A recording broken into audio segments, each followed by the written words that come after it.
I think a question, and would be a design element. We are Nampa proud. We're not using that as much these days. So that may be something that we could talk about before you actually do it. I think what we're using is we are Nampa, right? That we are Nampa together. Anyway, thank you. Council, do you have any questions? Mayor. Yes. So, Cody, did you say that this is powder coat paint finish? This is painted finish, not powder coated, correct? And the reason for this, Councilman Haverfield, is just due to historical graffiti incidences that we have in this area. We wanted the ability to paint over it without having to, worry about the paint adhering to a powder coated finish. So you'd have to acid edge the paint if it was powder coated to be able to repaint it? Is that true? Would you have to use an acid etching to be able to get the paint to adhere to it on a powder coat finish? It has to be sandblasted, it has to be. I wasn't aware of that because I've seen it the other way around where a powder coat finish obviously is a lot more durable and is more long lasting. So that's why just a painted finish on steel is going to rust quicker than not. It would be a primed and painted, but Cody and I have talked about the possibility of doing a powder coat because we know the durability is there with the. Yeah. with powder I've got coat. this on a new sign at my office and it works great. It's powder coat finished and it's not that difficult to be able to dip it and have it be ready to go. The other thing, did you say that it's just open behind it so you see through it That's correct. instead of having a white background like what we're seeing? We talked about doing a white background, and I would give the option we could have a white background like that's displayed today. That would certainly be more visible. What we're trying to do is create the history of Nampa in a wall approximately 100 feet long, from the placement of the art from the birds of prey to the whiteys. I just, again, from my standpoint of doing this exact thing as far as even at my own office, the white background, powder coat finished, it's just white with this applied to the face of it is very durable and long lasting, and it definitely reveals what you're trying to portray a lot better than just having it open, so you're kind of wondering what it is meant to be. Right. So my preference, if it came right down to it, is to see exactly what you have right there with a powder coat finish. Thank you. Councilman Haverfield, I don't know if that would affect the contract price for powder coating. It would not? No. Okay. So, So council, if you don't have any other questions, we could have a motion, if that would be in line. Mayor? It's What- been what moved is- and seconded, so discussion? Okay, so are you making a motion to powder coat paint the finishes? No, to approve the budget of 129,000. He said it wouldn't affect the budget, so then that can be just communication directly to staff that you'd be interested in the powder coat. Well- But it doesn't affect the budget, they said. Okay, for assurance's purposes, is that what you're stating to us then? It would be a powder coat finish? yes, and I'm looking to the contractor who's here with me that it sounds like that would not affect the contract price, and if that's the preference of the council, we're That's the happy to do case, so. and I'm only speaking for myself. The balance of the council has to speak for themselves, but it definitely is a lot better product in the end if it's got the powder coat finish to it. That's powder coated right now. That's a powder coated finish Well, there you go. Yeah. Madam Mayor, Yes. in a matte. I just have one comment. So the powder coat's fine, it lasts, and that's great, but we want something that's easy to fix when it does get vandalized. And that's unfortunate, we have to say that, but at some point, somebody probably will vandalize it. With the white background, it's gonna make it hard to fix that, so please take that into consideration. It could be bolted together, correct? It can Yes. be You just take the removed. bolts off You and can- then you can You can remove them. finish the back. So I think what I'm hearing is there's been a motion and a second to authorize, to sign the design-build agreement with HCD in the amount of $129,571 for the replacement of Lakeview Park Amphitheater backdrop.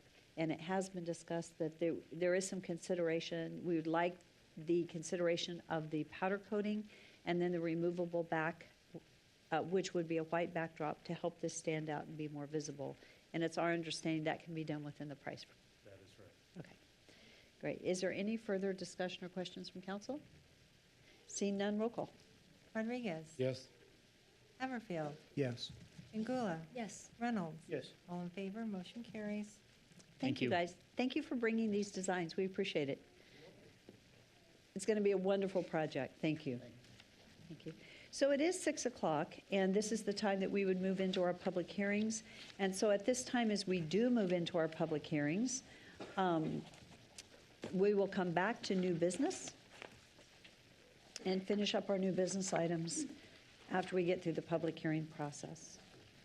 So our first public hearing tonight is an action item, and it is the public hearing for the summary of the Consolidated Annual Performance Evaluation Report, which is the CAPER, and authorized submission of the 2022 CAPER to Housing and Urban Development on or before December 31st. Matt, thank you for being here. And so Matt Jameson will bring us the report. Hello, Mayor Clean, Council. It's good to be here again. Sorry, I'm walking in, look like a little late. I was just saving some chairs in here for other folks, but Thank you, Matt. And hi, Hannah. Thank you for your work. Thank you. yes, so we're here tonight to speak on the 2022 Consolidated Annual Performance and Evaluation Report. As in previous years, this is a report that we submit annually to HUD. It's just a summary of the activities and expenses that we, grant funding that we expended during the prior fiscal year. This report is, in essence, a reflection of the activity that was not only part of our 2022 action plan that was approved last, I guess, August of 2022, but it was also any prior year's activity that was expended during the same time period.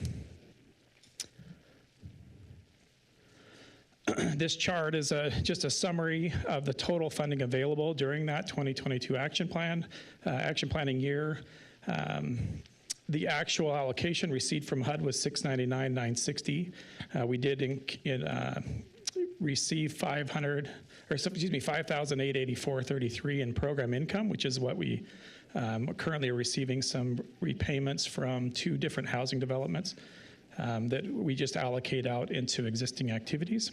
And then we had prior years funding that was reallocated into the 2022 program year, $506,982.93 for a total of $1.2 million and some change. And then, of course, we still had some CARES Act money that we're overseeing that just continues to be expended.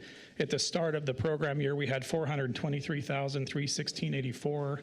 That money, in conjunction with the 2022 program year, brought a total of funding available during that action planning year of $1.6 million, $1,636,144.10. So still a lot of money there in the CARES Act, but most of that has been worked through in this last year, as you'll see in a later slide. This is a quick summary of the actual activities that were part of our 2022 action plan. The amount of money expended, the amount of money initially allocated, the amount of money expended, and what was remaining. As you can see, the 3 public service activities of Meals on Wheels, the Salvation Army Meals on Wheels, our Salvation Army Rapid Rehousing, and our Family Justice Center, the housing specialist that was helping with sheltering people fleeing domestic violence. Those were all completed and fully expended. Our home repair program, it had a total of $327,587, which is actually higher than normal. You not normally see. If you'll recall, we almost completely expended that money by February of last year, and so we came back to you and asked to allocate some additional funding to make sure we had money available for anyone that came through. Most of those projects, unfortunately, were difficult to get them to the finish line, and so a lot of those we'll see again finishing up here at the beginning of this current fiscal year. So there was some money left over there. Brush Up Nampa, we did help one lead home as part of that program, and then we had a couple activities that just weren't able to move forward just because the scope changed pretty dramatically, which no longer kind of allowed it to fit where we had originally allocated the funds. So we had some carryover from the ADA sidewalk bucket of money that we had out there and some of the facilities. Those are already allocated, those funds, into this current year's plan, and we have activities that those are going to hopefully expend here by June of next year. And then the last thing I'll just point out, we had $40,000 allocated to housing affordability. The hope was to identify a partner that we could use some of that funding to provide down payment assistance. We have identified, hopefully, that partner, and they're just making some final adjustments to what they're hoping will be their program, and they're going to make that submission to us, and then we'll probably be back for you just to let you know what we're hoping to fund with that. And so we should be able to get some down payment assistance moving forward in this current program year.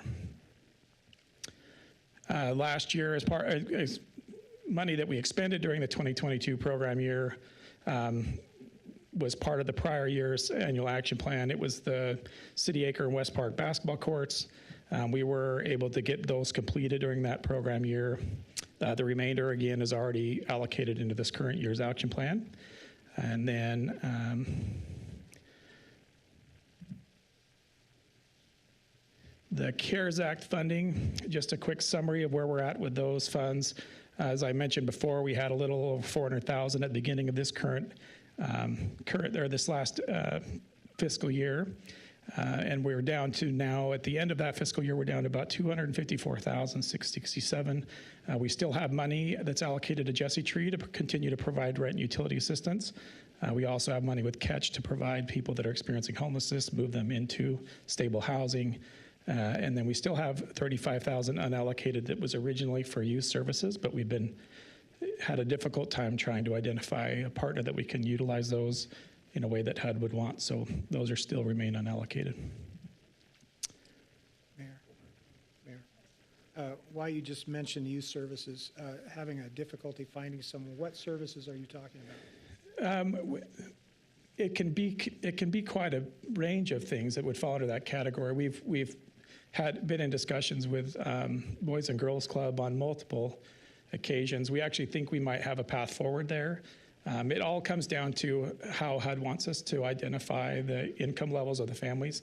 And currently the way they've structured their program, which I honestly is amazing what they do there, it's really low cost and they don't require any income verification, so that we've been trying to figure out a way to do that without putting a lot of sort of demand and onto their existing clientele. So we think we might have found a way forward with that. We're just, we've been talking with them, trying to see if it's something that will work for them, we'll run it past our HUD representatives, and if it will work, so we'll probably move forward with it. So you've kind of answered my question, but you didn't identify what services you're talking about being, that they would be providing. In essence, they are providing, it can be used for things like daycare, what they normally would charge for, which would be after school care. That is eligible. Other communities have funded the same thing. They provide scholarships, but they provide those because they're other cities, the Boys and Girls Club, the cost is higher than ours. I think I'd hate to quote it, but it's substantially lower in Nampa for people to participate in that program. And so we couldn't really expend a lot of money paying for scholarships because it just doesn't cost a whole lot. So we were working around finding some staff time to pay for to help them administer their after school and daycare program. It's a very specific age group, so it would have been up to the teen years. I think up to 12 was where our target was, and working with them. So maybe I can talk to you about Sure. at a later time, but I might have another avenue for you. Okay, yeah, we'd love it. Again, it's there, and we'd love to find a way to utilize it. Just comes down to how we report it back to HUD has to be done in a certain way. So, let's see. Chart 4 in your packet was just a summary. As we mentioned in the annual action planning process, we always talk about we have certain caps, things that we can't exceed. Our planning administration cap is 20%. This year we came in at 16. And then our public service cap is 15%. We came in at 11, but we will be right at 15 this year. So we'll fully fund and expend that in this current planning year. And then just quickly, these are just some of what we call accomplishments during the program year. So the stuff in kind of a pinkish color, that's our housing rehab programs. That's the home repair and brush up Nampa. We were able to assist 12 income qualifying households during that prior action plan. cycle, fiscal year, I guess I should start referring to it. That's something you're more familiar with. And then our public service activities, we were able to help 181 through the Meals on Wheels program, which will be unduplicated individuals that receive meals, homebound seniors receiving meals. Salvation Army was able to help 54 individuals go from a state of homelessness into stable housing. And then similarly, Napa Family Justice Center helped 127 people that were fleeing some sort of violence into short-term or longer-term stable housing. So they were able to get quite a bit of work done last year. And then again, we had East Side and Lions Parks, which were completed. Those are more larger numbers, but they're just on an area census tract basis. And then we finally got to claim in our current CAPER the Canyon Terrace multifamily housing development. That was 81 units that we had some money outstanding in 2020 program year, so it'd been 21 fiscal year. Those were finally completed and fully leased up as during this particular fiscal year, and so we were able to count those in this year's accomplishments. So we had 81 units that are now at 60% of the area median income or lower. Matt, could I ask a quick question? Back on that, I noticed that Meals on Wheels had a higher number projected, 359 versus I think it was 181. Why was that? I think sometimes when they're filling out that, what I put in there and then what we put in our action plan is what they submit in their applications. I think in this particular case, I think what they were counting were all of the people they serve, not necessarily just in their application. They listed everybody instead of just the ones that were seniors that were qualifying for the program we run. And so I think it overestimated what they were planning to assist. But normally I think that was just my guess is that was just in the application process, they just overstated a little bit. Normally they're closer to right on because they have their numbers pretty down. Could I ask another question? You Is the bet. 181 different individuals, but not necessarily meals served, because is that 181 individuals? So they could be getting 4 or 5 meals a week, yeah. Okay. So quite a few, probably more of meals served. And some of them are in and they're only in for a temporary amount of time and then they're off again because they might only need it while they're recovering from surgery. They might just need it while another family member is out of town or something. There's reasons that people are kind of in and out of the program, but many of them are more permanent, needing help, allowing them just to stay in their homes longer. But Thank you. yep. And then just the CARES Act, again, we had this current fiscal year, we had 86 individuals that were still receiving shelter at the homeless shelter here run by the Salvation Army. And then Catch was able to assist 44 people with rapid rehousing. Again, that's taking people who are experiencing homelessness and getting them stably housed. And Jesse Tree was able to help 49 individuals with rent and or utility assistance. Totaling 179, and all of those except Salvation Army still have funding that they'll be finishing to expend. I anticipate that money being spent this fiscal year with the exclusion of that $35,000 for youth services. If we can find that, my hope is that we get this CARES Act money fully expended by the end of this fiscal year.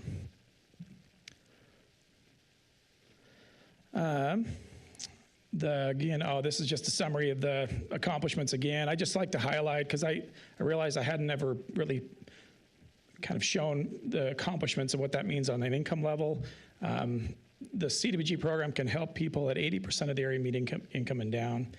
This current year, with all of those that we've just reported, 204 of those individuals were at 80% of the area median income or lower.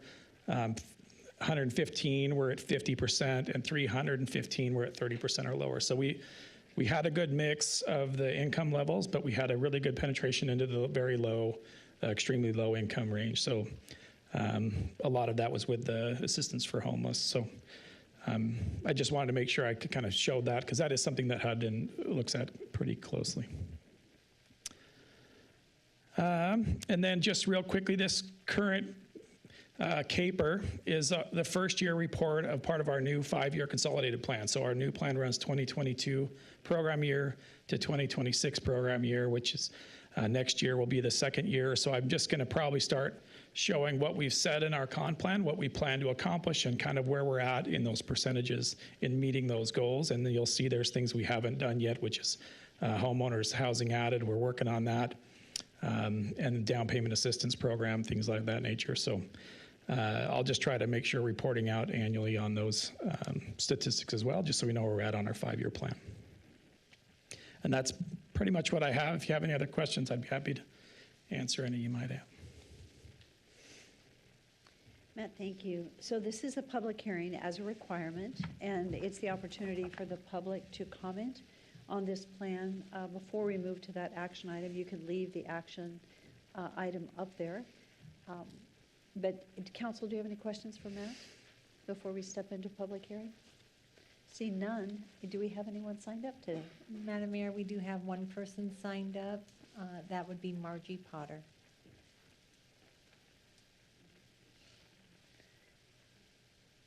Good evening, Margie.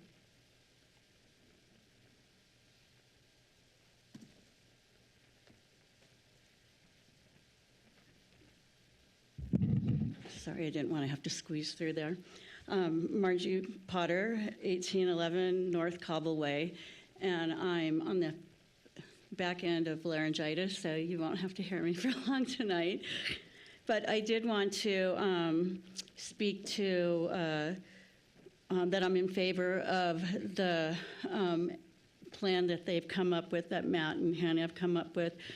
And I also wanted to tell you about the importance of the CDBG funds in our community and how, I know Matt and Hannah don't like this, but do you really have two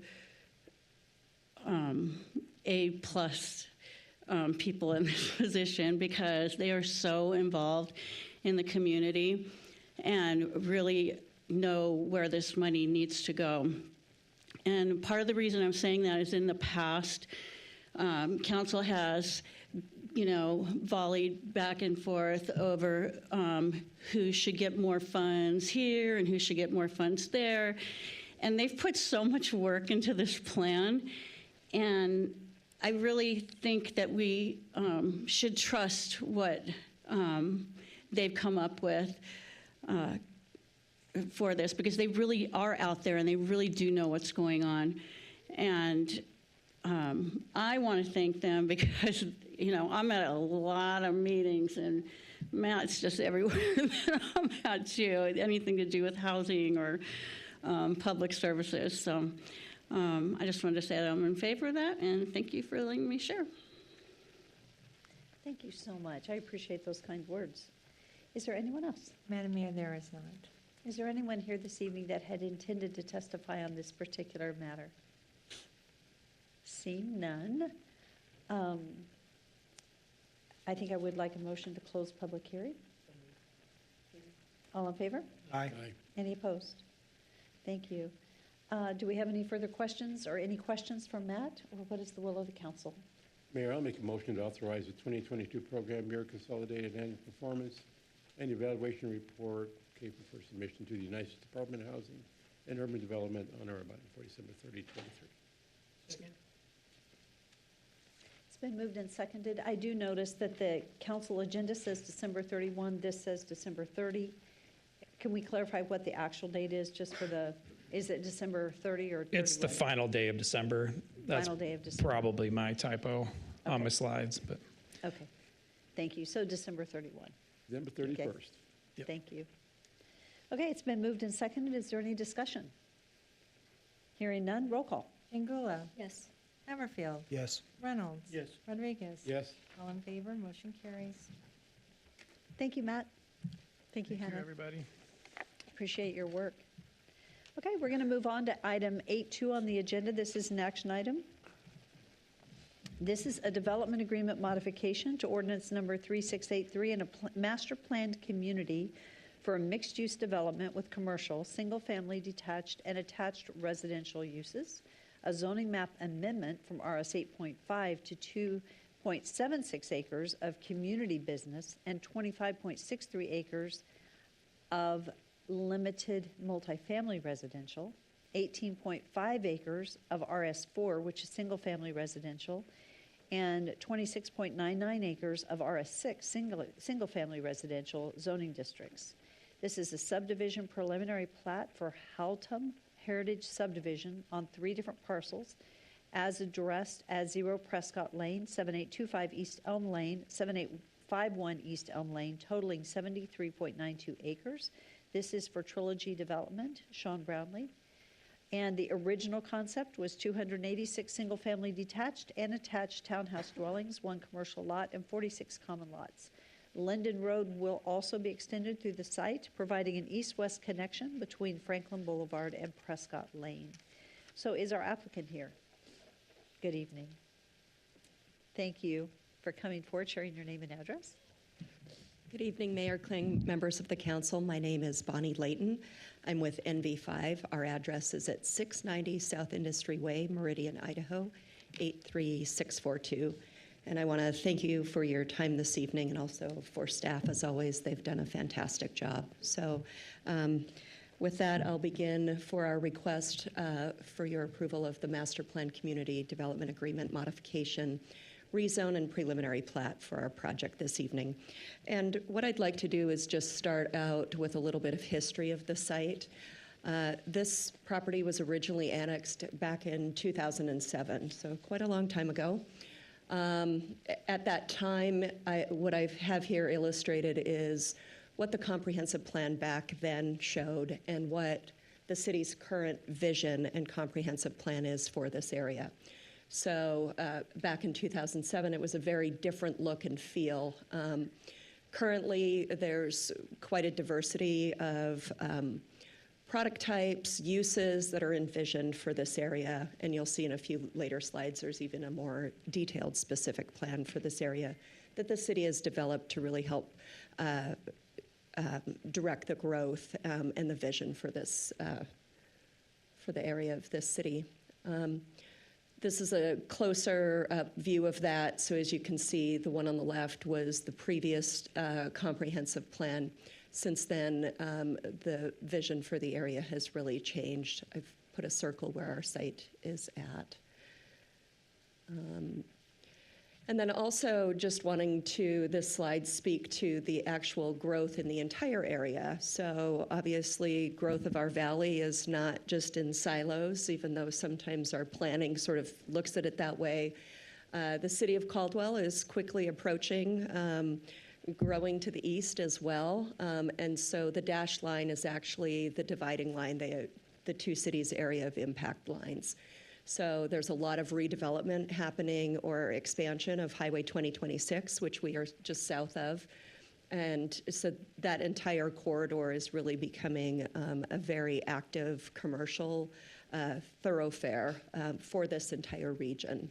So in context, there's growth happening both not only in the city of Nampa, but just across the area of impact line for the city of Caldwell as well.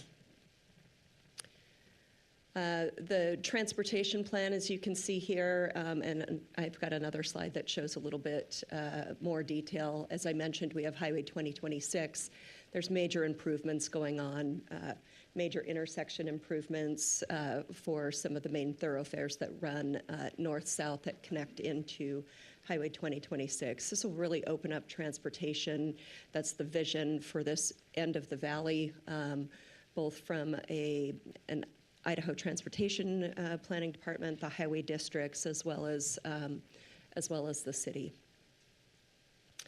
You can see that Franklin Boulevard here is a principal arterial that connects into Highway 2026. We've also got a collector at Prescott and further east.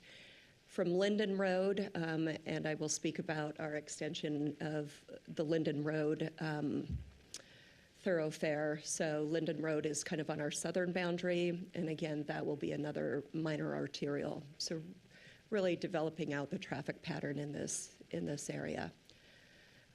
This is the Highway 2026 specific plan that I'm sure you are all very familiar with. I have highlighted how our parcel fits into that. So our property will be bordered on the west side by Franklin, or it is bordered. Our original, when we originally annexed this property, or it was annexed back in 2007, Linden was never envisioned to connect through, and that's a very significant change to to the project.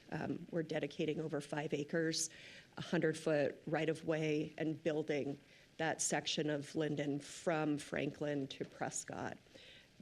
Significant impact, a significant amount of acreage being taken up for that. That doesn't just serve our project, but will really help build out the entire area and the infrastructure there. And that's what you can see here. So initially, early on, Elm was supposed to be that east-west connection. When we came forward with this project and met with staff, they said we would really like to have Linden connect through. And so our plans were developed with that in mind. And, oops, let's see, just go back for a second. So as you can see, it's 2,750 lineal feet of roadway, 5.58 acres. We've tried to reroute and shift things so that it would minimize the impacts to neighbors, and that was part of the city's plan. Also, 9 Mile Creek is in there, so it sort of had to do this funky shift to connect up.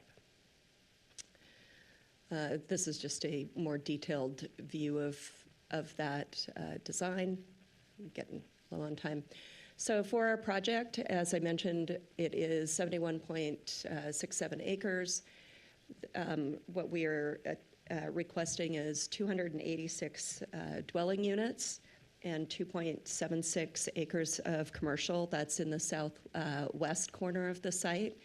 We felt like this was a great location for the kids. We've got the high school, which is a half-mile away, a new elementary school that is being built. So this can really become a neighborhood center. Kids can go on their lunch hour, grab a snack. And then also it's really walkable and serves not only our community, but the adjacent neighbors. You want to pick up some milk or an ice cream after dinner, quick and easy to walk to. So we start with the density, transitioning from higher density in the southwest corner and then moving our way to the northeast with larger lots. And again, building the Linden Road, and we've got open space south of Linden Road that will remain open. There's the 9 Mile Creek and some floodplain stuff, so we felt it'll be landscape, but we felt like it wasn't appropriate to build homes in. And our phasing, we plan to build this out in 6 phases, so we'll start in the southwest corner and then move our way to the northeast. Here are some images of the homes we intend to build. These are in your package. And I think with that, I will stand for any questions. Thank you very much. Council, do you have any questions? Yes, Councilman Haverfield. Thank you for your presentation, Bonnie. My question is, Linden being on an angle instead of it being a straight east-west orientation, is that the preference that the county has or that our staff has indicated would be preferred instead of it being more linear? Mayor Kling, Councilman Haverfield, that was the instructions from staff that they would like it. There are some challenges with connecting it through, and I can defer to staff on that, but you'll see that 9 Mile Creek runs along there too. I think that had a So there's no bridge or anything that's anticipated then with the Linden Road attachment over to Prescott? No, there is not. Okay. You'll see, let's see. Then the cross alignment at Prescott, is that with a future development or is there a development already there? I would have to defer to staff on that, but that follows the specific plan for this area and how you can kind of see there. So our staff's more defining or driving that? That is correct. Okay, thank you. Thank you. Are there any other questions from council at this time? Okay. Thank you so much. And as you know, you will be back. We'll go through the process and have you back with some closing comments. Yes, Thank you very much. Okay, Christy. And then probably Daniel. Would that be a guess? We're going to tag team this one. Are you? Okay, Yes. thank you. Thank you, Mayor and Council. Christy Watkins, Principal Planner for the City of Nampa. The actions requested from you this evening are approval of the development agreement modification, rezone, master plan community, and the preliminary plat for Haltom Heritage. This is how the various different zones are going to be broken up according to their acreage and their location. The property is surrounded by Canyon County property on the southeast and west, and to the north is RS 8.5 zoned city property that is currently being developed as the Cherry Grove subdivision. This subdivision will be bounded on all four sides by 80 to 100 foot right-of-way with no dwelling structures sharing property lines with any existing properties. The original homestead property will be absorbed into the subdivision as a lot. She covered the history on the project, so we will move forward from here, and I will have Daniel cover the traffic for you. Mayor, Council, a traffic impact study was completed for the project. On the screen, you have a exhibit showing the intersections that were evaluated with the traffic impact study. The green circles are background traffic items, so things that are there existing today that the developer is not responsible to fix. The red circles are things that the red and purple are things that the developer will be installing. So there are turn lanes at those intersections and various things that they have to do there to address those. And then the blue is city CIP items that are in future CIP years, not things that are directly funded today, but are in our capital improvement coming forward.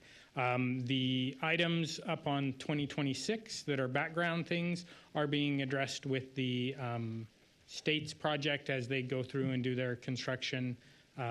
We'll be addressing those issues as well.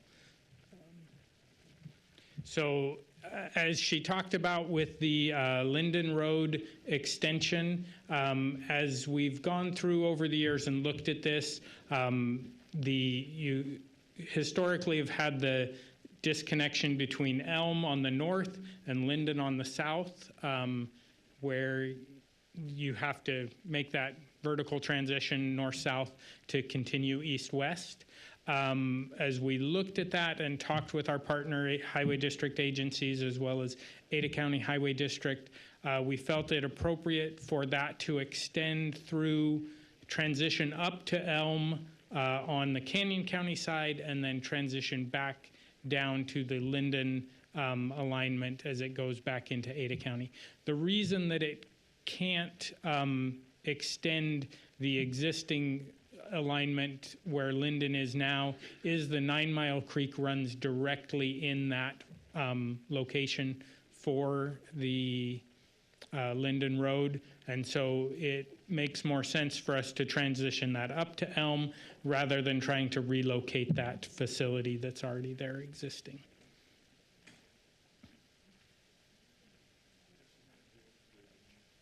I understand. I think, obviously, the costs associated with tiling that area and building a bridge over it would be expensive, and the property isn't owned at this time. So I didn't know if that was what was driving the decision, is you're taking advantage of a proposed development and the alignment with Linden over to Prescott. Yep.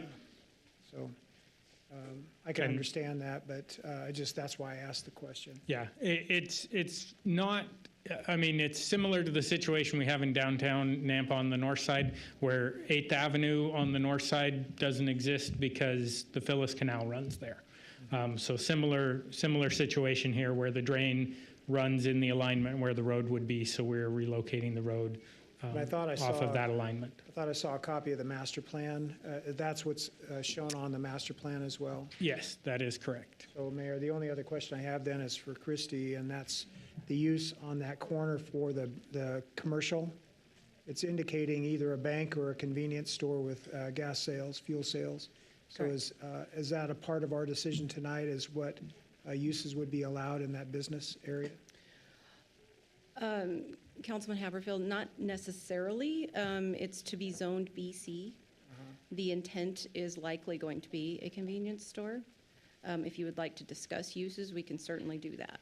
I know it's just spurred interest and obviously some anxiety on some people's part, but location would be great for that. So anyway, Mayor, I just leave that up as a topic maybe we can discuss later. Thank you. Thank you. Okay, so to proceed, we have received some correspondence from the neighbors speaking to density, traffic, concern about the stop sign at Linden and Franklin rather than a roundabout, school capacity, infrastructure, blocked views, agriculture, animals in the area, and water. And some concern about the existing drainage facilities that are on the neighboring open pasture area. The building department also commented with their regular comments. Nampa Parks is requiring a 20-foot easement to construct a path along the 5-mile drain, which is proposed by the development. GIS had a couple comments on the street naming. ITD had some comments about Franklin Boulevard and Highway 2026. Again, Daniel addressed that. The police department states that they recommend a commitment to fund 1.15 additional officers and 0.38 additional support staff. The Nampa Fire Department states that this project is 3.6 miles from Fire Station number 3 with a response time of 7 minutes and will increase a personnel demand of 0.85 firefighters with this project. At build-out, intends to contribute $448,162 in impact fees that will go towards the fire district.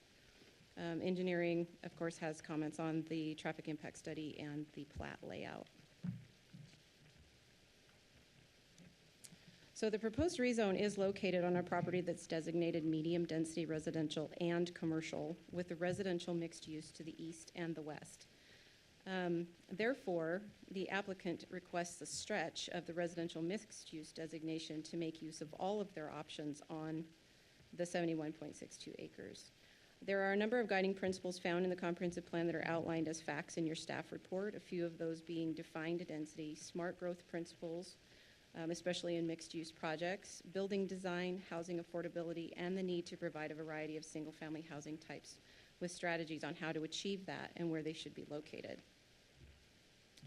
All of the guiding principles found in the comprehensive plan are found by staff to be met by this project. The proposed BC, RML, RS4, and RS6 zoning districts are all permitted zones under those land use designations in the comp plan. The structures located in the RML and BC zoning districts will be subject to design review standards.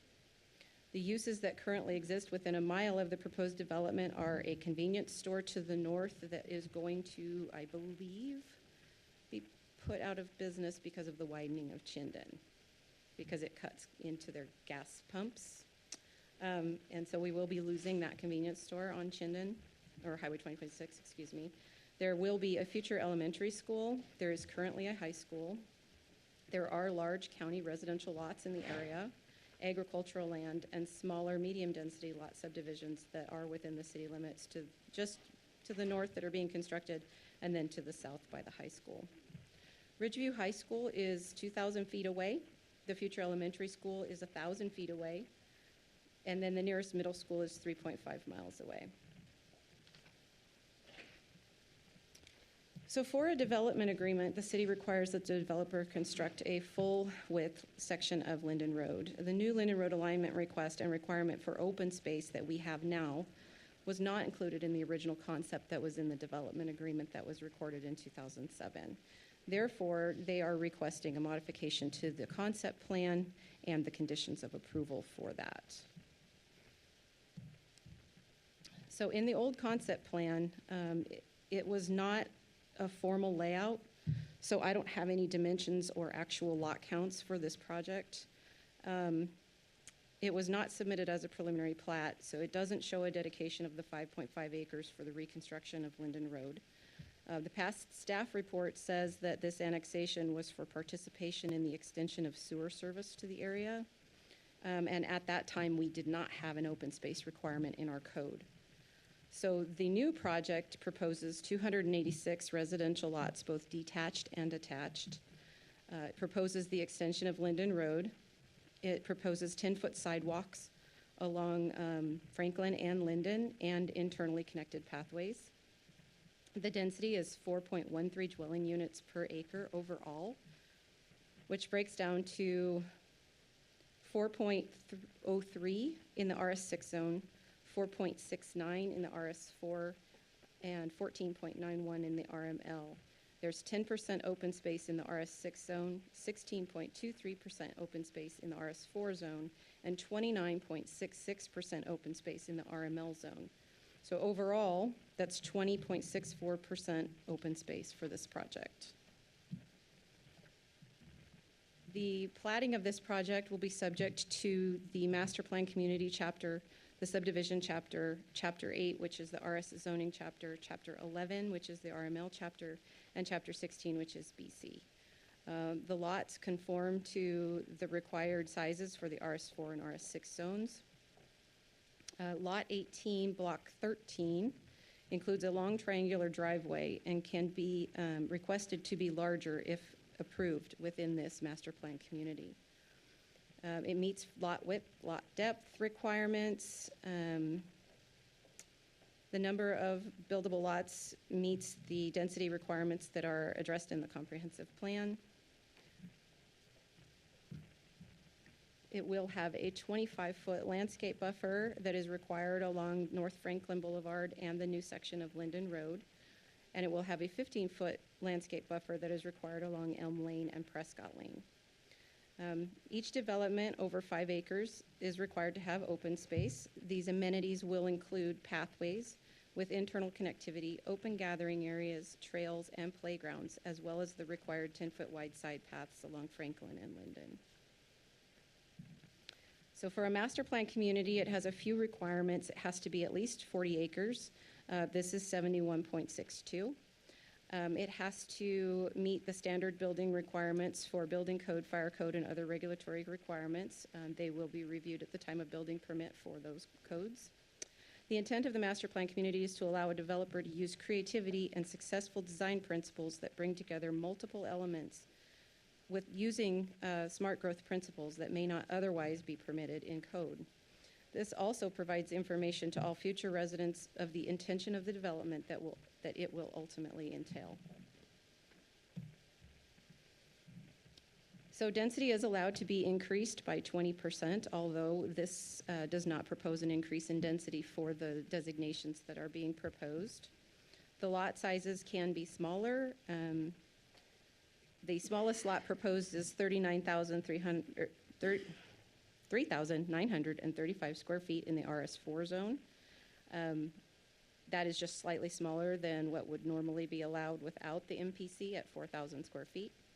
And in the RS6 zone, it could have 6,000, but it is proposing the smallest lot at 5,995 square feet. So again, just barely under. Cannot be larger than 8,000 square feet and 8,000 in RS4, 12,000 in RS6. The largest proposed lot is 8,300 square feet, and the largest proposed lot in the RS6 is 11,238. There are no special requests that have been made aside from the RML zoning attached units in this area due to the dedication of the 5.5 acres for Linden Road.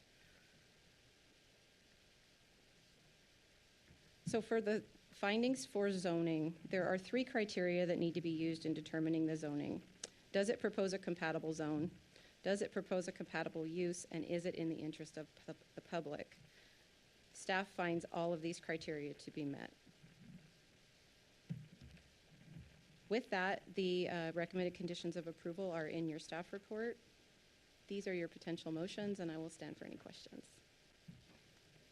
Thank you, Christy. There's a lot going on here. There is a lot of It's a lot. information.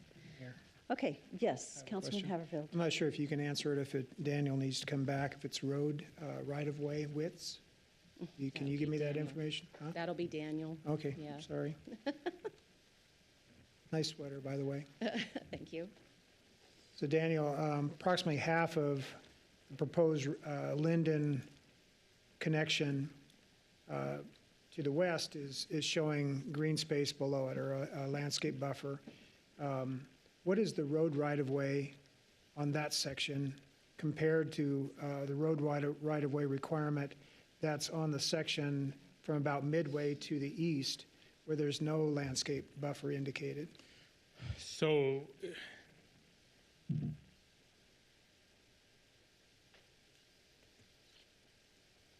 you're speaking, the road right-of-way within their project will be 100 feet total. And once they get to the portion where they don't, you're speaking of the portion they don't own the southern half of, that portion, I don't have that right off at the top of my head. Is the full 100 feet? Shown the full 100 feet, yeah. So they've got the full 100 feet. The landscaping buffer is outside of that on the private property. So the right-of-way portion would be the full portion. And then when the property there to the south, if it were to develop, there may be some additional right-of-way for the pathway on that side, but they have full width of the road through there. So what's depicted on here is a 100-foot road right-of-way? In the section between where they own both sides, yes. Because when I'm looking at what's in our packet, there's an area that's indicated in white. They have the actual road width and sidewalks, I assume, and then there's an area that's probably the balance of the right-of-way. You see it there. Right. That basically terminates at that midpoint. Right. And so at some future date, when that property there to the south developed, there would be right-of-way dedication of the remainder piece on that portion, but not until such time as that property developed, if and when it does. Okay. I was wondering what your answer would be, so thank you. So right now, the area to the west of that's shown in white, that's a part of the right-of-way, that'll be landscaped as well, will it not? Or is that the 10-foot wide sidewalk? There would be the 10-foot wide pathway as well as some landscaping buffer in there typically, yes. Okay, thank you. Mayor Glenn. Yes. Daniel, when I first saw this proposal, the three things came to mind: the sewer, the domestic water, and the irrigation. And two questions. One, where's the pump that's going to be managing this area for water? And also, what effect is it going to be from the city side to give water to this subdivision? So when the Mayor, Councilman Rodriguez, when the Ridgeview High School was built, the city put in a new well that is directly on that southwest corner of the high school property. So well 20 is located right there. It has plenty of capacity to handle this development. The sewer for this area, the Cherry Grove subdivision that's approved and under construction just north of Elm here has taken sewer up Franklin that this development will tie into, and that all feeds into the Purdom lift station that was done when the high school was done as well. The Cherry Grove subdivision is doing an irrigation pump station that will also serve this. There's an item later on the agenda where we'll talk about that. Okay, so regarding the water, the domestic, and the pump that the city put in, are these folks that purchase these homes, are they going to be advised to pay the city back?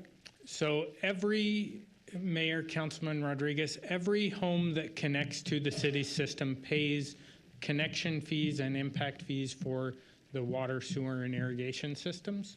So there is costs that are incurred by those homeowners or the builders and then passed on to the homeowners that buy into the system for that. I see.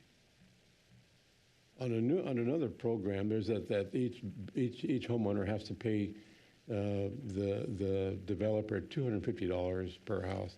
Yes, is that also involved in that? So these homes would be subject to some latecomers agreements, so reimbursement agreements where the previous developers have installed infrastructure that is larger than is necessary for their projects that will help serve this project.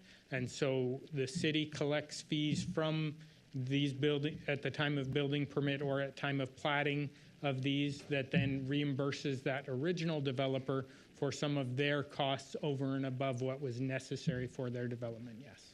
Okay. There's a couple of farmers that had mentioned that they irrigate their crops. Mhm. Okay. So now that water is irrigation water. Is that water, I assume it's not pressurized, but will it be linked into that system to where they will be affected by this?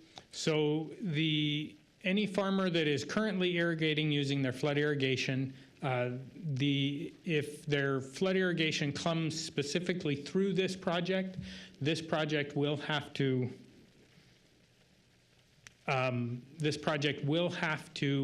take it from the point that it enters the project boundary and the point that it exits the project boundary and provide that service through their property.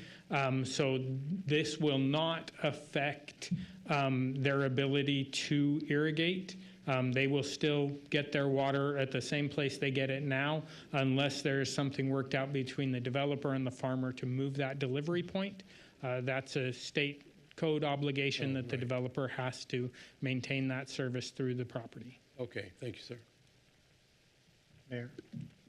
Two more questions. Daniel, is this the Valley View School District?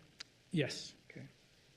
And the zero lot line homes, the triplexes, fourplexes, it appears, those are all townhouse development? So Yes. it's individual These are all ownership, townhomes, individual ownership, not. okay, no apartments? Right. Thank you.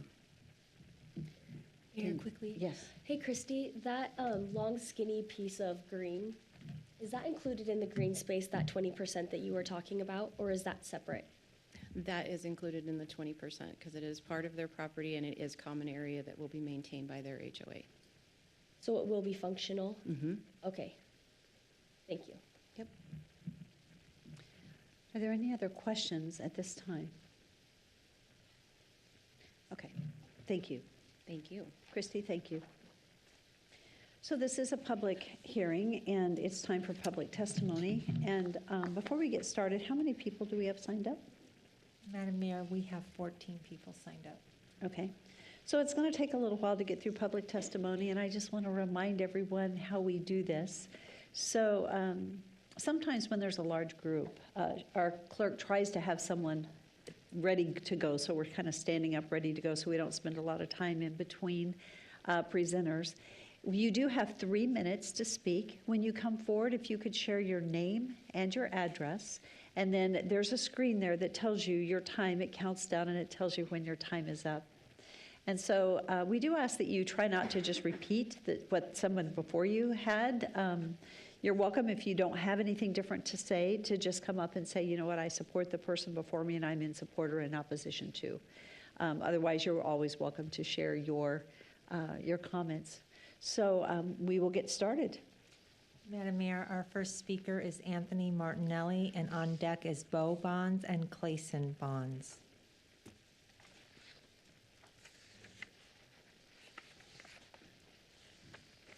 Thank you for having me. My name's Anthony Martinelli.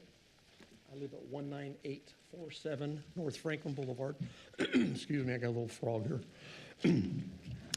I'm here tonight with some concerns on this project. The concerns are the proposed change in the zoning agreement that was put in place. It's my understanding that the developer wants to create an extension from North Franklin, which you've discussed tonight, to Prescott. Included in that is a convenience store gas station. It appears to go on the corner of North Franklin and Elm. They're already building a gas station convenience store on Ustick and North Franklin. And then on the corner of North Franklin, Chinden 2026, we have the convenience store gas station. I mean, you can throw a rock and hit all these guys. On my side, we're already losing frontage on our property on another matter that's not related to this. I'm concerned about these extensions. Are they going to be single lane? Are they going to be multiple lanes? This project is going to add a lot of people to the area, a lot of traffic. I believe it's going to impact the residents that are there now. The amount of water that's going to be drawing from the ground, the aquifers, how's that going to affect us? There's many things involved here. I understand growth. I know you need growth. I know the cities need it to support themselves. But I also feel that in this case here, this is to enhance the bottom line of a builder. And it's not giving the residents anything, as far as I can see, that are there now. I'm concerned about my neighbors and myself. I'm an old man. I'm only going to be here a couple more years. But I have my son and his family. We live on the same property. They're all young. I want them to have the experience of a not so impacted or crowded environment. Those are mostly my concerns. I'm hoping that you really consider the fact that we don't need 3 gas stations, 3 convenience stores within 3/4 of a mile. Somebody stated that the kids might leave the school and go for lunch. Are they going to drive? Are these cars going to be coming off of Elm onto Franklin, down Franklin to Chinden, impacting everybody? And those roads are 2 lanes, 1 each way. They're going to put a widening turn lane. It's not a 4-way stop at the corner of Chinden and North Franklin. You know, sometimes you can sit there 5 minutes trying to get onto North Franklin, off of North Franklin onto. So there's many things that are involved here. Those are my concerns. You know, I hope you really consider it, which I know you will. You do your job, and I appreciate that. That's all I have. Thank you. Thank you so much for coming forward. We appreciate it. Madam Mayor, our next speaker is Bo Bonds. On deck is Clayson Bonds and Paula Drinkard Bonds. Council, Mayor, thank you. My name is Bo Bonds. I'm a lifelong resident of the city of Nampa, born and raised, 4th generation. Seen a lot of growth in my years. Madam Mayor. I'm sorry. Could you- Address. Oh, I'm sorry. Thank you. 8080 East Drinkard Lane. Like I said, I've seen a lot of growth in my years, as I'm sure some of you have too. I'm not opposed to growth. I'd like to see planned growth, smart growth. Our area, I'm not sure if you guys are really familiar with where we are specifically talking, but this is farm land here. And I know that I was not paying attention in 2007 when this land got annexed in, and it shouldn't have been annexed in 2007. And then Cherry Grove got annexed in, and I wasn't paying attention then. And then I woke up and realized that stuff's coming in fast and hard, and we're not quite ready for it out north of town yet, in my opinion. The congestion on these roads is pretty heavy. We've got, with acreage properties right here, we got acreage properties here, farmland here. So this project just doesn't fit very well, in my opinion. This is a major project. There's a lot of change, like you've acknowledged. There's a lot of things going on, a lot of moving parts. We also have the Chinden Road project, which isn't complete yet. So there's a lot of moving parts there in the next couple of years. So, I've talked to a lot of people who live in this about a mile radius, that live in the rural areas, and none of them want this, including myself. I don't feel we're quite ready for that. And a lot of neighbors didn't realize really what was really going on. They didn't understand that we're talking townhouses out here on the extreme north of the town. Townhouses, I believe, should be in town, not on the outlining areas. I think it just doesn't provide a lot of close services for those who live in there. My experience, townhomes, typically are people that don't have the means or don't have the transportation. They need to have services that are close, shopping, schools, and just city services. I just feel this is too dense. We don't really have anything like this north of Eustic, to my knowledge. I haven't seen any townhouses. I think I have seen some apartments being built on Cherry and Birch. That's several miles away. I think, I just don't think right now is a good time for this kind of project. Appreciate your guys' time, and please consider to deny this project. Thank you. Thank you. Mayor Kling, I have a question. Yeah. We don't typically Oh. ask questions in public hearings. That's right. Is that correct? Okay. I just want to ask him if he lives in a subdivision or not. I live on 6 acres. Okay. Thank you. He does live, sorry. Okay. So I'm going to pause right now and say that Darrell Bruner has arrived. Thank you. So Welcome, Bruner. officially noted in the meeting agenda.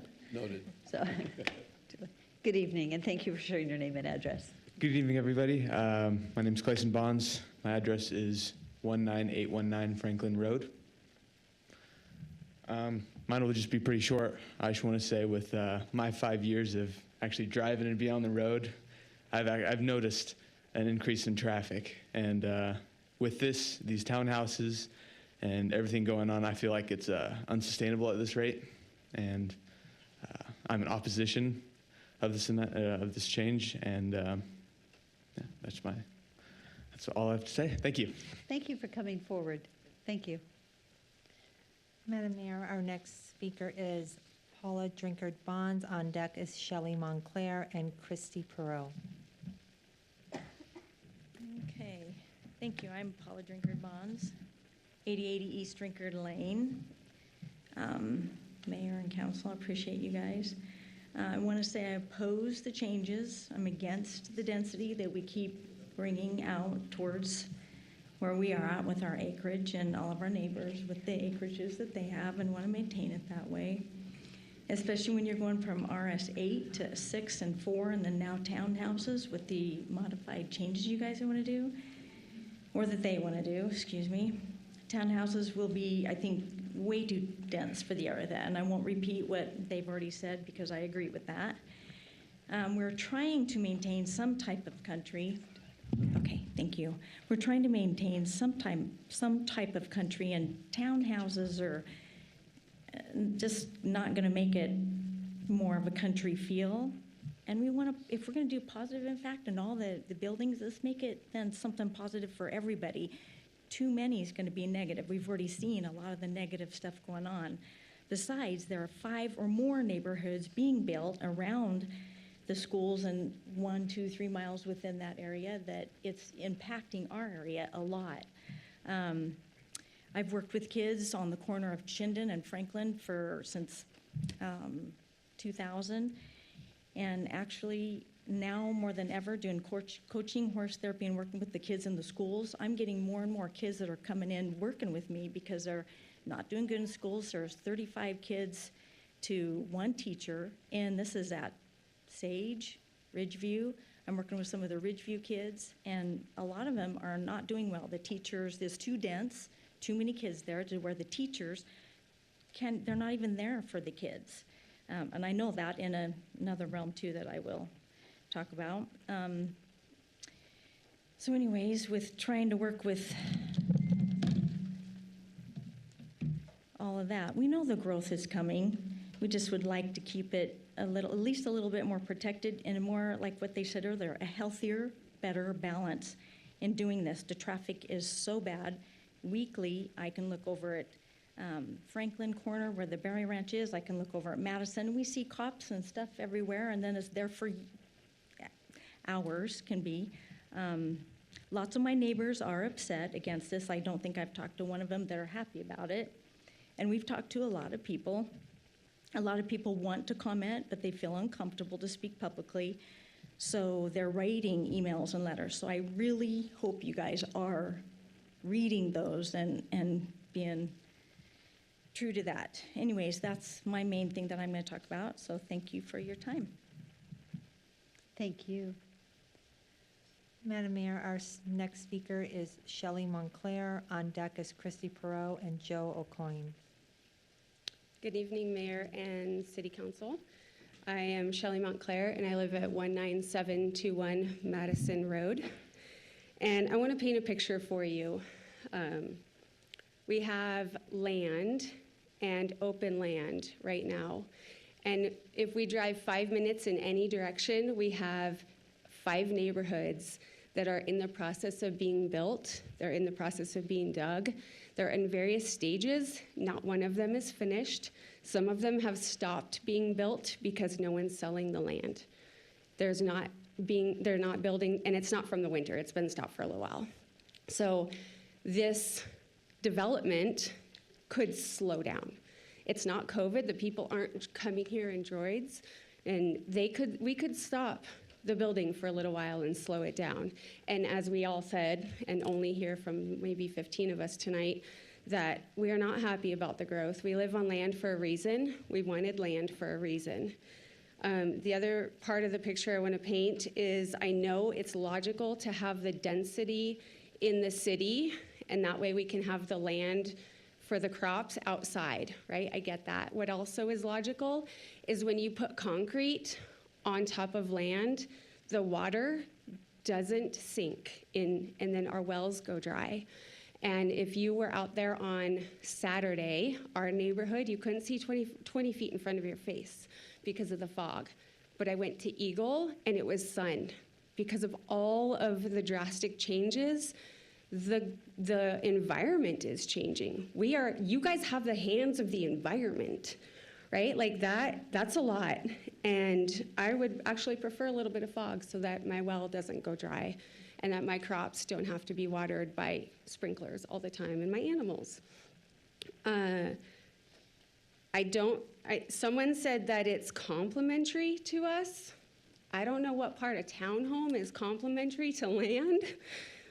I don't think that's very complimentary. I don't mind townhomes in the city if that's where you want to live in a city. There's a lot of people that do want to live in a city because they can walk to places. They can get to the grocery stores or wherever they want to go, and they can walk and they can live in a dense area.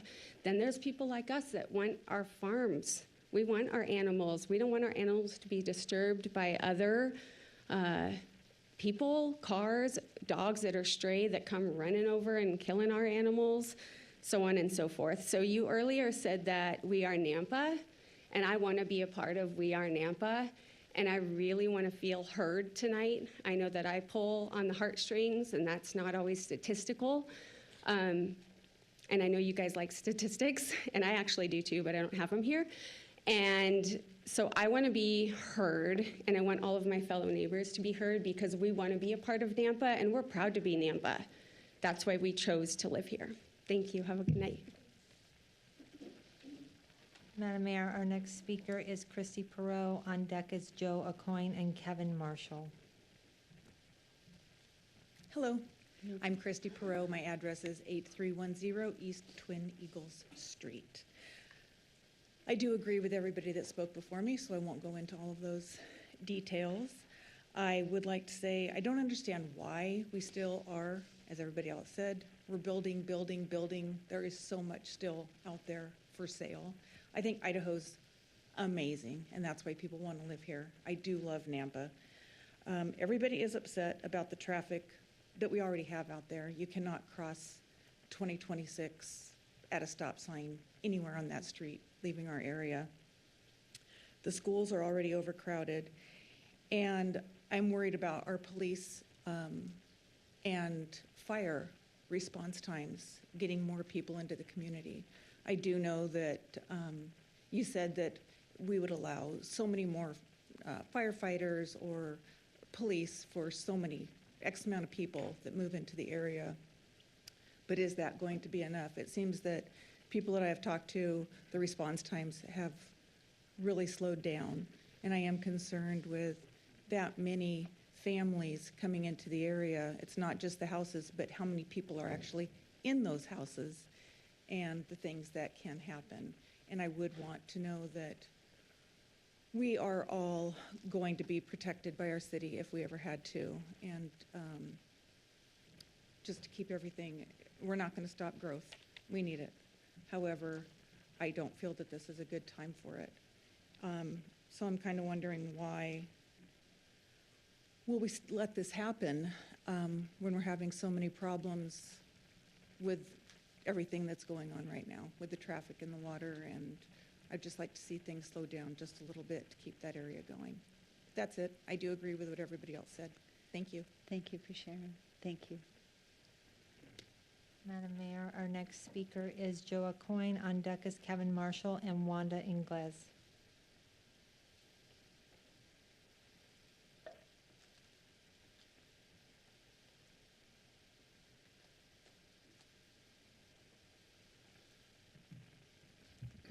Excuse me.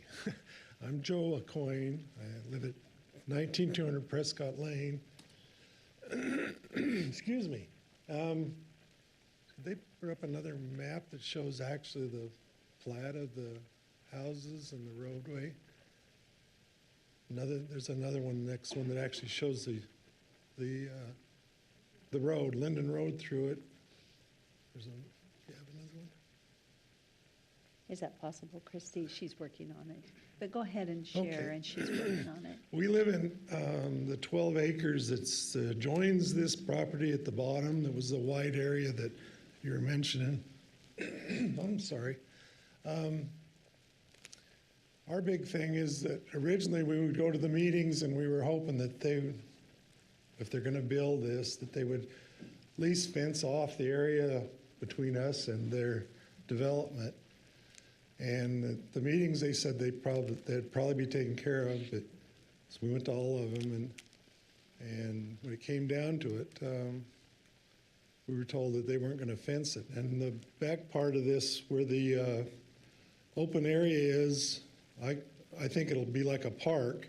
It butts up to the back of our barn and our horses, and the front part up there is an alfalfa field that we raise hay. But the way when they were made to put the road through Linden, I thought that it was going to be all on their property, but now, like was mentioned, the easement is going to be on our property for that one section. And so at the last meeting, they said they wouldn't fence that because it would be a hazard to the cars. And so at the time, I didn't realize that they were actually putting the road right on our property line.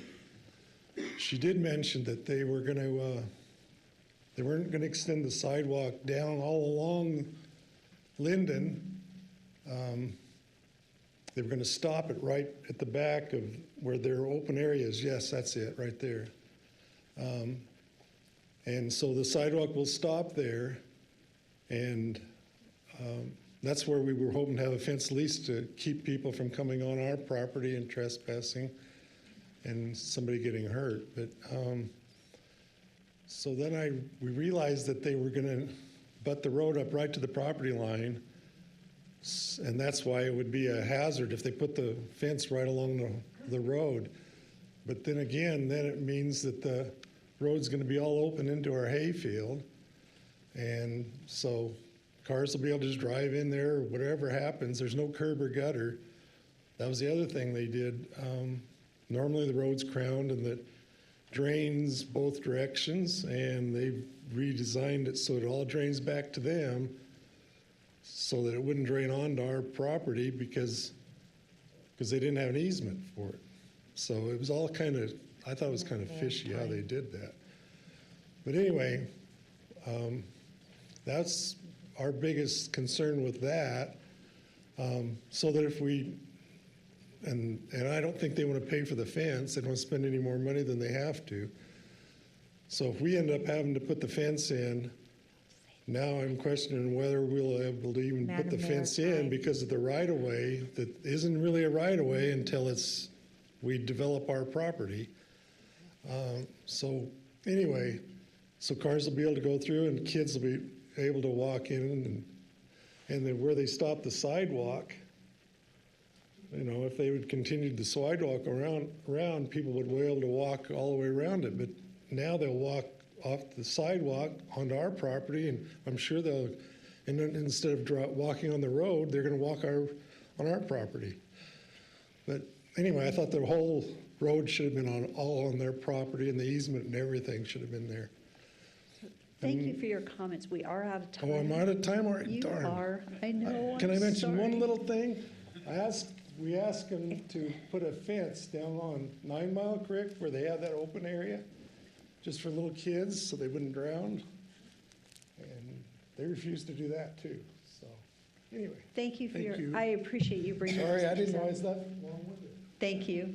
Madam Time Mayor, goes fast, yes. Our next speaker is Kevin Marshall. On deck is Wanda Ingles and Tom Hartley.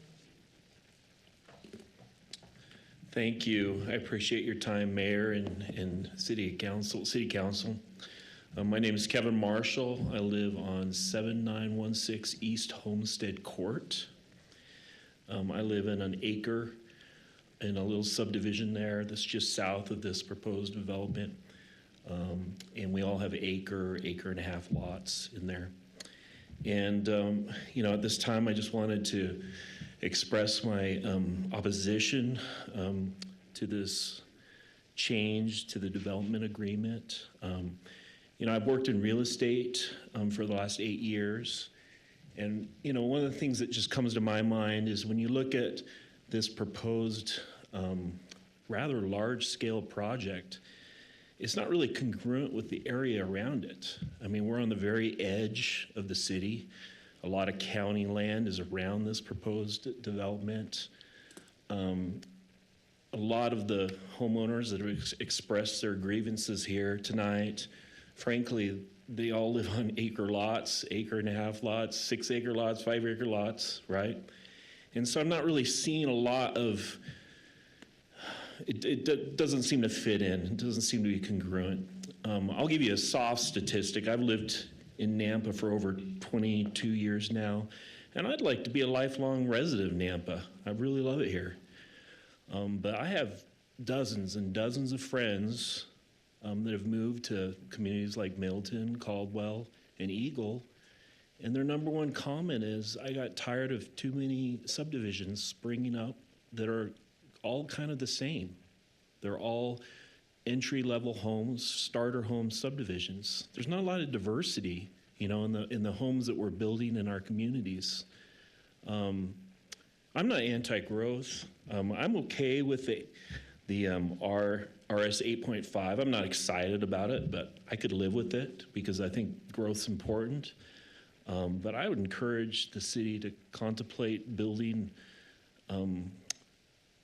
maybe some low-density developments, maybe some more medium-density developments, right?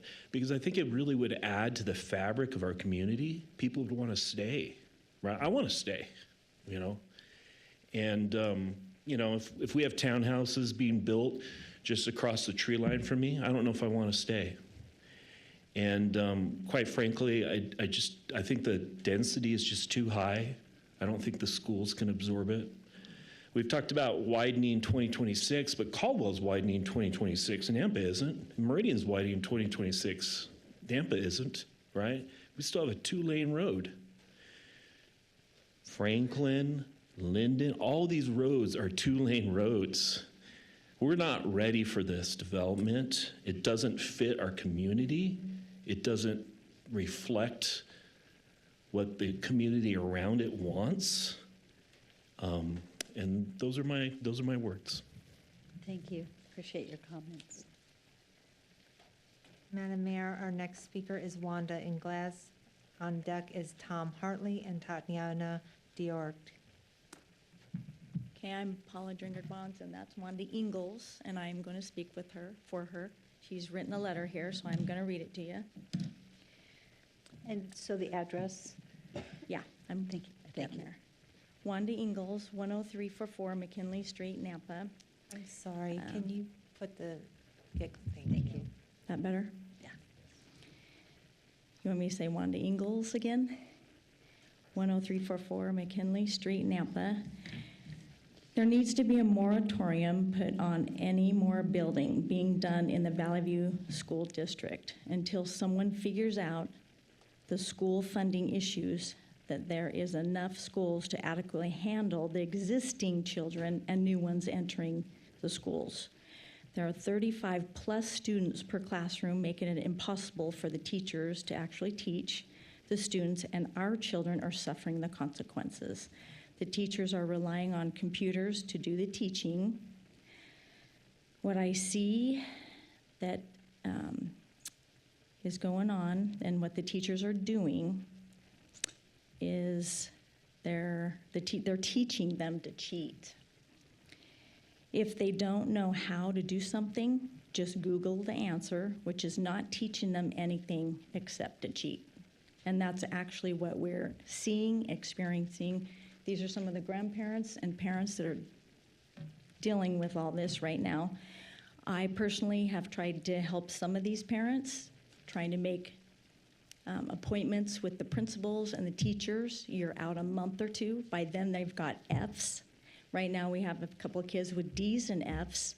They just can't get the help they need. If we're going to continue to build and put more schools, we're going to see more of this. And I really hope you guys think about that. And bold letter, she says, our children are being left behind. It took Valley View School District 3 years to get a bond passed to build 2 additional elementary schools. However, the middle schools are also overcrowded. Yeah, that's what I will stop right there and just let you know. I hope you guys I really agree with what the last gentleman said too. We do love our area. We do love our acreage. Why can't we go with something a little bit more less dense, something with, I don't know, that would be a positive growth, not so negative and pushing. I feel it's a lot of times it's all about the money, but thank you for your time. I hope you guys, yes.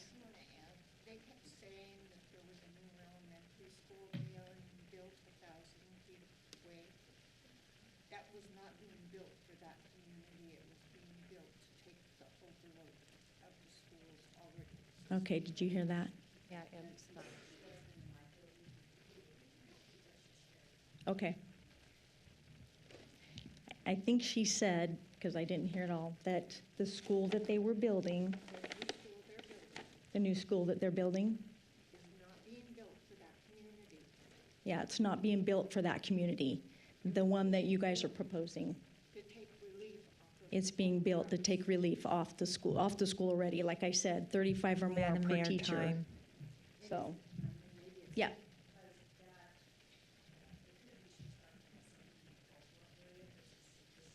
No, we're right down the road from her. No, she's real close to us, right down the road. So, yeah, it is Value Sage, and yeah, because I work with them. I know. Madam Mayor, our next speaker is Tom Hartley. On deck is Tatiana Diorg and Stacy Driscoll. Yes, Tom Hartley, 19225 North Franklin Boulevard. You got some things to think about. Water, air, and electricity. Every house you put in raises our power bill, every one of them. And that just burns me to a T. Water, we don't have the water. You might think you got water, but you don't. And there's one other thing. But it's up to you guys to stop what's going on. If you want to build these condominiums and stuff, get back in town and stay in there. If you want them, build them right next to you right here. Go up 20, 30 stories. I don't care. But quit eating up farm ground. Oh, the other one was, I had a Hispanic fellow that farms the ground around me. Asked me, where in the hell are we going to get the food? Can you tell me? Can you? No, you can't. Thank you. We appreciate your comments. Madam Mayor, our next speaker is Tatiana Diorg. On deck is Stacy Driscoll and Rocky Baker.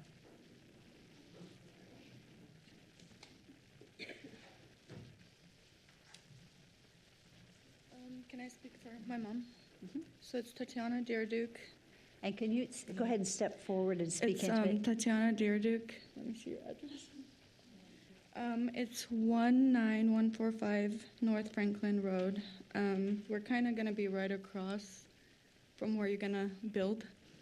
So they're more worried about traffic, basically. And then the reason people move out there is to have that privacy and that land that people want. And I'm gonna keep it short because everybody else already said everything that we were gonna. So that's kind of just our concern, is the traffic that's gonna be there. We agree with neighbors, so. You agree with neighbors? Okay. Thank you very much. Thank you for being here. Thank you. Mayor, what was her last name? Could you, I'll let you come forward and, her last name? Girardeau? Girardeau. Thank you. I could have Char has it spelled if that. you'd like it. Yeah, she's got it if you'd like it. Okay, thank you. Madam Mayor, our next speaker is Stacy Driscoll, and on deck is Rocky Baker and Jared Orem. I'm Stacy Driscoll, 8249 East Drinkard Lane, right off Franklin Road. I pretty much agree with everything they said. I love being out in the country. I love where we're at, and I'd love to see a community that matches more of where we're at. My biggest concern, too, is I'm on a well, and so I worry about the water and the schools that are overcrowded already, and then adding that much. But other than that, everybody said everything, so I appreciate your time. Thank you. Thank you. Thank you. Madam Mayor, our next speaker is Rocky Baker, and on deck is Jared Orem. Thank you. Merry Christmas. Yes. Is there a possibility to put that plot back up? Sure there is. I just want to We need his address. make a couple of points. with Your that. name and address. Oh, 1984, North Franklin Boulevard. 1984-5 North Franklin Boulevard. Thank you. All right? But anyway, the original, I can't even talk to it, it's not up yet. Is it able to put it up there, the plot? Originally, if you look at that, it almost, with the townhouses, triples the number of vehicles and people that are going to live there. It's kind of interesting that if you go all the way through and look at the size of them, you're tripling, and of course, that's more money. So you're going to make the best of the property that you've got, right? So he's tripling the amount of people and cars just on that one area. If it was the original one, it would be probably a third of the number of people and the impact that would have on that property. The other thing is that the last time that we talked about this, dealing with another subdivision that was going to go on North Franklin Boulevard, there was a concern about if that particular housing unit was, the subdivision was meeting the planning and zoning's vision for that area. I don't see how this works with what we understood, the information that was given to us prior on that subdivision. How does this work within that same vision of what we want to do along 2026? And I don't see how commercial all of a sudden jumps in at this particular place. So to me, it's out of line with what's going on around the community. With the townhouses, the impact of number of people that are going to be in this particular subdivision, the number of cars that are going to be in this subdivision. And then the third thing is, if I understood right, is that the subdivision that is right across from this had the water coming in. There was no wells for that subdivision. If my understanding right, and what I heard, is that this subdivision is going to use well water? The city water? Is the high school on city water? Only? Okay. So that answers that question. I was concerned about the aquifer around that area. So that was a concern. But basically, I just don't see this. the original plan and what you have here is drastically different, impacting the community and what is around the school, the high school. There's nothing like this. Madam Mayor, time. Thank you. Thank you very much. Appreciate your comments. Madam Mayor, our last speaker is Jared Orm. Good evening. Good evening, Madam Mayor and City Council. Thank you for taking the time to hear us. My name is Jared Orm. Could you lift up the speaker, the microphone? Sure. Thank you. Is that better? All right. My name is Jared Orm. I live at 7873 East Homestead Court. So I'm just south of this development here. I don't have a lot of details and information to add because what's been shared here has been wonderful.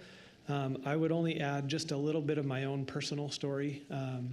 I lived in Meridian, West Meridian, for about 12 years and just moved here a little under 2 years ago.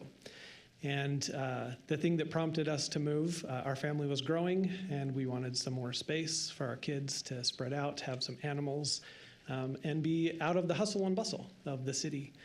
We lived right in that Costco area, the new Costco area in Meridian. And while it was fun and exciting to see things coming and growing, it just got very, very busy. Lots of traffic, lots of people, good people, and growth is great. But for us, we wanted to live in a different location.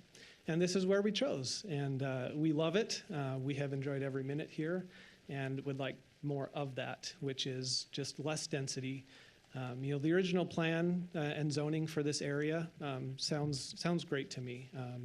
Growth is going to happen. People are going to come in. And I think what was planned before is okay. And just adding additional density and the townhomes and more houses and more cars and traffic, like people have said, I think is exactly what we were trying to move a little bit farther away from into this rural area. So thank you very much for your time. Thank you. Thank you for speaking. Is that the end? Okay. So at this time, we don't have anyone else signed up to testify. Good evening. Would you like to come forward and testify? You're ready. Okay, come on. If there is, you can come on forward and share your name and address. And if there's anyone else that did not get signed up but intended to testify, just come forward and speak your name and address. Good evening. My name is Robert Montclair. I live at 19721 Madison Road in lovely Nampa, Idaho. I agree with everybody, blah, blah, blah, blah, blah, blah, blah. All right, so my thing is that I don't know if you guys heard on the news that guy that died, in car accident on Madison Road. Did y'all hear about that? Yeah. It took a while for, them to go ahead and clear all that up. Fell off into a ditch. People use those roads as drag strips. I've called the county. I've done a lot. Now, can you only imagine if you get a bunch of families with teenage kids, which, thank God, my daughter does not drive yet. Amen. I'll let you guys know when that happens. But there's a lot of kids now that are driving even without license, and they use it as a drag strip. So now we're talking like safety, right? The next thing is Arbor, Midland, and Ustick, west side of Midland, is that within your all's jurisdiction, or is that Caldwell? The Arbor, that's Caldwell? Okay, well, scratch that. Ustick and Madison, there's a subdivision going in. It is not complete. I got laid off from a building company because, well, guess what? They got a lot of land, not a lot of houses being built, not a lot of houses being gone into. They're not doing spec homes.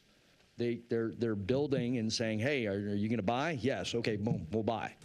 So I started my own company. Now I am fixing a lot of things that these lovely areas are saying because flooding issues, drainage issues. I get called in because I've got to, I've got to go fix it because these people pay umpteen amount of money in order to get a house. But there's drainage issues because the water's not going anywhere because of everything else, okay? So those are my main things, is that response time, because, people are racing. It is hard, to get there. Then it shuts down the roads. There's not enough widening. Our infrastructure, you see it day in and day out, and it's a sad thing. So I appreciate your time. Y'all have a wonderful Christmas and a Happy New Year, okay? Thank you. Good evening. Hi there, my name is Steve Haruza, 7396 Elm Lane. I think I'm the only one that's talked on Elm Lane. But this will definitely impact our area. I want to talk about traffic. School traffic. Have you ever gone to Ridgeview at 8 o'clock in the morning on Linden?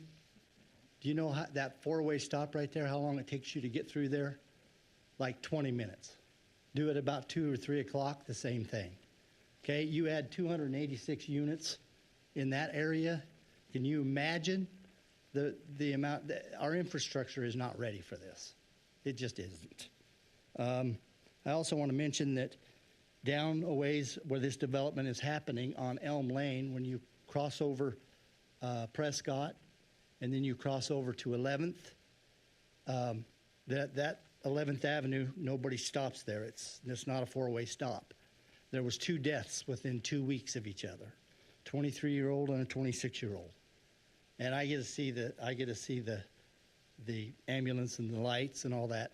The traffic is just going to be horrendous, and it's already there. And if you ever try to get off through Prescott, Franklin Road onto 2026, it's a nightmare, and people are chancing that. And that's why you see at night, you see the cops and the whatever, and it closes down the road, and then they come down my one-way road on Elm to divert it. So the traffic is just going to be horrendous, and our infrastructure is not ready. It absolutely is not ready. Also, I wanted to mention that people that have bought in this, rural area have built some pretty nice homes. And there's horse properties, and there's nice valued property, and people have moved in within the last maybe 1 to 5 years. This high-density housing unit is going to drive our investments down. Okay, our property values are going to really go, in the tank because of this high-density thing that's coming through. And I just want to say that, people move out to these rural areas for a better way of life. And I agree with what everybody else said, keep the high-density stuff within the city limits or within thereof. And my kids all went to Valley View School District, and it is a growing district. But with the housing market has really slowed, I feel like this keep building, it's just gonna, I don't know if, with interest rates the way they are, if that's gonna get any better or worse, but I just want to say I'm not in favor of this property, or this project, so thank you very much. Thank you for taking time to be here tonight. Thank you. Is there anyone else that had intended, thank you. Good evening. Leanne Yamamoto, 8444 Highway 2026.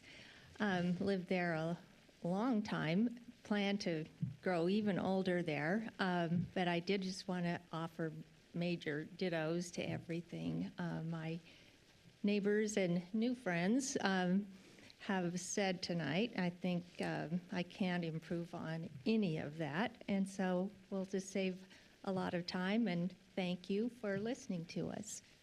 Thank you very much. Thank you for taking time to come tonight.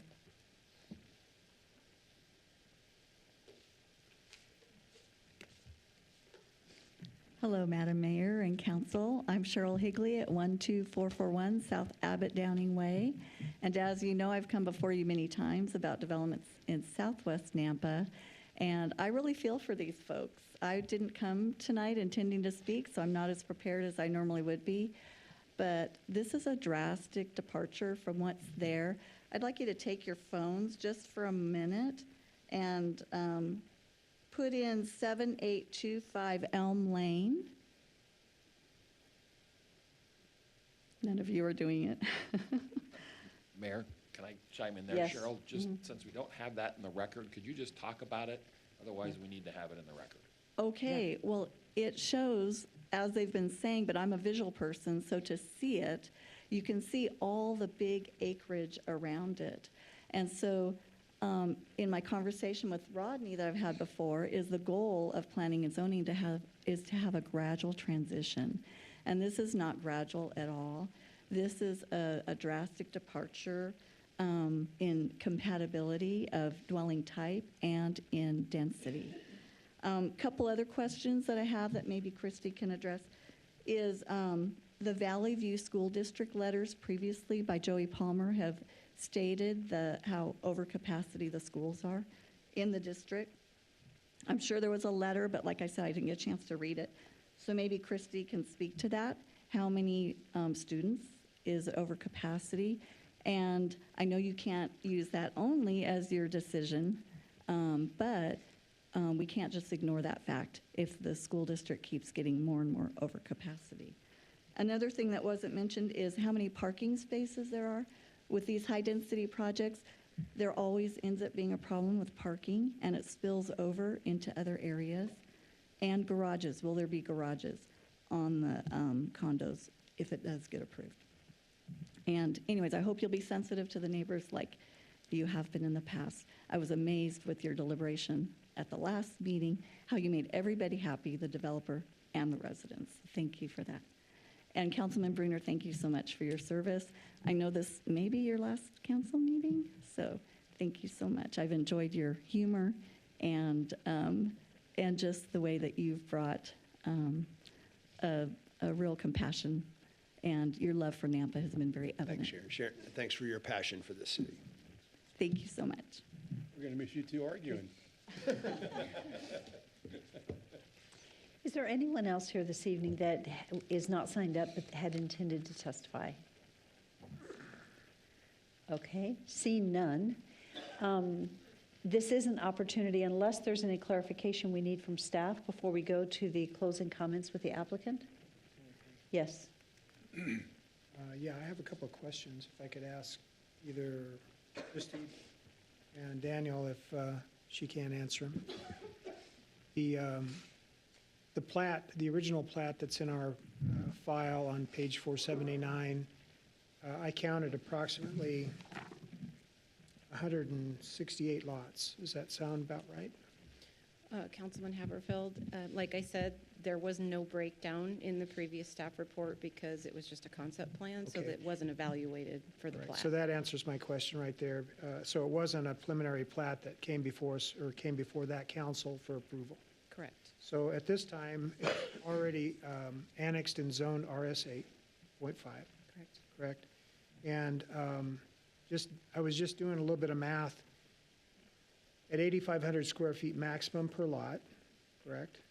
If you were to take out from the 73.92 acres, is that correct? This development is? Yes. Okay. If you were to take out 10% for open area or for landscape? 15%. 15%? 15%.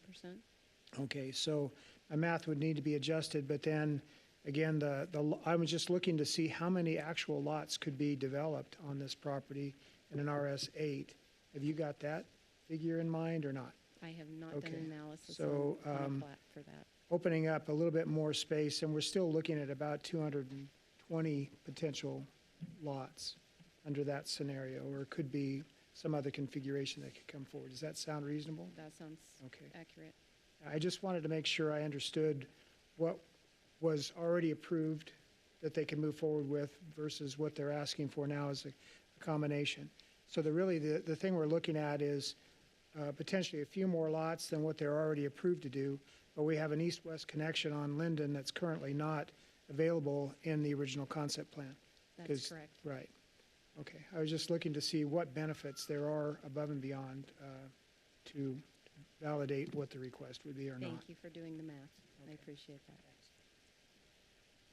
So I have a question then, just for clarity, because when I'm thinking about the change in the development agreement and that zoning, it would seem like there would be a greater difference between the 8.5 and the number of units, and when this one has the mixed use in it with the higher density. So, Mayor, it's less acreage because of the roadway and the amount of open space that they're putting in. They're putting in 20% open space. versus 15% Versus open. 15% that's required.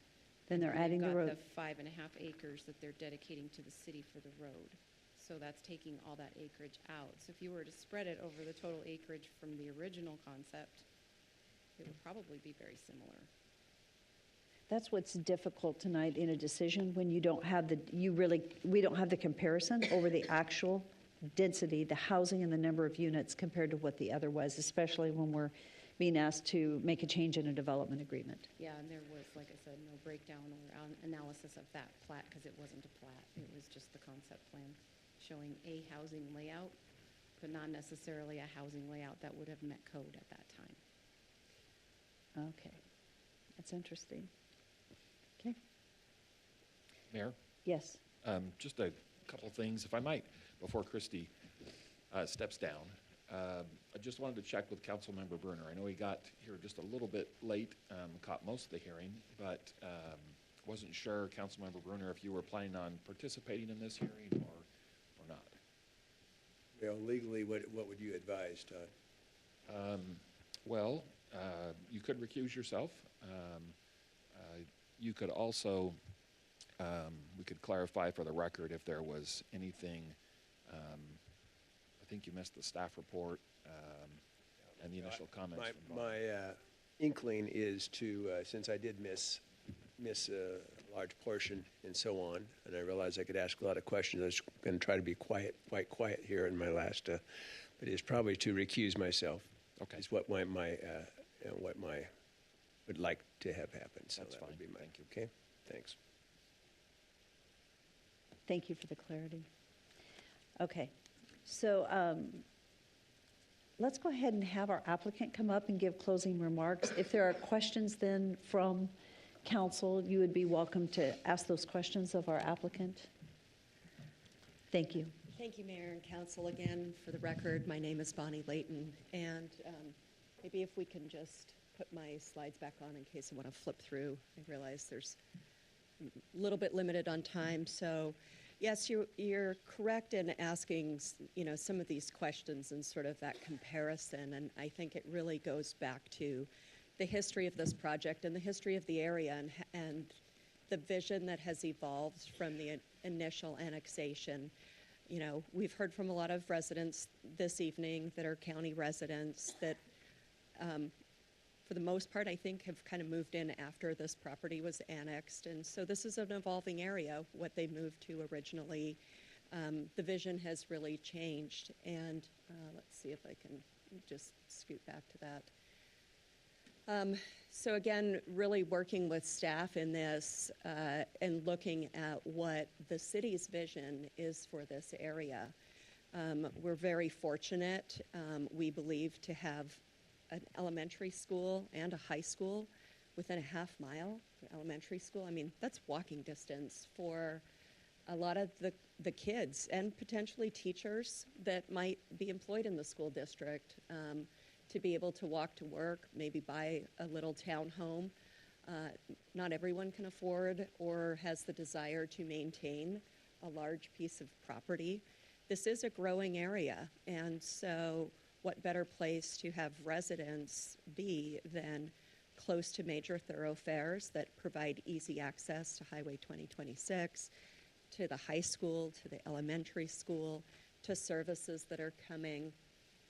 The convenience store in the corner, again, really helping to create a walkability for the community and really developing those components of that master plan community, a mix of housing choices, mix of density, plenty of open space for people to recreate in as well. And we really did work with staff. Councilman Rodriguez, you had talked about the water and sewer capacity. Of course, this was probably allotted in those plans way back in the day, but I think staff did a great job of answering that. We talked briefly about reimbursements. We're on the hook for Linden, so we're dedicating the right-of-way, and we're also building this road. It's not eligible for reimbursements. I specifically spoke with Caleb about that. It's a significant cost. The cost of land itself at, maybe $100,000 an acre, give or take, plus the development. I mean, that's a huge benefit that's not just for our project, but for the entire community.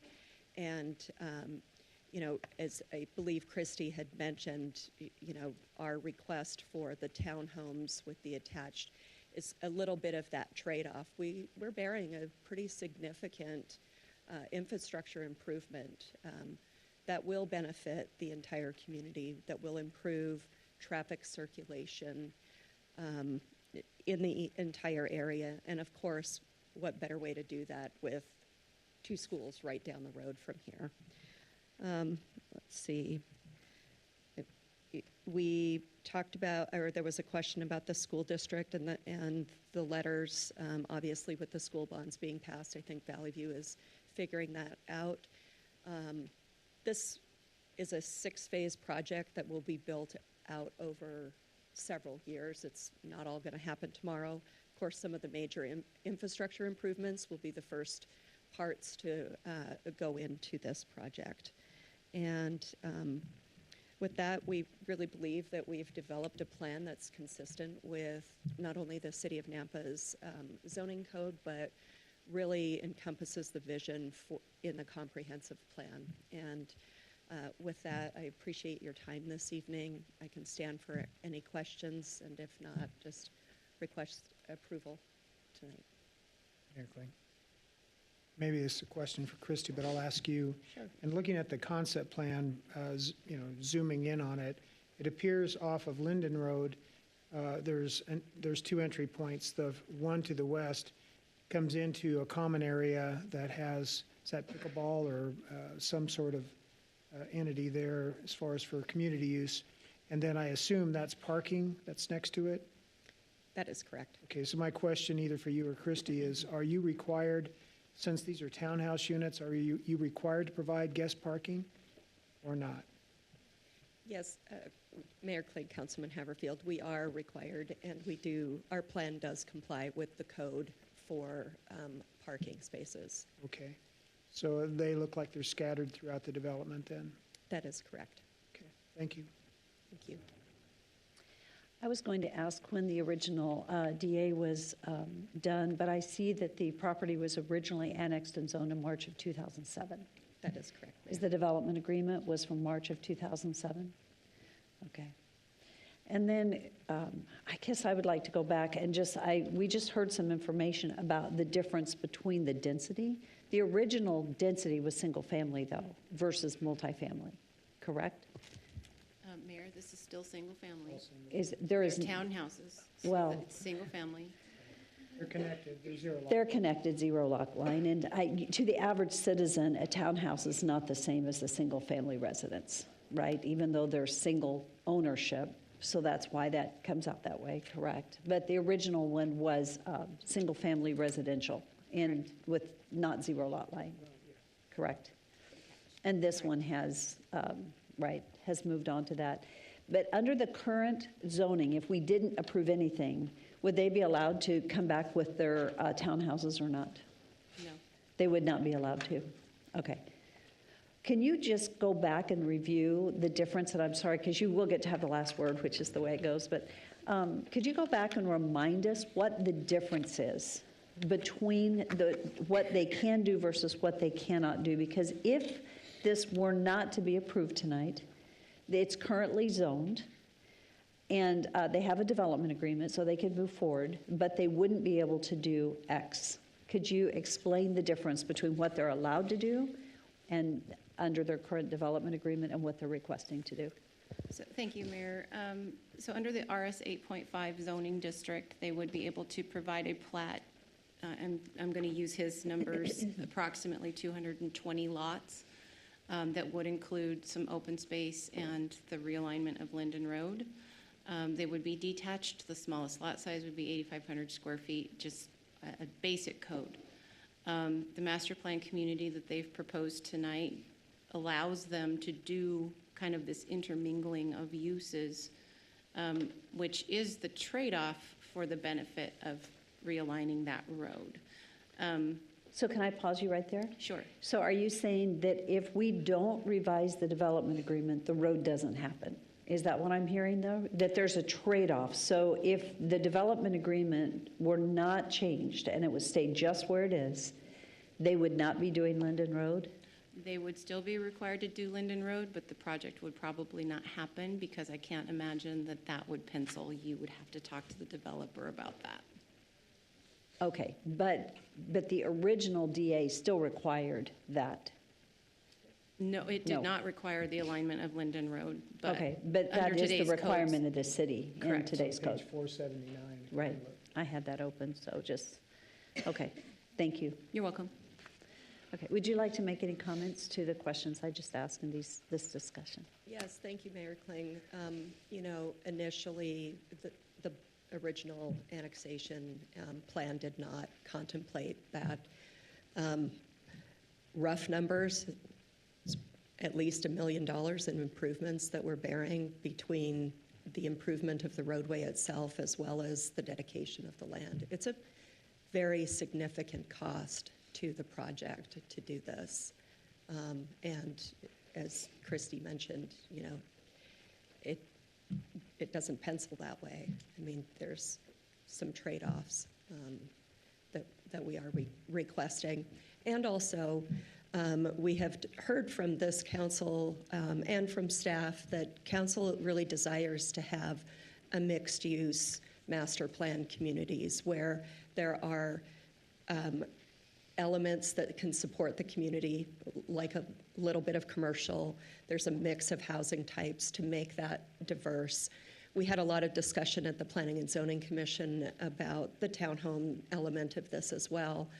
And ultimately, we gained unanimous approval because I believe that the commission saw the merits of having some smaller lot, a little bit higher density, so close to the schools. You know, where else are we going to put residents if not within walking distance of two beautiful schools in this community?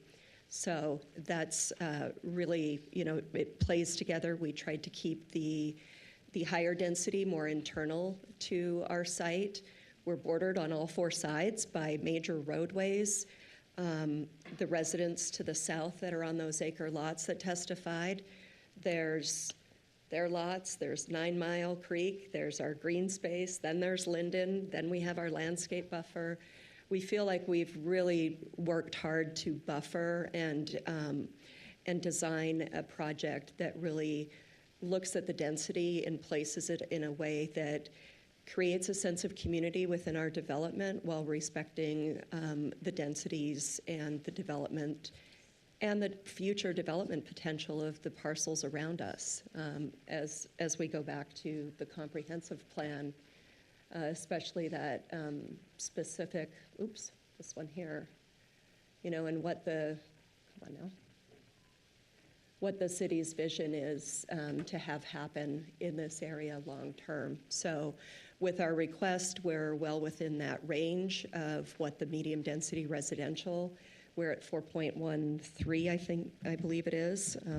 Don't want to misstate myself here. Yeah, we're at 4.13 per the comprehensive plan. It designates between a 2.5 and a 5 dwelling units per acre. So we really feel like we've zeroed in, worked with staff, and really tried to bring forward a project that hits on all of the points in the comprehensive plan and the vision for the area. Thank you. Thank you. Appreciate it. Council, do you have any Mary Clayton. questions? Yes, Yes. I do. And I don't remember this gentleman's name in the white beard, but he mentioned about two things. One, the street or a road right next to his property, and also the fence that was going to separate the properties. Please advise that. Mayor Kling and Councilman Rodriguez. So, and we've got a little bit of a section. So, as you can see, it's 100-foot right-of-way that we've got to dedicate. And then what we did is we worked with staff, and I might defer to Daniel on this. So we looked at that section and how that would typically be built and what would be required. There's an example in another jurisdiction where there was a similar condition and the developer was required to put in a fence, and it's a hazard. It gets hit. It's beat to heck all of the time. So what we did in this is we're developing the the right-of-way section on the western side, and that's the section below. And then we've done a modified section along that last eastern portion for future planning if and when that property develops, which is obviously in your plan as part of your impact area, that we've worked with staff to develop that road section the way that they requested. Is that sufficient, or is that going beyond? Are you just fixing the problem and by minimal means, or is this the thing that you have to do? Well, I guess I'm not quite sure what your question is. I mean, we are developing that right-of-way, and we've done that at the request of the engineering department. I see, okay. Yeah, you're just going by ordinance and code. But by what they've requested. I do want to clarify in the gentleman's testimony that we will be installing along their western boundary, which is our eastern boundary, and that south of Linden, we'll be installing a 6-foot privacy fence there, probably put some deciduous trees. They were concerned about buffering. They've got horses and things like that. It's a fairly typical condition that we see, in developing areas around the valley like this. Okay, thank you. Thank you. So I do have a question, and I appreciate that led me to this question. I think there was a comment made that the dedication, right, the right-of-way dedication for this, with this road going in, it actually encroaches upon the easement onto the gentleman that owns the ground south. So I'd like to clarify that, because if you could speak to that, Daniel. So there would be no right-of-way easement required until such time as they developed their property, and then they would dedicate the remainder of that 100 feet of right-of-way that would be adjacent to their property. And so there's, based on what I'm seeing there, and obviously we don't have construction drawings at a preliminary plat stage, but I don't see where right-of-way would be required from him to develop what is needed there today. In the future, for ultimate build-out of that roadway, when their property develops, likely after they've moved on, there would be some additional right-of-way that the development of their property would require them to dedicate, but is not needed for the improvements today.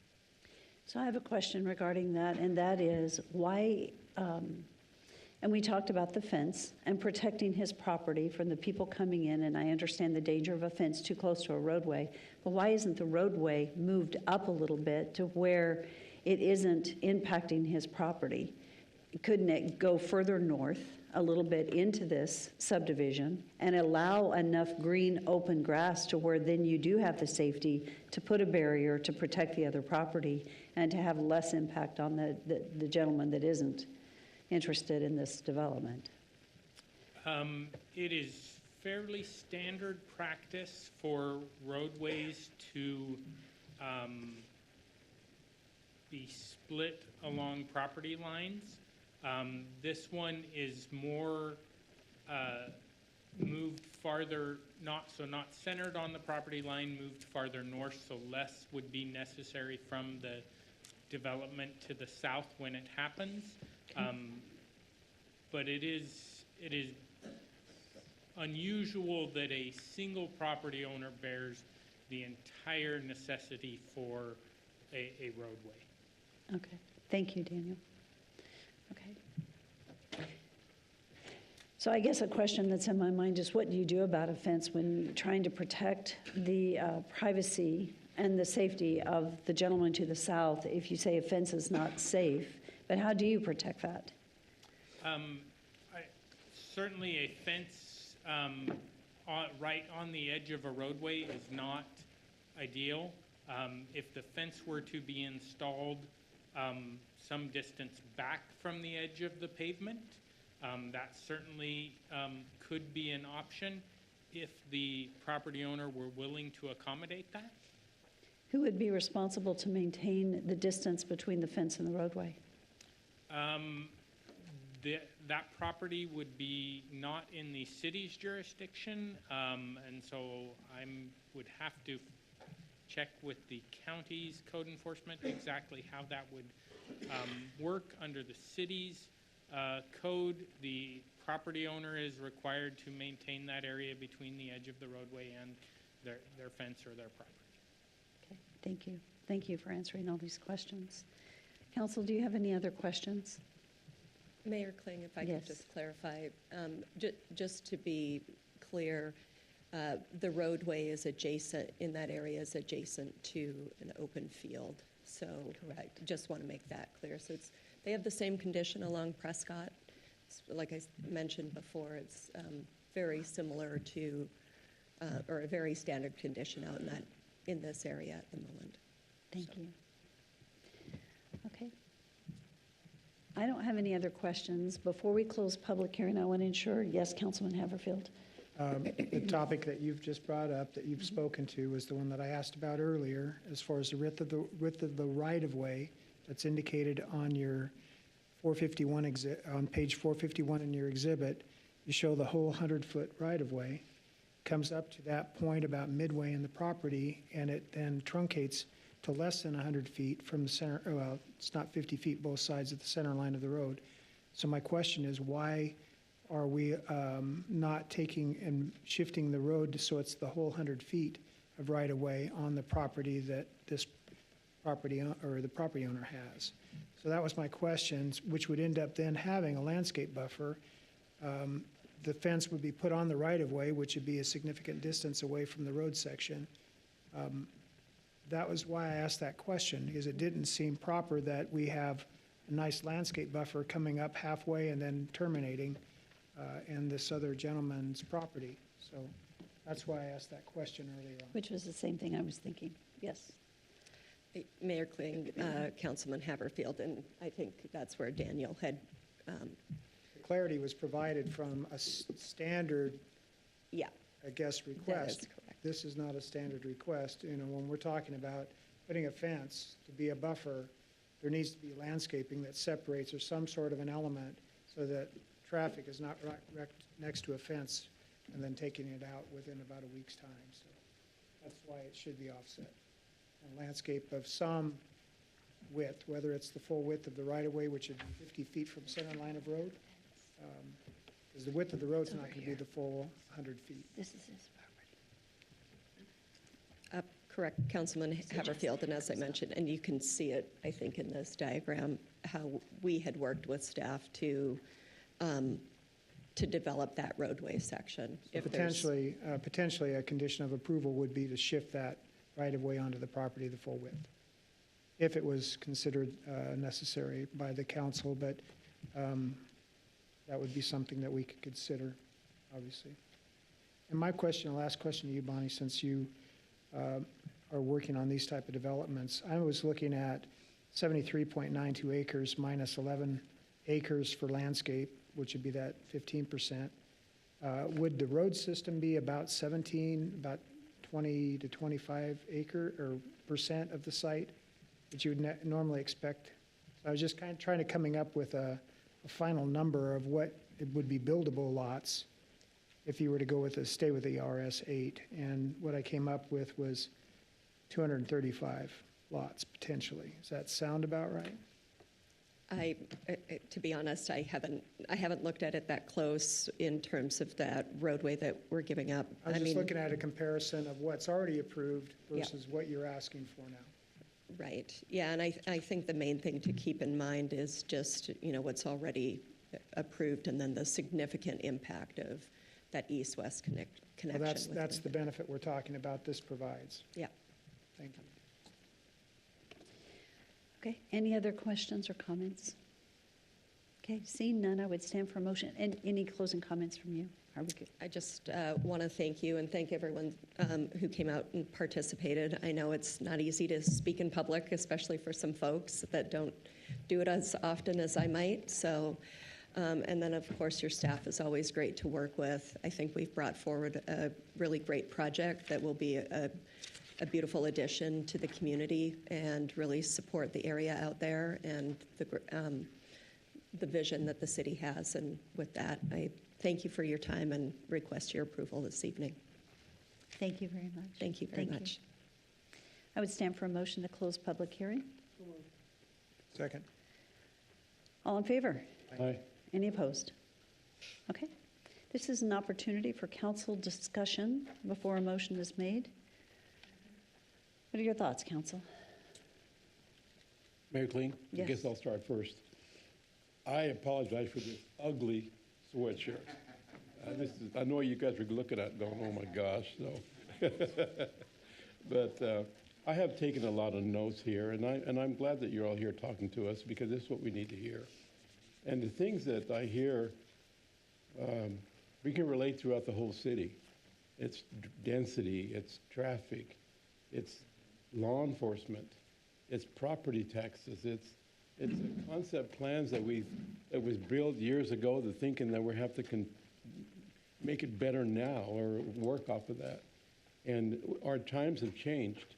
I'm concerned back when this project started that it was a good project back then, but it's not now. But now is not a good time to be putting more density, more traffic, more development into a small area. And I worry about that. And I know that the environment of Nampa right now is the grow, grow, grow, but right now growth is not paying for itself. We are paying for the growth. And I'm really concerned about that. What effect is this development going to be on everyone else? I don't know the answer to that, but I tell you, I'm concerned about it. So this is a tough one for me. Mayor, I will go next. I guess we'll just go down. Darrell, did you want to go first? Good, okay. My concern is the density of this. I don't love the townhomes in this area. We talk a lot about the mixed use, and I do like that concept generally, but in this area, I don't think that it's very fitting. Another thing that I worry about is the green space that's on the other side of the road. We talked about how it is going to be functional space. However, I don't see moms sending their kids out to go play in that space across the street next to a neighbor and then development. It just doesn't make sense. So that I don't love. And then also the response time, we're already at 7 minutes. And I'm assuming that this would be Fire Station 3 is that correct? Okay, and then do they have apparatus or would they need it for the townhomes? We're good? Okay. So yeah, the response time I'm worried about as well. I like my green spaces to be functional. I'm not sure just the greeting spaces and the playgrounds is enough for me for this much density. So those are just my thoughts right now, but we can keep going down. Thanks. On this side of the bench, thoughts? Any comments?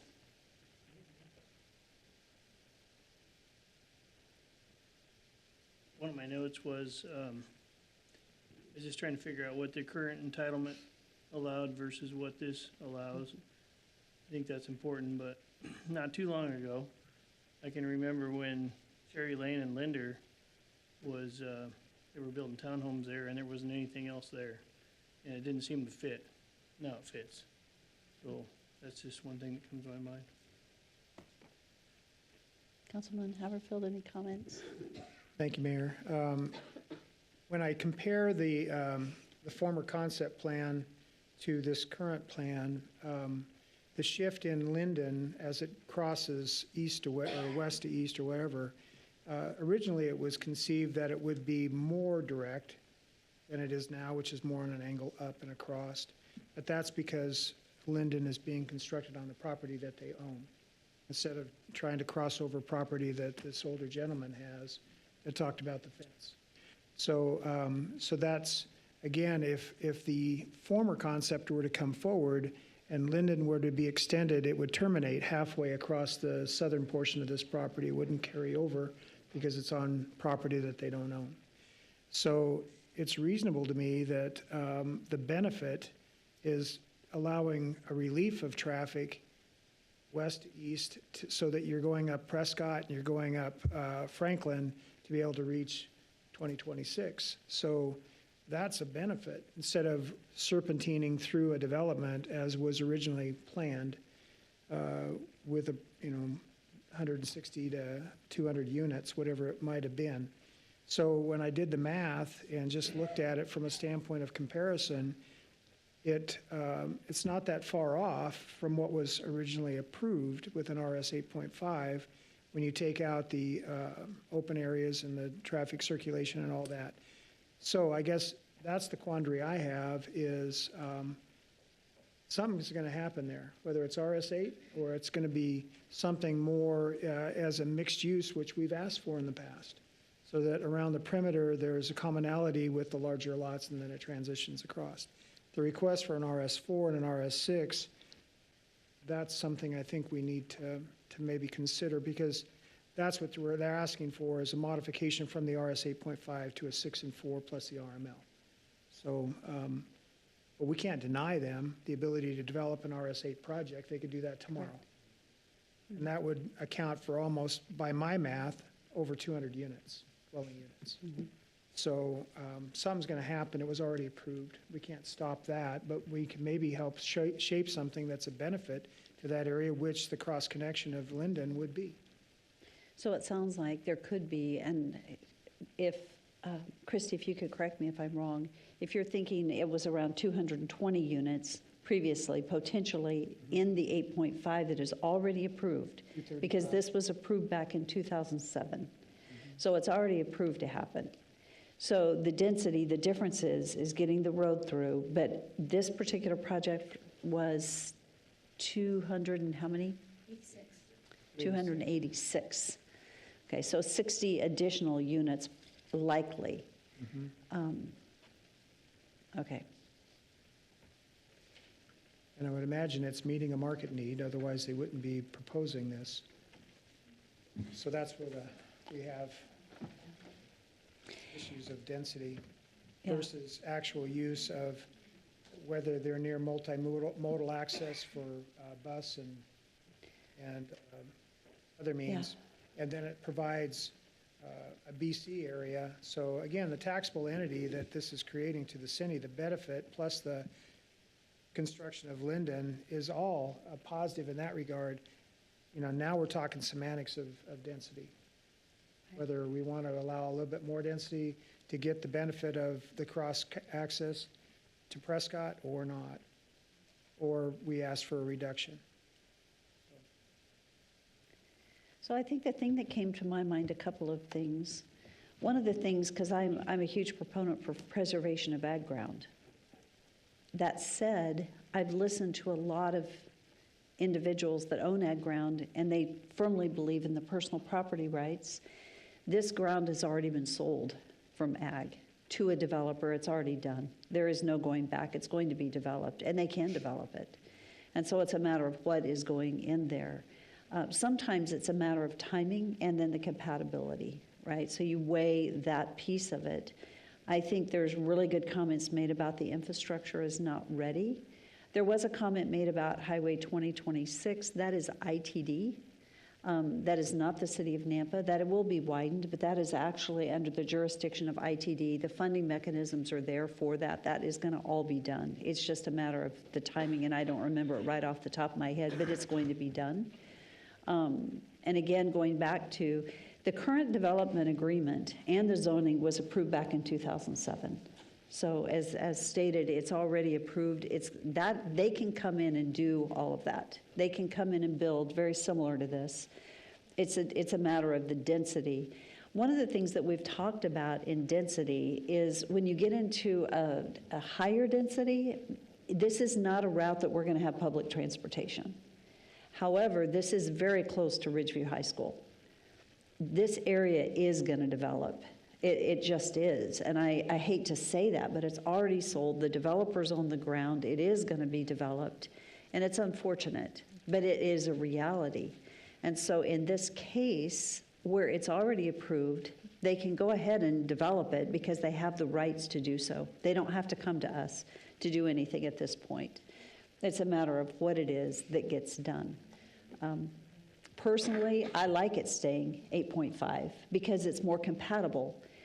One of the thoughts that came to my mind is when this was rezoned and approved in 2007, many of these people lived here, but some of them didn't, because we heard from one gentleman that had moved in. And so sometimes when people buy in an area, they buy in an area based on what it is zoned, with that anticipation. And so that was already in place. And so people anticipated it to be that. I think one of the hardest things is when it is anticipated to be something and then it changes. Yet they live there and they see the financial impact. So that is somewhat of a dilemma, right? Because I think there is an element of people did expect it to be what it was put in place back in 2007 versus what's coming in today. I understand what's happening on the development side when we're asking for the road to be put in. A quick question, I'm sorry, I just need the reminder. Our new area-specific plan that was adopted by City Council, what does that show for this area? Medium density. Medium density is in our current plan. The new specific area plan Is it medium density? is commercial and residential mixed use. Residential mixed use, which brings it down to what density in residential mixed It use? doesn't really change the density necessarily. We're still looking at that 2.5 to 5 dwelling units per acre. We dialed some of those down from what our comprehensive plan actually says, which is 2.5 to 8.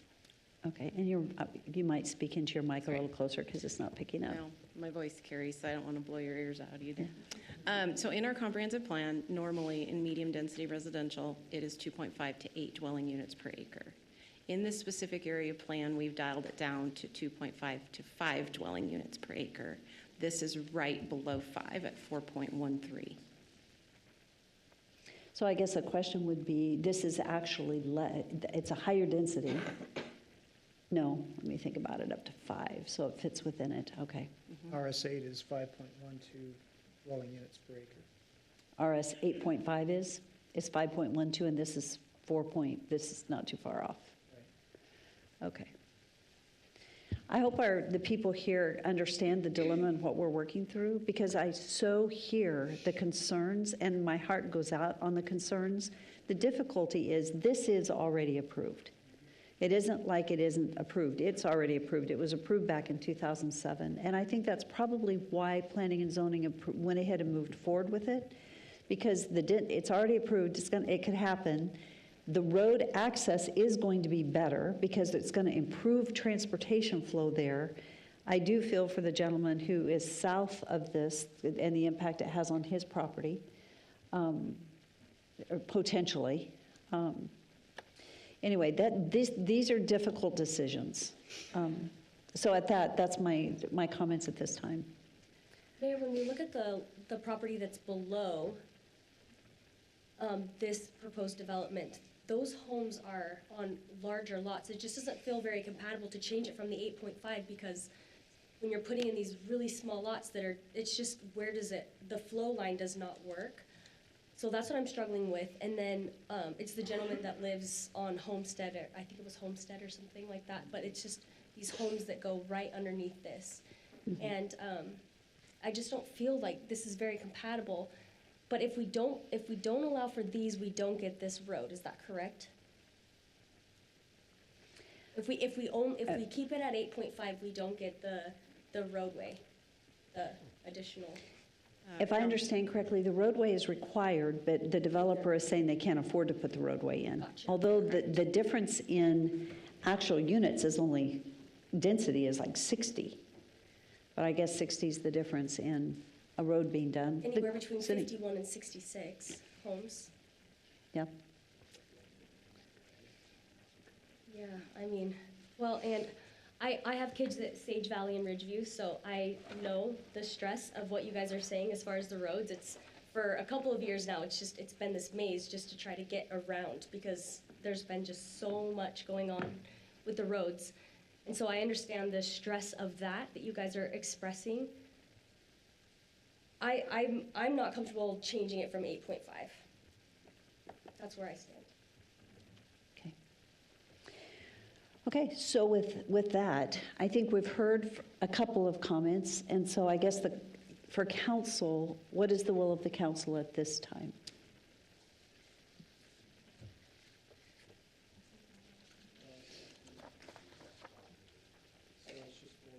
It's for voting. Mm-hmm.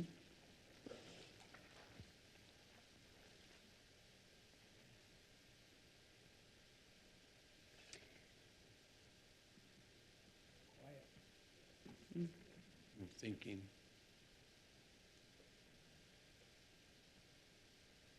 Mayor, one clarification so I'll understand. 8.5 will give us the road or it will not give us the road? It will? No. Okay, okay. Let's let Christy. Christy, could you answer that? Yeah, Councilman Rodriguez, it will still be required should they Okay. go forward with the development. However, it could just kill the project because they won't be able to afford to build the road. But the kill the project will go back to the original 2007 project. Which is zone 8.5.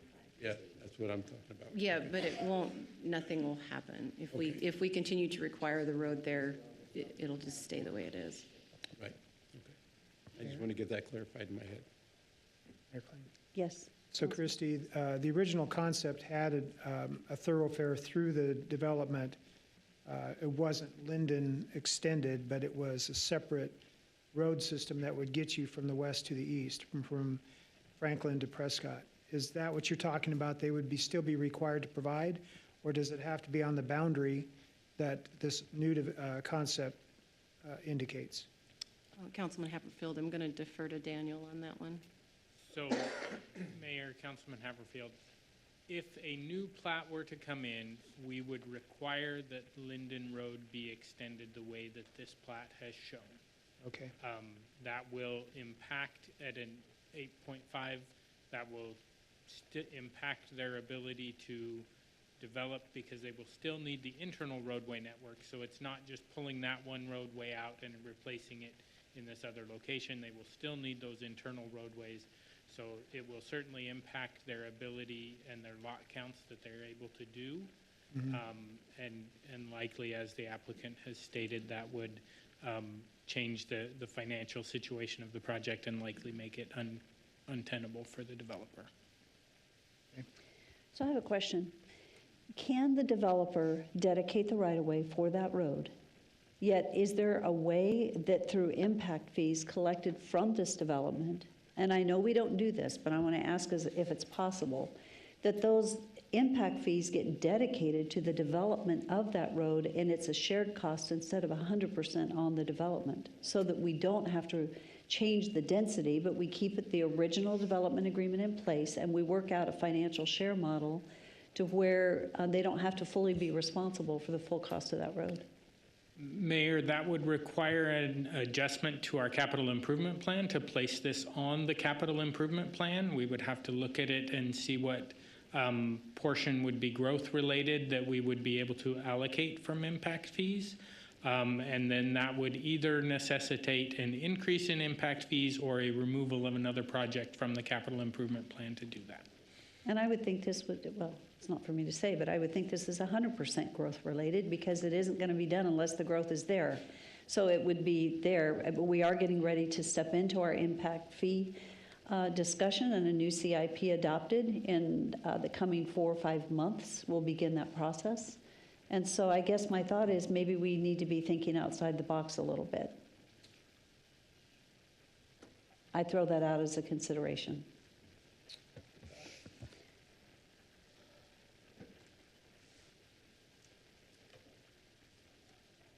Let's get a consensus. Mayor Klein? Yes. So what about if we give the opportunity to the developer to go back, figure something different out, continue this hearing and come back later with a different plan? I don't know if it's going to pass the way it's written right now. I'm not sure if it is or not. I'm just throwing it out there. I would be more than happy to do a continuation on the hearing so that we could at least explore the possibility of shared costs on the roadway rather than having the developer fund, because if they're currently under a development agreement, they can go in, they can develop this ground. If the drawback is just the cost of the road to the south, if there was a shared cost model on that so that they didn't have to bear it, then maybe that's just a thought for a consideration. Yes. So, Mayor Daniel, would a modified configuration require a full build-out of Linden, the full width on their property, or could it be split, knowing that future development to the south could spur the development of the opposite side? So the way they have shown the extension of Linden between Franklin and Christy, could you show this on a map so we're looking at what we're talking about, please? and Prescott is what they would, that is the minimum I would recommend requiring. If we were to, we wouldn't be able to lessen what that portion where they don't own both sides. I would not recommend making that any less than it already is now to remain functional.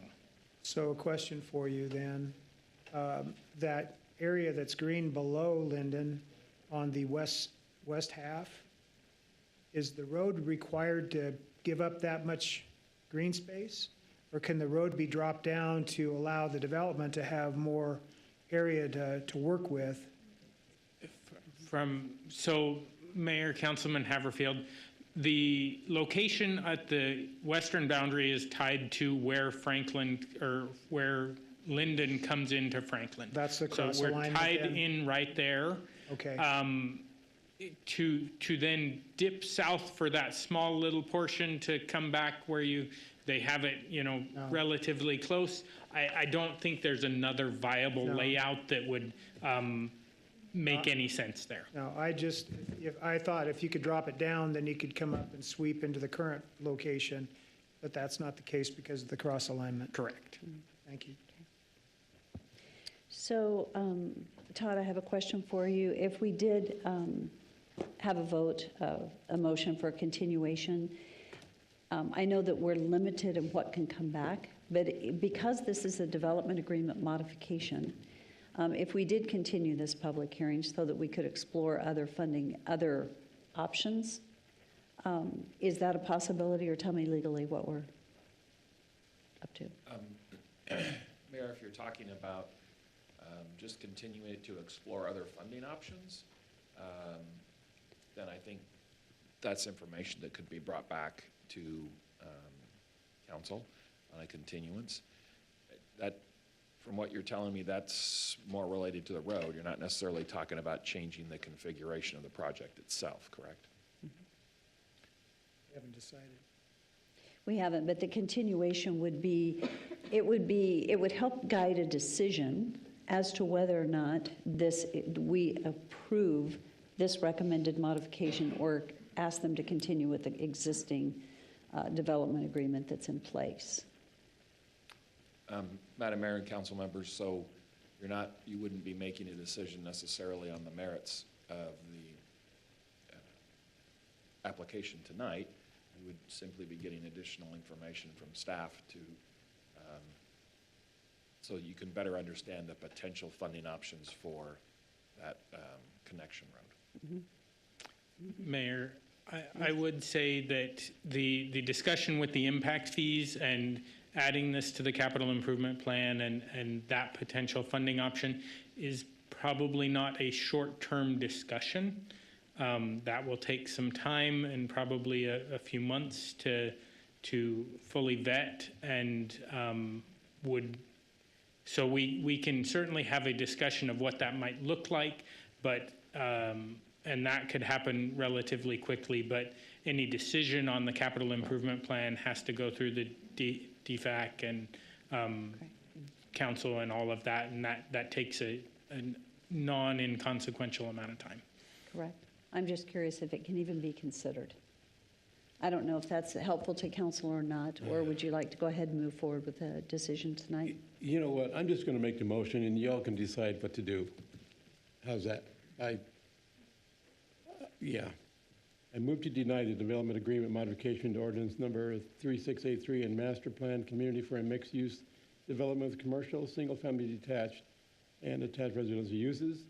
Zoning map amendment from RS5 to 2.76 acres of BC, 25.63 acres of RML, 1854 acres of RS4, and 2699 acres of RS6 zoning districts. Subdivision preliminary plat for Altum Heritage subdivision on 3 parcels at 0 Prescott, 7825 East Elm Lane and 7851 East Elm Lane for Trilogy Development. Because one is timing, number 2 is doesn't coincide with it's a concept plan issue. It is what else is there? Density and traffic. That's all I got for right now.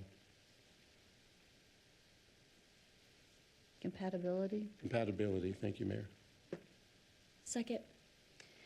Okay, it has been moved and seconded to deny the development agreement modification. Is there any discussion? Mayor Kling, I see the merit in allowing this to move forward if we continue it so that they could explore other options that they hadn't considered that I asked of the applicant during the process, rather than denying it, which means that anything further done has to go back before P&Z again.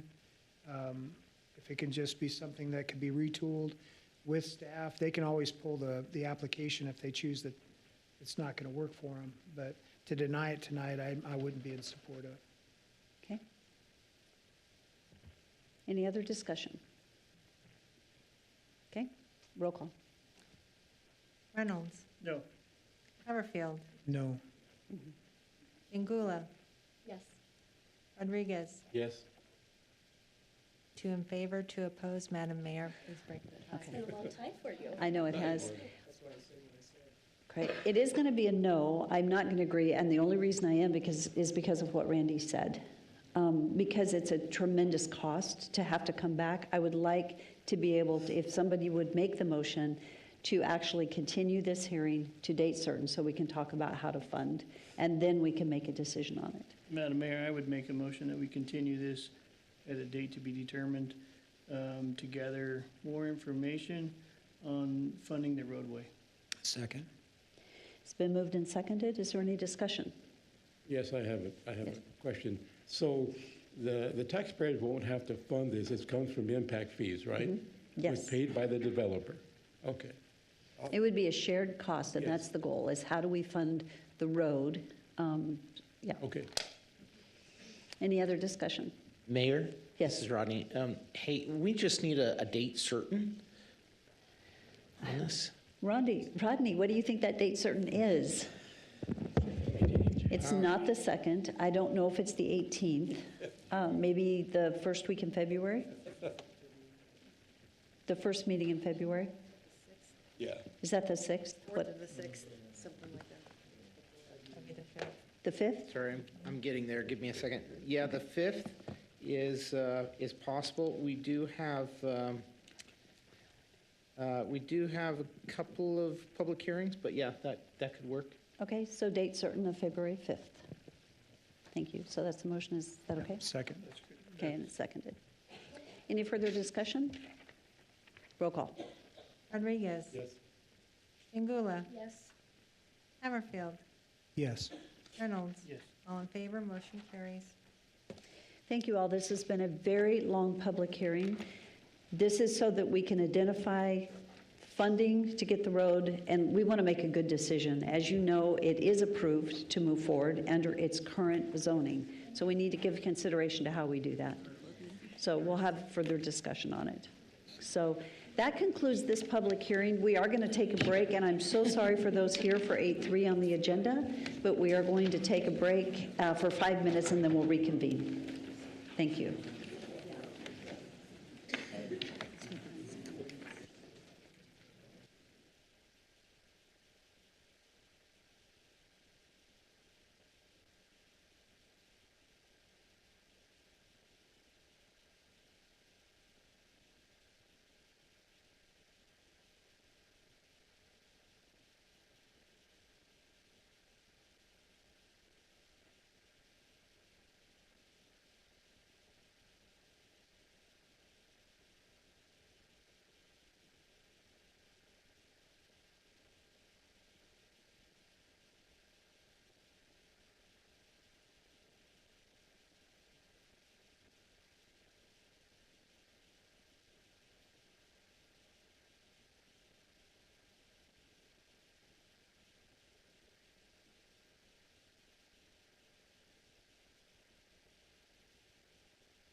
Okay, shall we get started?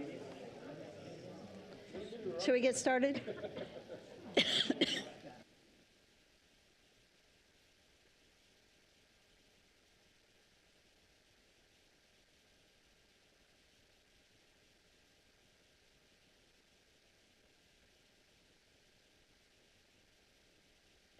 Okay, we're ready to move forward with 8.3 on the agenda.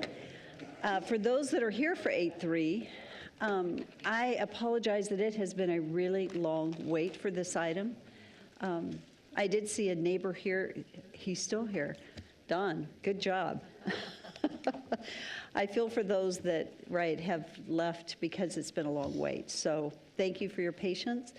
We are going to move forward with 8.3. This is an action item. This is annexation and zoning to multifamily residential zoning district on 4.6 acres and a business neighborhood district on 3.45 acres, a development agreement and planned unit development for 0 and 617 East Greenhurst Road and 232 on Sunny Ridge Road.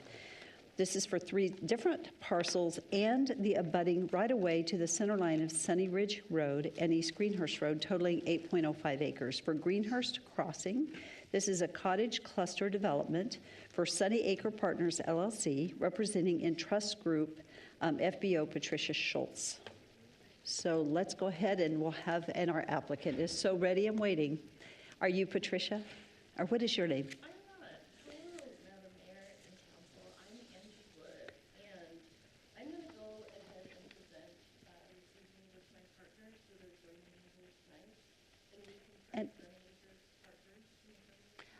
I want to double check. Is her mic on? I'm not thinking her mic is on or that we're.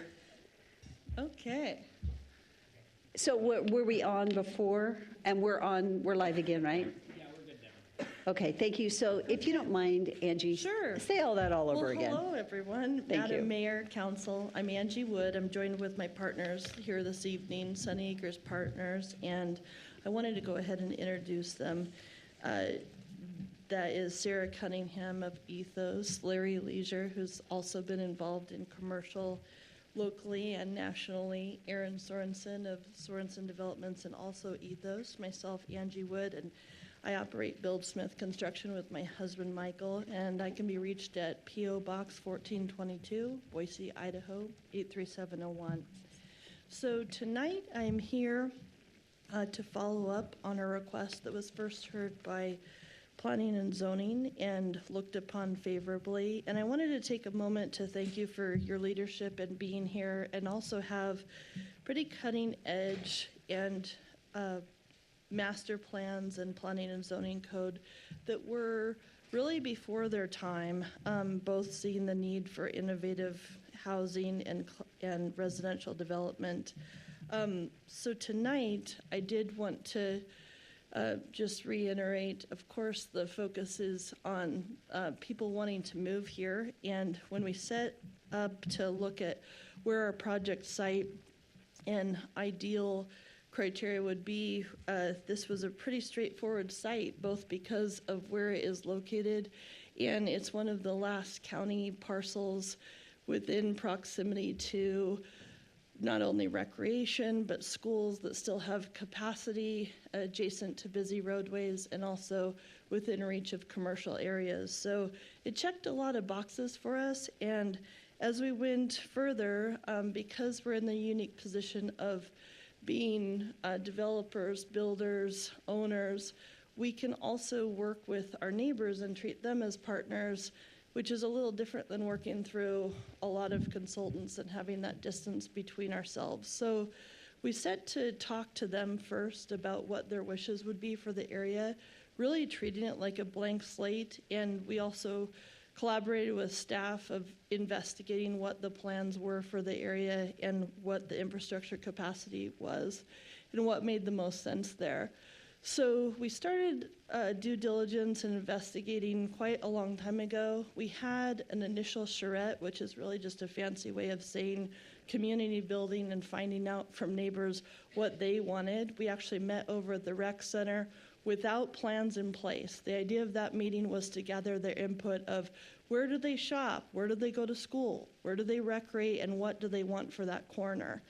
there were straightforward findings, but we also were told that people did crave neighboring services, and they did want a variety of housing availability that they could occupy and own and move forward with different options. So that was good to hear. We set to putting plans on paper, and then we had our pre-app meeting with the surrounding neighbors and residents. And back to my original reference that we see them as partners too, a lot of those conversations have continued. We have one-on-one, hopefully relationships, but also conversations with those neighbors so that we're available, and should they have questions or need to know of details in greater depth, they can reach out to us. So we worked with NAMPA, and then we went to Planning and Zoning, and now here we are tonight before the end of the year in front of City Council. So on that first neighborhood meeting, we gathered that input, and we've kept in touch with everyone, and we made sure that what our proposed project would be was compatible and consistent with the area. We figured out that our zoning that we're requesting is both the use and the zone that we're proposing is compatible.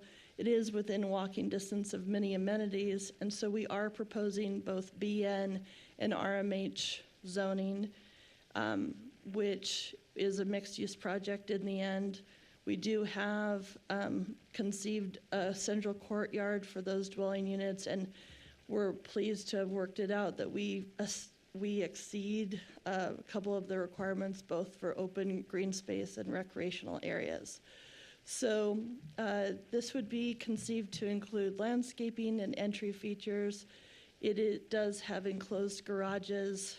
It does include pathways and those safe crossings. There was a lot of details we heard from neighbors about avoiding blind corners and making sure that this was certainly safe and secure and really making that place. And most of the projects that we've been involved in have resulted in people loving to live there and spaces that they call home.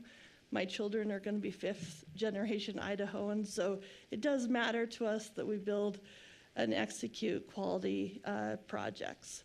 So here is the landscape areas, and you can see that adjacent to the roadways of both Greenhurst and Sunny Ridge, we do have sidewalks and other amenities and infrastructure like common courts, raised vegetable beds. There's actual grassy areas that are usable.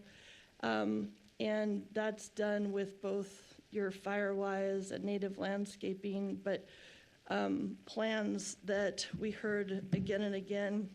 You know, we want this corner to be a place where it remains for many years and it is a quality place to live.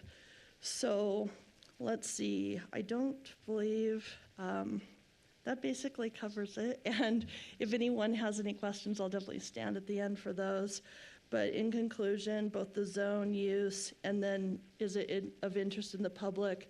The public's our partners. They're the ones who will be living here and next to this. And I think from both feedback of staff and them, I hope that you'll agree with their support. So I want to thank staff, and I will stand for questions, reserving the right to call upon any of my partners should we need that for other expertise. Thank you. Angie, thank you so much. Great job. Council, do you have any questions for Angie at this time? Certainly. Councilman Haverfield? Just a couple of quick questions. The commercial is it spec space right now? Right now it is. We're still figuring out, and I did fail to mention, and this is why I paused. So this is a little bit different than a lot of projects because they may be coming in with preliminary plats, and I think this may be elaborated on, but we don't have a preliminary plat at this time. And so the reason why is because this area does need to be studied for water and penetration and the rock, and we want to make sure that we're getting those civil plans after we know that it can be annexed properly. Okay. So long way of saying we're still figuring that out, but right now it's unknown who will occupy that area. So it could be a multi-tenant commercial building. And then the units themselves, are they, you have the pathway that they focus in on, so you're walking up to your front doors in a sense there. So these are rear-loaded garages, is that correct then? So, Madam Mayor and Council, they're actually conceived to be, how they would interact would be they'd have presence on those private drives, and we do have in the packet some streetscapes, but you would be able to have eyes on those common greens, but also eyes out on those drives where you would, it can function as both an alley and a private street functionally.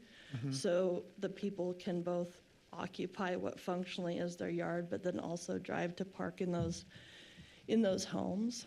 And so we will have to come back when we come back through with a preliminary plat with schematic details of how those will operate, the actual dimensional requirements of that.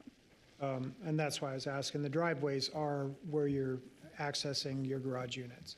And so those would be two-car garage units then? Yes, that's when, Madam Mayor and Council, when we were hearing about the feedback, that's why we have so much surface parking and enclosed garages to overpark the space, because it was such a driver for neighbors and residents to make sure that we had adequate parking. Okay, thank you. Thank you. Madam Mayor. Yes. I have one question. It looks like there's 3 homes on that property. Is that correct? Madam Mayor, Council, there are existing improvements. I know staff has more detailed in their staff report of what is currently there on site, but they're residential uses I right was now. just curious. It looks like in this picture, there's one of the homes gets left. That's why I was curious. So what is anticipated within our drawings is that we will figure out how to treat those homes, but they would not exist here on the site once the project ensues. Okay, thank you. Thank you. Are there any other questions at this time? Okay. Thank you Thank so you. much. As you know, we'll have you back. Okay. Doug, this is yours.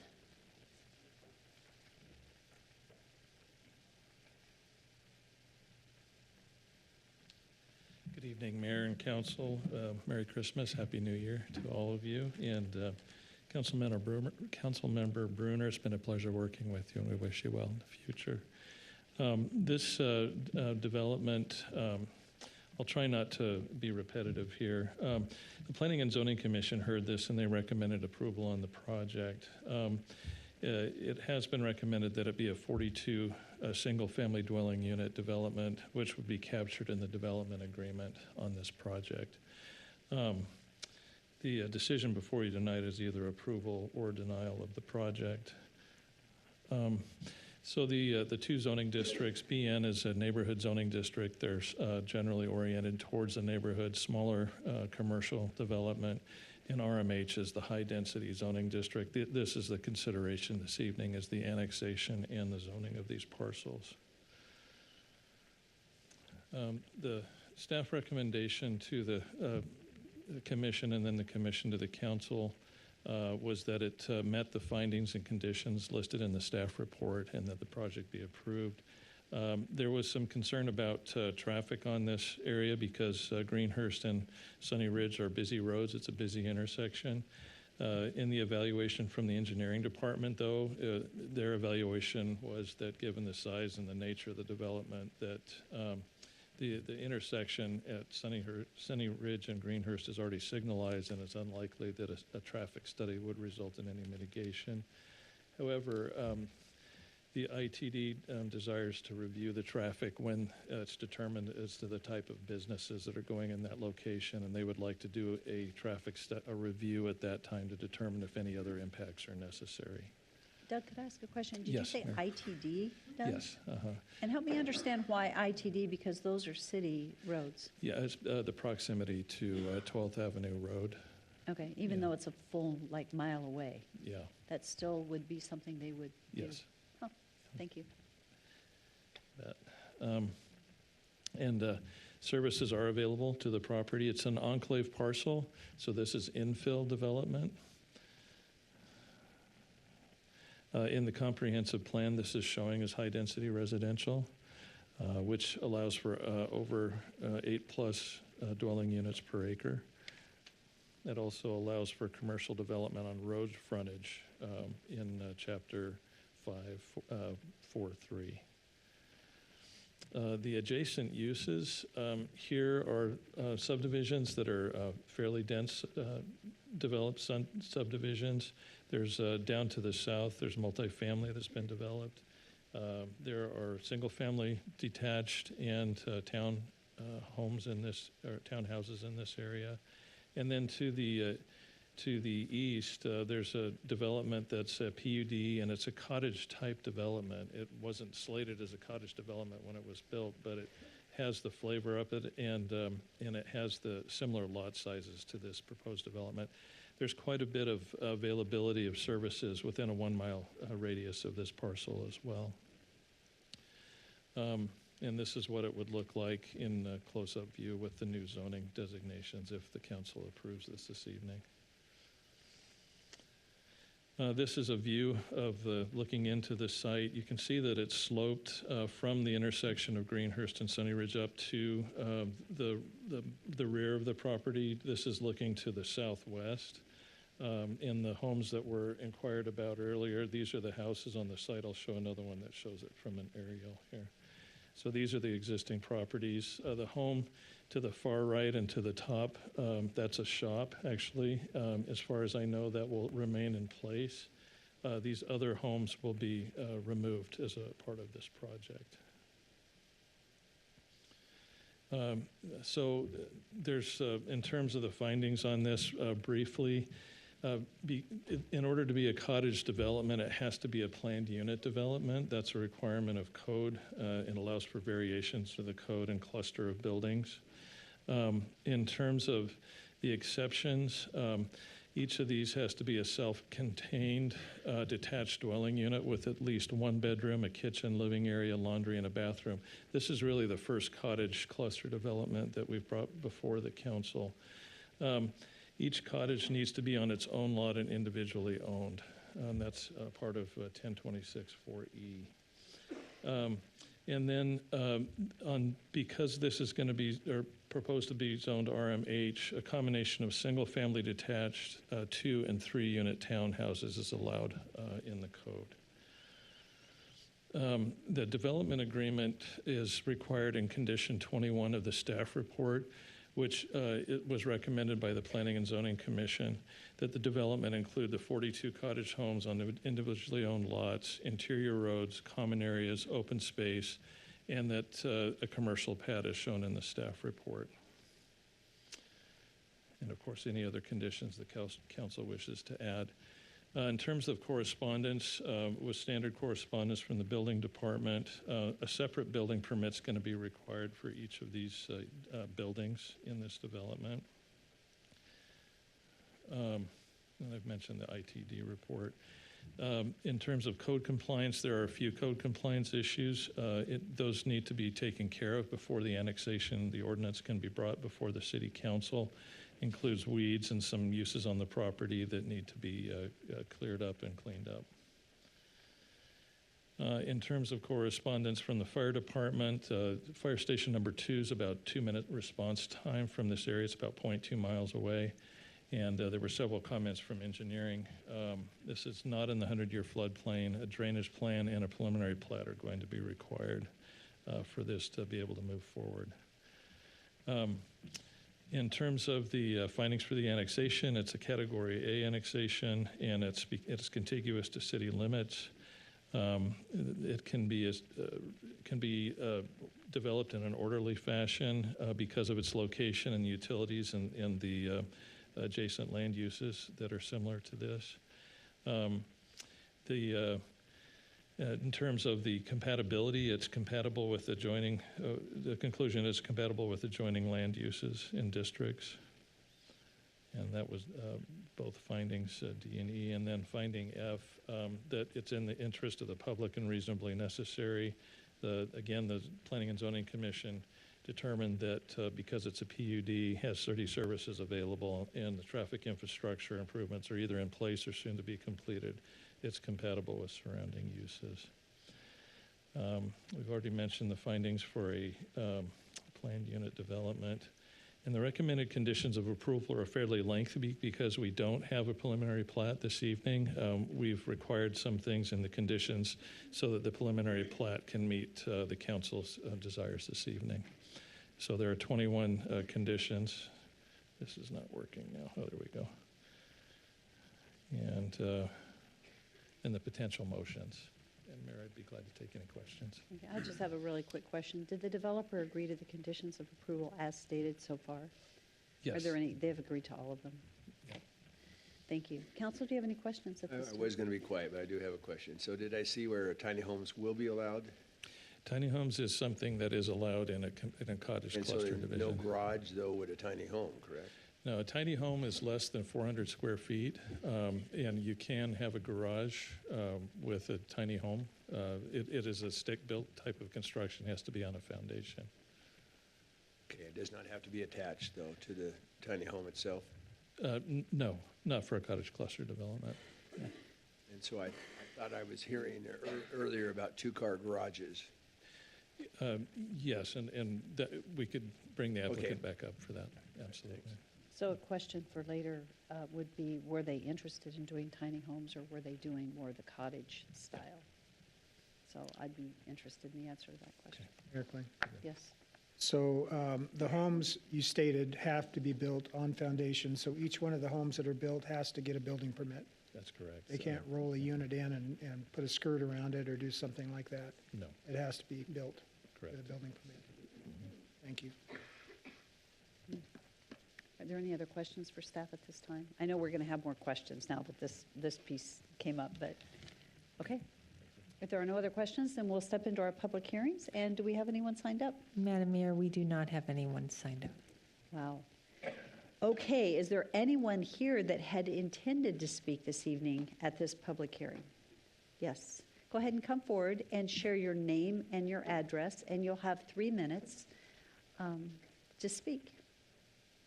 And I'll let you pull that mic down because it's way up there. Thank you. Okay. I travel up to Greenhurst daily. You have to say your name first. Oh, I'm sorry. Shirley Reese, And your- 701 Wild Rye Court, Nampa, Idaho. Thank you. Okay. I'm a resident here, been a long time resident here, and I'm very concerned about the commercial aspect of this development because of the high volume of traffic that's on Greenhurst, both east and west.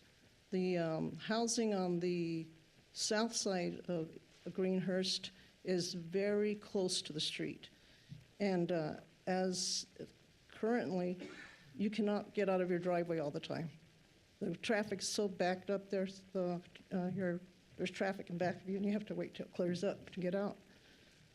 I'm very concerned that if you put something commercial in there, bring more traffic and more people coming in and out, that is just going to add to the problem. There's also a high volume of pedestrian traffic there, mostly student age, because they're traveling to South Side and Skyview and some of the, maybe an elementary school down the street. But to get our mail is an obstacle. You have to wait till the traffic clears before you can safely step onto the curb to open your mailbox and retrieve your mail. So this part of the plan really concerns me. The housing itself, if the entrances and the exits are on Sunny Ridge, I don't really see a problem with just 42 units. I do see a problem with the continuous development of housing all up and down Greenhurst, because that is one of the few streets that is a thoroughfare that everybody uses. And so that's my concern. Thank you. Thank you very much. Is there anyone else that would like to speak on this issue this evening? Okay, seeing none, this is an opportunity for our applicant to come back, provide some closing comments, and answer some questions. And I would appreciate, well, we'll ask you the question when you're done talking. That way you have the extra time if needed. Sure. Madam Mayor, Council, thank you for your time. So I wanted to address a couple things, is that when we set out to find appropriate property for what we were intending to do, We wanted to do so with delivery of the high quality of project that we're used to being involved in and supportive of. And we do have the aptitude and experience to be able to carry out a mixed-use project on this corner. When we had that vision, we did not anticipate tiny homes. They don't make financial sense. They have a number of challenges for many reasons. The level of infrastructure and aesthetic quality that we're envisioning on this corner would be such that it makes sense to have traditional residential variety and options for Nampa residents to be able to choose from. Additionally, when we have had ongoing conversations with the neighbors, we wanted to nod to what they needed too. And one of those needs was a hardened, defined corner that people could rely on for neighborhood services. And those neighborhood services have a lot of benefits for the adjacent neighbors to be able to rely on, potentially patron, and live adjacent to. We also anticipate going through the different levels of code review and design review that would be necessary to pull this project off. So I would anticipate that that will also further address any needs and observations that adjacent residents have. Thank you. Thank you. Okay, council, do you have any questions for our applicant? And I want to say thank you so much for answering the question on tiny homes. Because I appreciate the style of development that you've brought forward, and I would not want to see tiny homes. So thank you for answering that question. Any other questions for our applicant? I want to make sure we've asked any questions we might have before we close public hearing. So going, gone. I would stand for a motion to close So moved. public hearing. Second. All in favor? Aye. Okay. Thank you. Any discussion from staff? Madam Mayor, From council, I should say. Yes. I've been around a long time. I guess that makes me really old, but not as old as Darrell. But the projects. Yeah, but I act a lot younger. He ain't that old. Whatever. I do have to open his snacks for him, so. And find me pins and turn my audio on. Yeah. Go ahead. Anyway, the projects I've seen over the years that Mr. Leeser's been involved with have all been fantastic. He's built some really nice stuff. And I would be willing to make a motion to approve this as long as nobody else has any other questions. I'll second the motion once you make it. Okay, I'll make it. I move to approve the annexation and zoning to RMH zoning district on 4.6 acres and BN zoning district on 3.45 acres, development agreement and planned unit development for 0 and 617 East Greenhurst Road and 2321 Sunny Ridge Road. 3 parcels, number R20162012000. I have to read all these. R201620000 and R20162014000, and the abutting right-of-way to centerline of Sunny Ridge Road and East Greenhurst Road, totaling 8.05 acres for Greenhurst Crossing, a cottage cluster development located in the northwest quarter of Section 3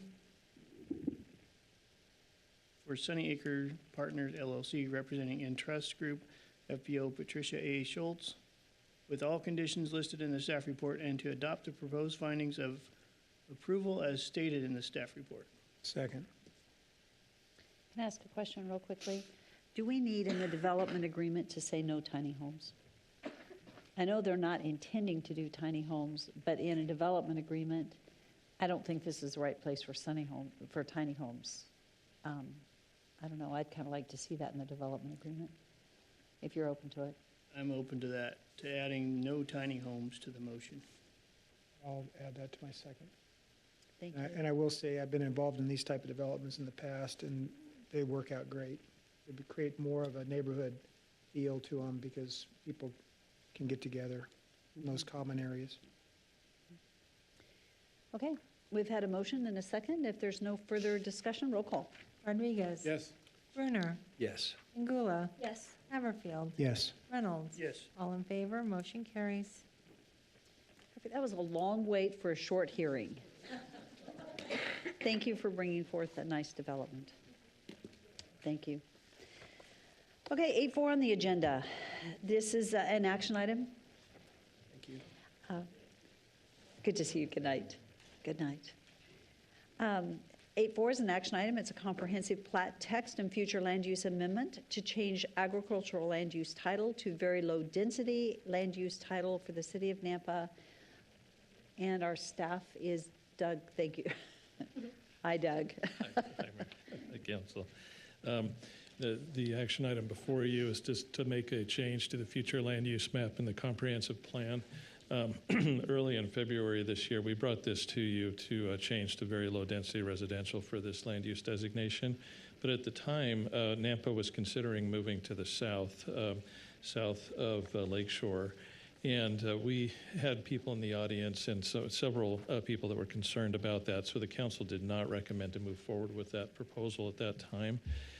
We met with the county on the area of impact expansion back in September, and they were also concerned about the city of Nampa having an agricultural designation as they do on their in their code.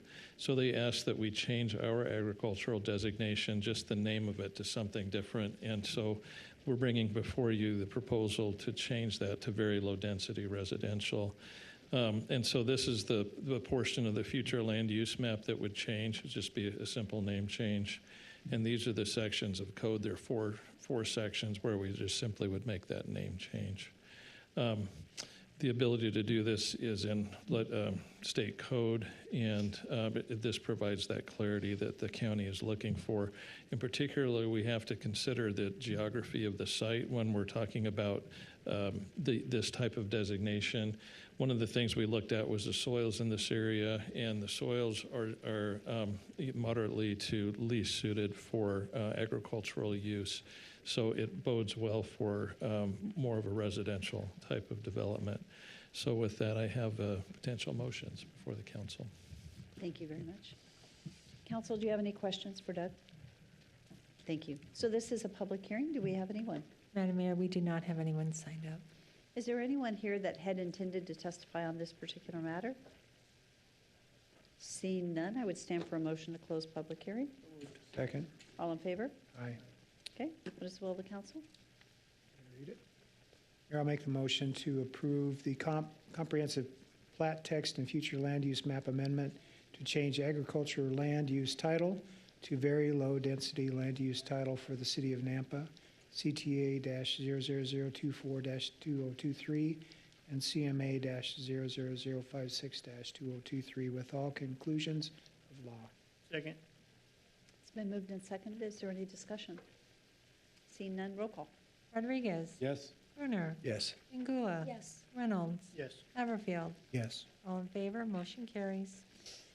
Thank you. That concludes our public hearings. We're going to move back over to new business, and we're going to start with item 7.3 on the agenda.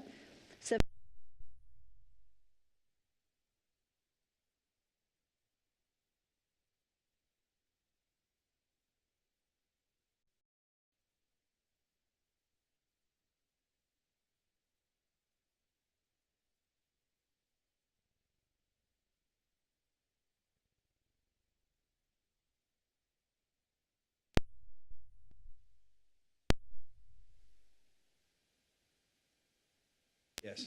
Ingula. Yes. Haverfield. Yes. Rodriguez. Yes. Reynolds. Yes.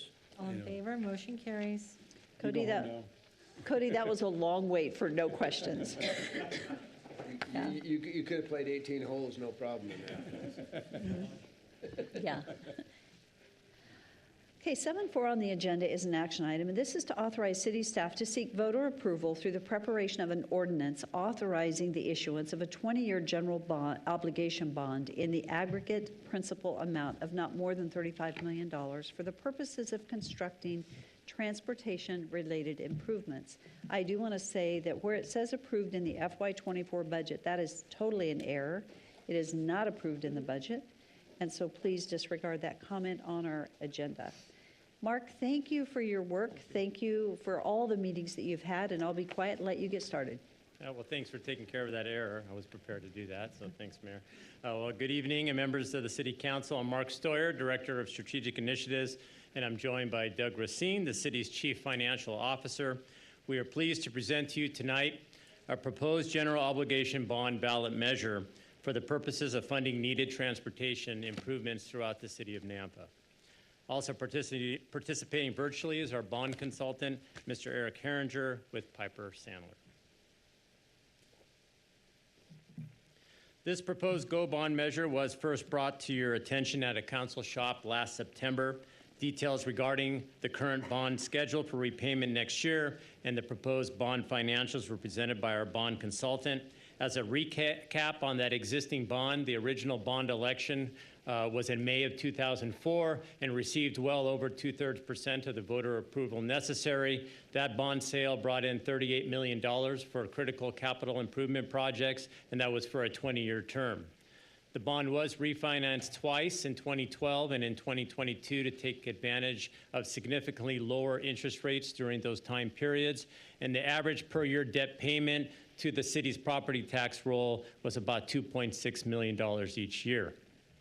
As repayment of the current bond is in August of 2024, hence a unique one-time opportunity to renew the bond to receive needed funds for transportation projects with little or no impact to the current property tax roll.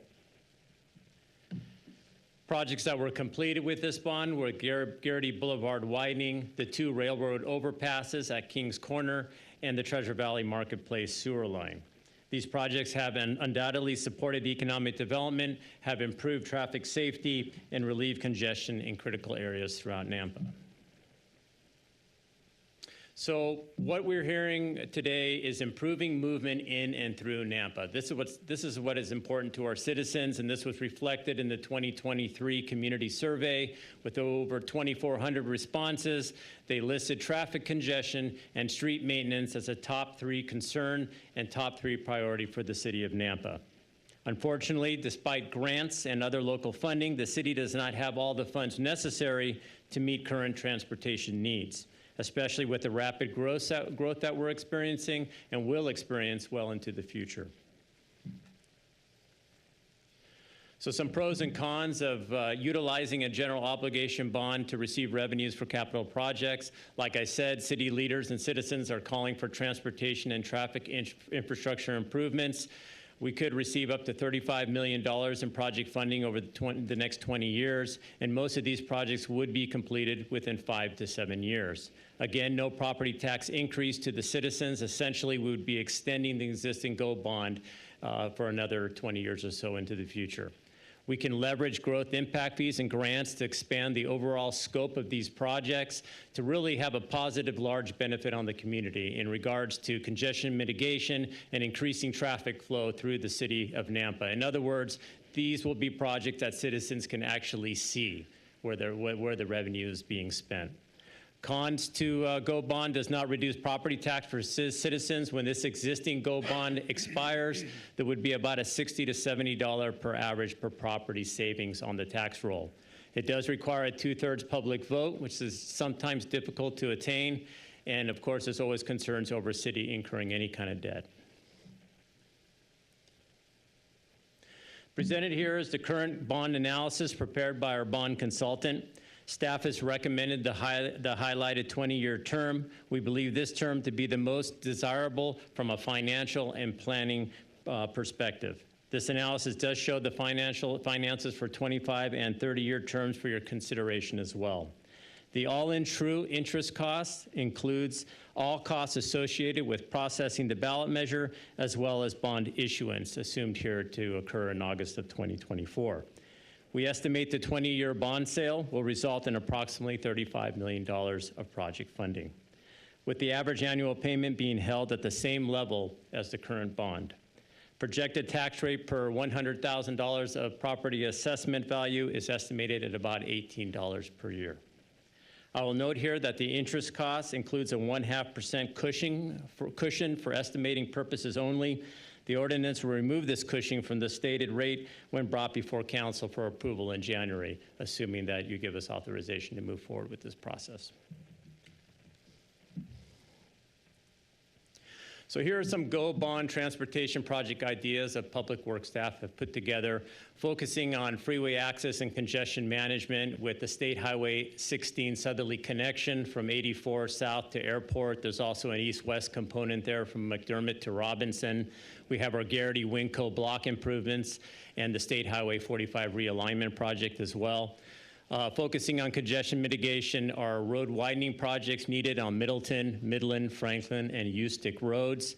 And then we wanted to have a focus also on safe routes to school to assure that our younger residents have a safe, connected way to get to their local schools.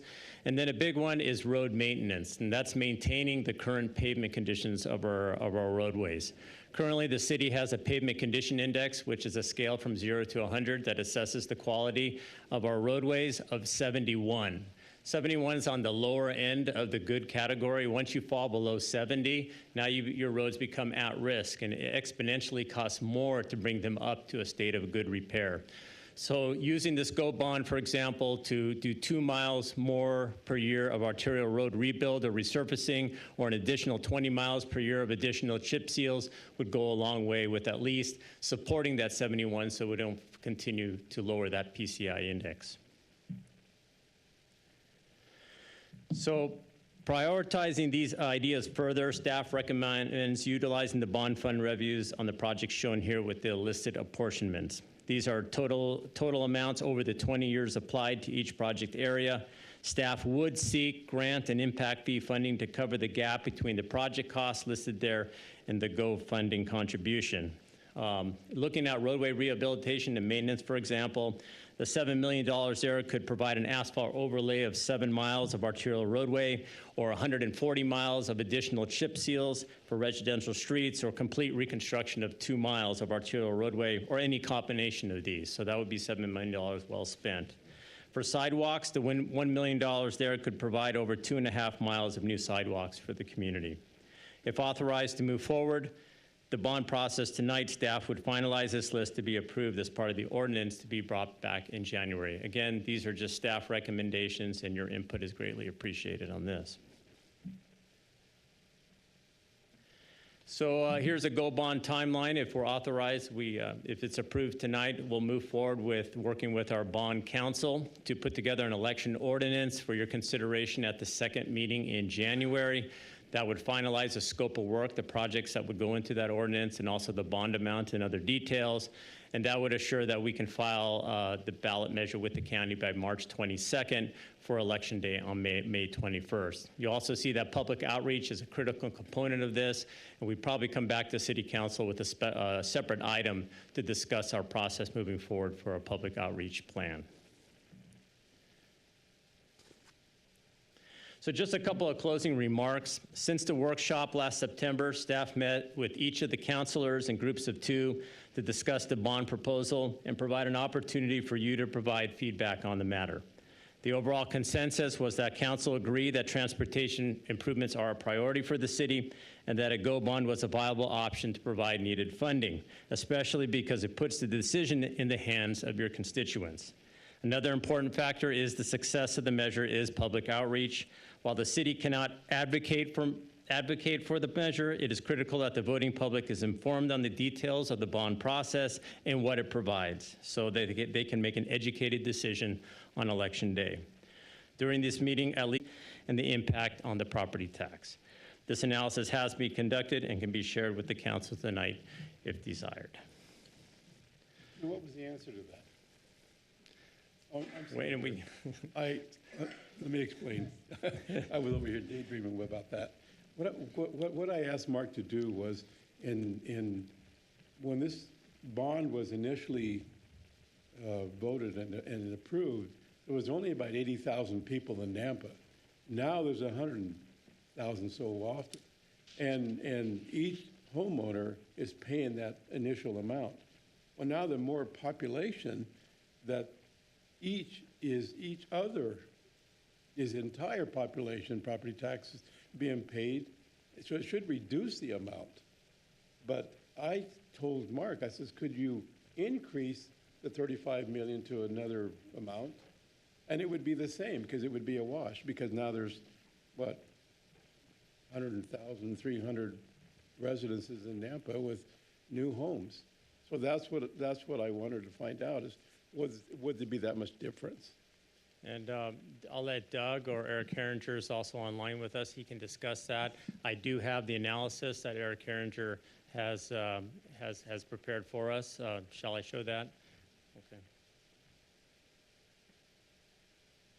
So here is if the average annual payment went up to $3 million. As you can see there, the property tax rate per 100,000 of assessment would go up $2 more to $20, and that would allow us to get $39 million. Doug, do you want to comment on this? Yeah, let me just, before we go all the way through this, my preference has been to stay at the 20-year borrowing overall, because the last one was 20 years. You go 25, 30, you end up paying quite a bit more interest over the time.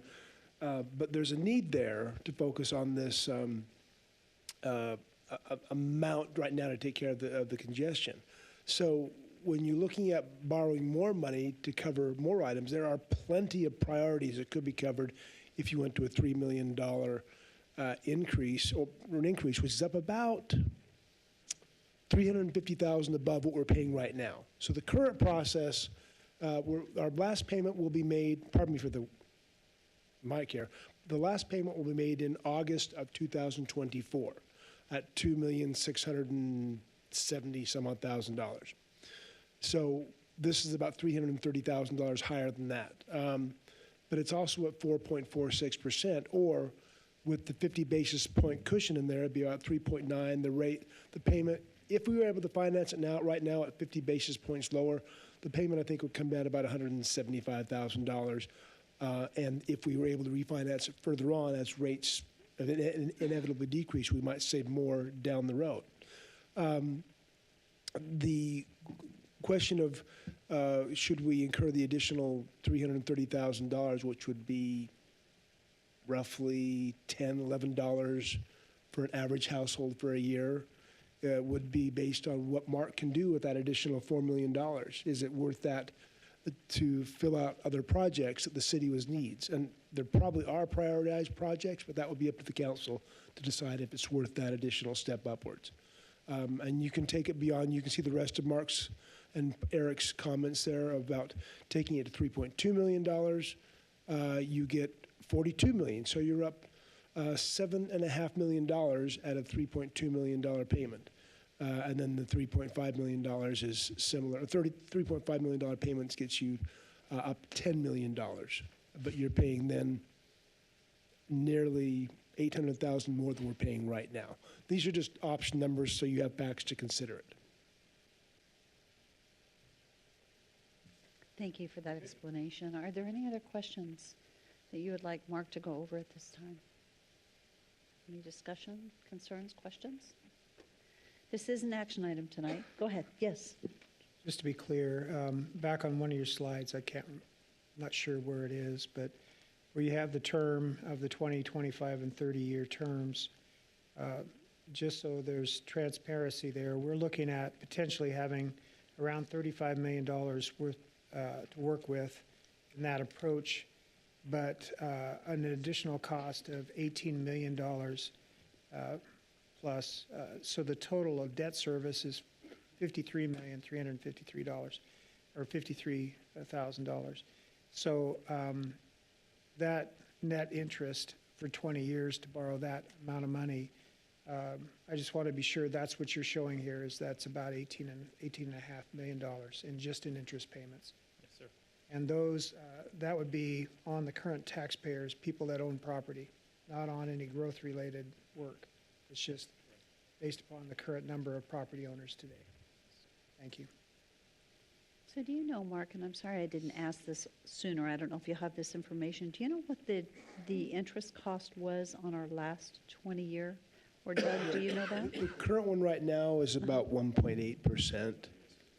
because we refinanced it a year and a half ago. But what is the total cost, the net interest cost? Do you know that? I'm sorry, I didn't No, ask this because, sooner. because what we only refinanced $5 million, not the entire $35 million when we purchased it. So I'm curious what our total interest was that we paid on that. the entirety of the loan. The entirety No, I of don't know that from start to bond. finish, no. I don't, Yeah. I That would be can dig that up, interesting. but I do not know the actual. I'm sorry? Yeah, Eric might know, Mr. Okay. Berenger. Eric, do you have an answer to that question?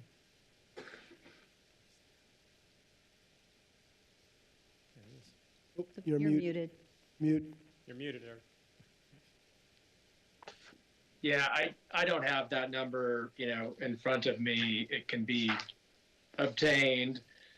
I can tell you that the interest rate back in 2004, when the original bond was issued, was about the same as what you're looking at today. So I would think it would be pretty similar to what you're looking at right now. But we can get that data. It's not that hard to get. It's just tracking it down. Eric, thank you so much for that. I appreciate you sharing the interest rate similar to what we would be looking at today. We don't have to have it, but if we do move forward, somebody may ask the question. Yeah, and I would like to point out, Doug mentioned that there's a 0.5% cushion on the interest rates in these numbers. But, the reality is in the last month, interest rates have come down a lot. And I would say that there's probably more like a full percent of cushion in the rates in this analysis now. Because these are all based on rates as of November 20. And, it's in a short period of time, rates have come down a lot. And so I guess the point is that these numbers are very conservative. I would anticipate your interest cost would be substantially less if you were selling these today. Now, the election wouldn't be until May if you decide to move forward, and rates can go back up. So, we kind of have to make decisions based on information in front of us. And so I just wanted to throw that out, that there's even more cushion built into these numbers than when there was a month ago. On a quick calculation, if we financed it at 1% lower, the payment would be $2.45 million, a little more than $200,000 lower than we're paying right now. Yeah. Or you could alternatively use that lower rate to leverage a higher borrowing and keep the payment the same. Perfect. Thank you so much. I appreciate that information. Thank you. So council, do you have any other questions? Councilman Reynolds, no? Okay. What is the will of the council? Madam Mayor, I'd make a motion that we approve this action item. Second? It's been moved and seconded. Is there any further discussion? Mayor, Yes.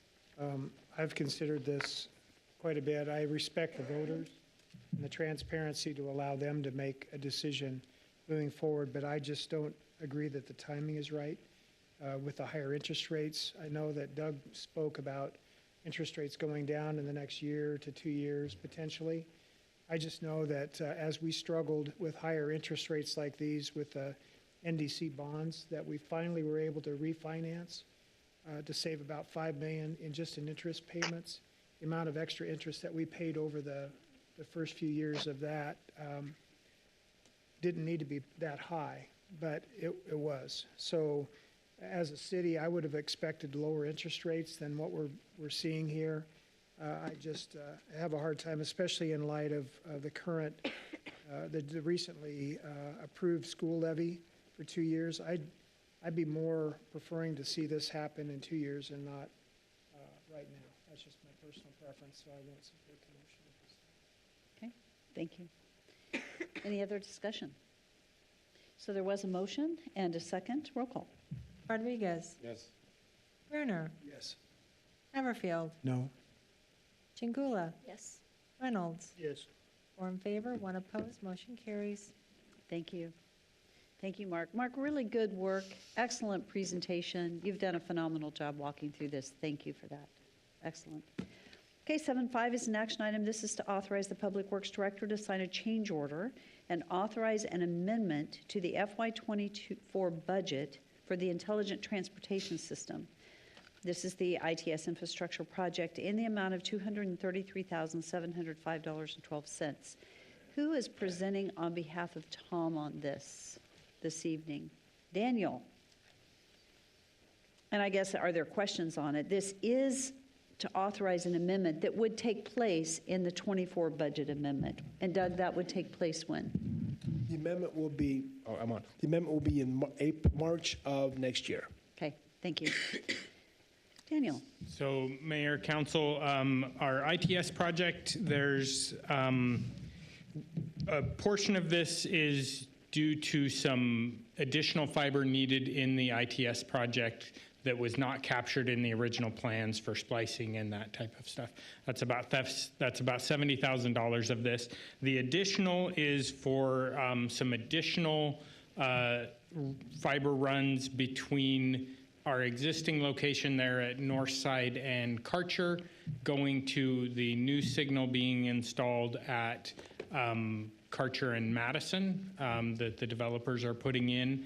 And so those are the two things that make up this request. We've put it in there as a budget amendment, though portions of it we anticipate being able to take out of the streets contingency. We just haven't bid all our projects for the year, so we don't know exactly how much that will be for there.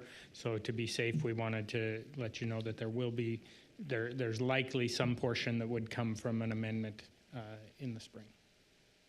Thank you, Daniel. And I have a quick question. So when we're laying this conduit for this fiber, is there a secondary benefit of that conduit being shared and that extending other fiber out to people for usage? So these fibers would be solely city use. It would not be extended to residential uses or commercial uses. This is strictly for city. What about the conduit, though? So would generally, that be shared use? Could, like, if somebody wanted to get fiber out to those neighborhoods? So Matt is online, so I will probably defer to him. I don't believe that we are putting in extra conduits for that type of use. There are some of that trading that happens with TDS and our agreement with them, but I don't believe this would entail that. Matt, do you want to correct me if I'm wrong? So we are putting in spare conduit here. We haven't entered into agreements with TDS in the past to share conduit or share fiber. That's not on the table right now for this. We're putting in extra conduit to account for. So the plan is to put in 4 conduits. One will use fiber, one will use lighting, and then there will be a spare for each for future improvements. But there's no plan to enter into any kind of sharing with somebody like TDS right now. So my thought on that is that when you're down digging a hole, you might as well get the conduit in there for other use. And with the industrial development out on Madison and future development, I just want to make sure that, it's a one-time dig, get the conduit in there for somebody to be able to use.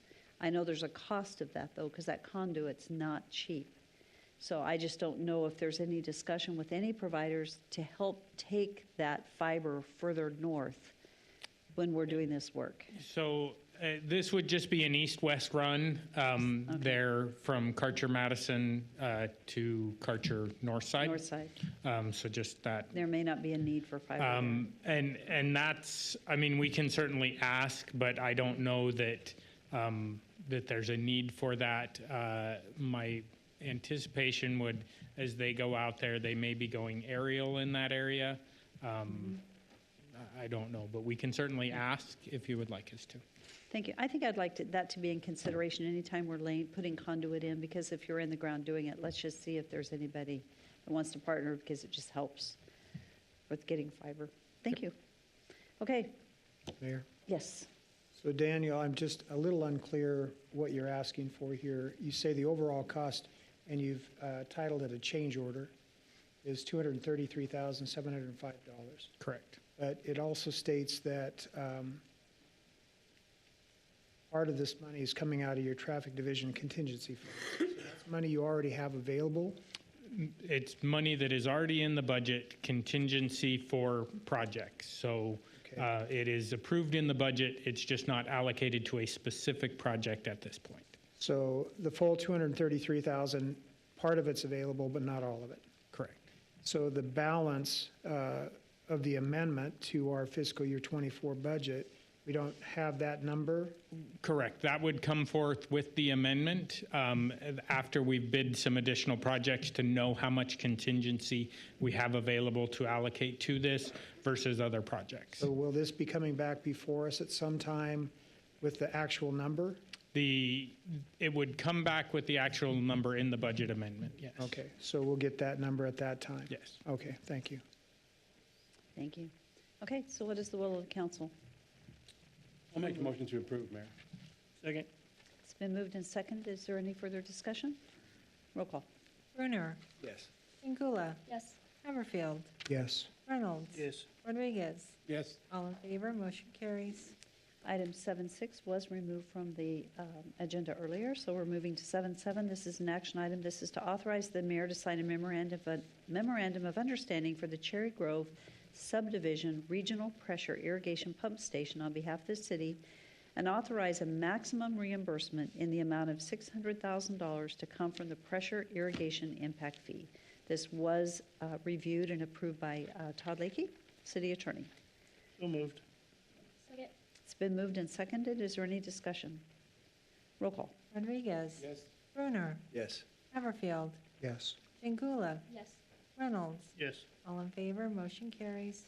Item 7.8 is an action item to authorize the Senior Public Works Director to proceed with the competitive selection process for engineering services for the wastewater treatment plant Headworks Facility Group G as a CMGC project using the first choice roster for sanitary sewer wastewater plant. This was approved in the FY24 budget, and Jeff, thank you for being here.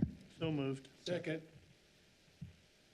It's been moved and seconded. Jeff, would you like to share anything with us? I would like to thank Andy Zimmerman and Shannon Johnson, and Matt Gregg is here from Brown and Caldwell, and the DRC and the new Water Renewal Committee for their help on this.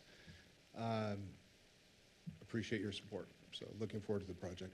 Thank you so much, and thank you all for waiting so long tonight. Thank you. Yes, Councilman Haverfield? Just for clarification, we did decide on a CMGC, but I thought it was a guaranteed maximum price. And that's not listed here.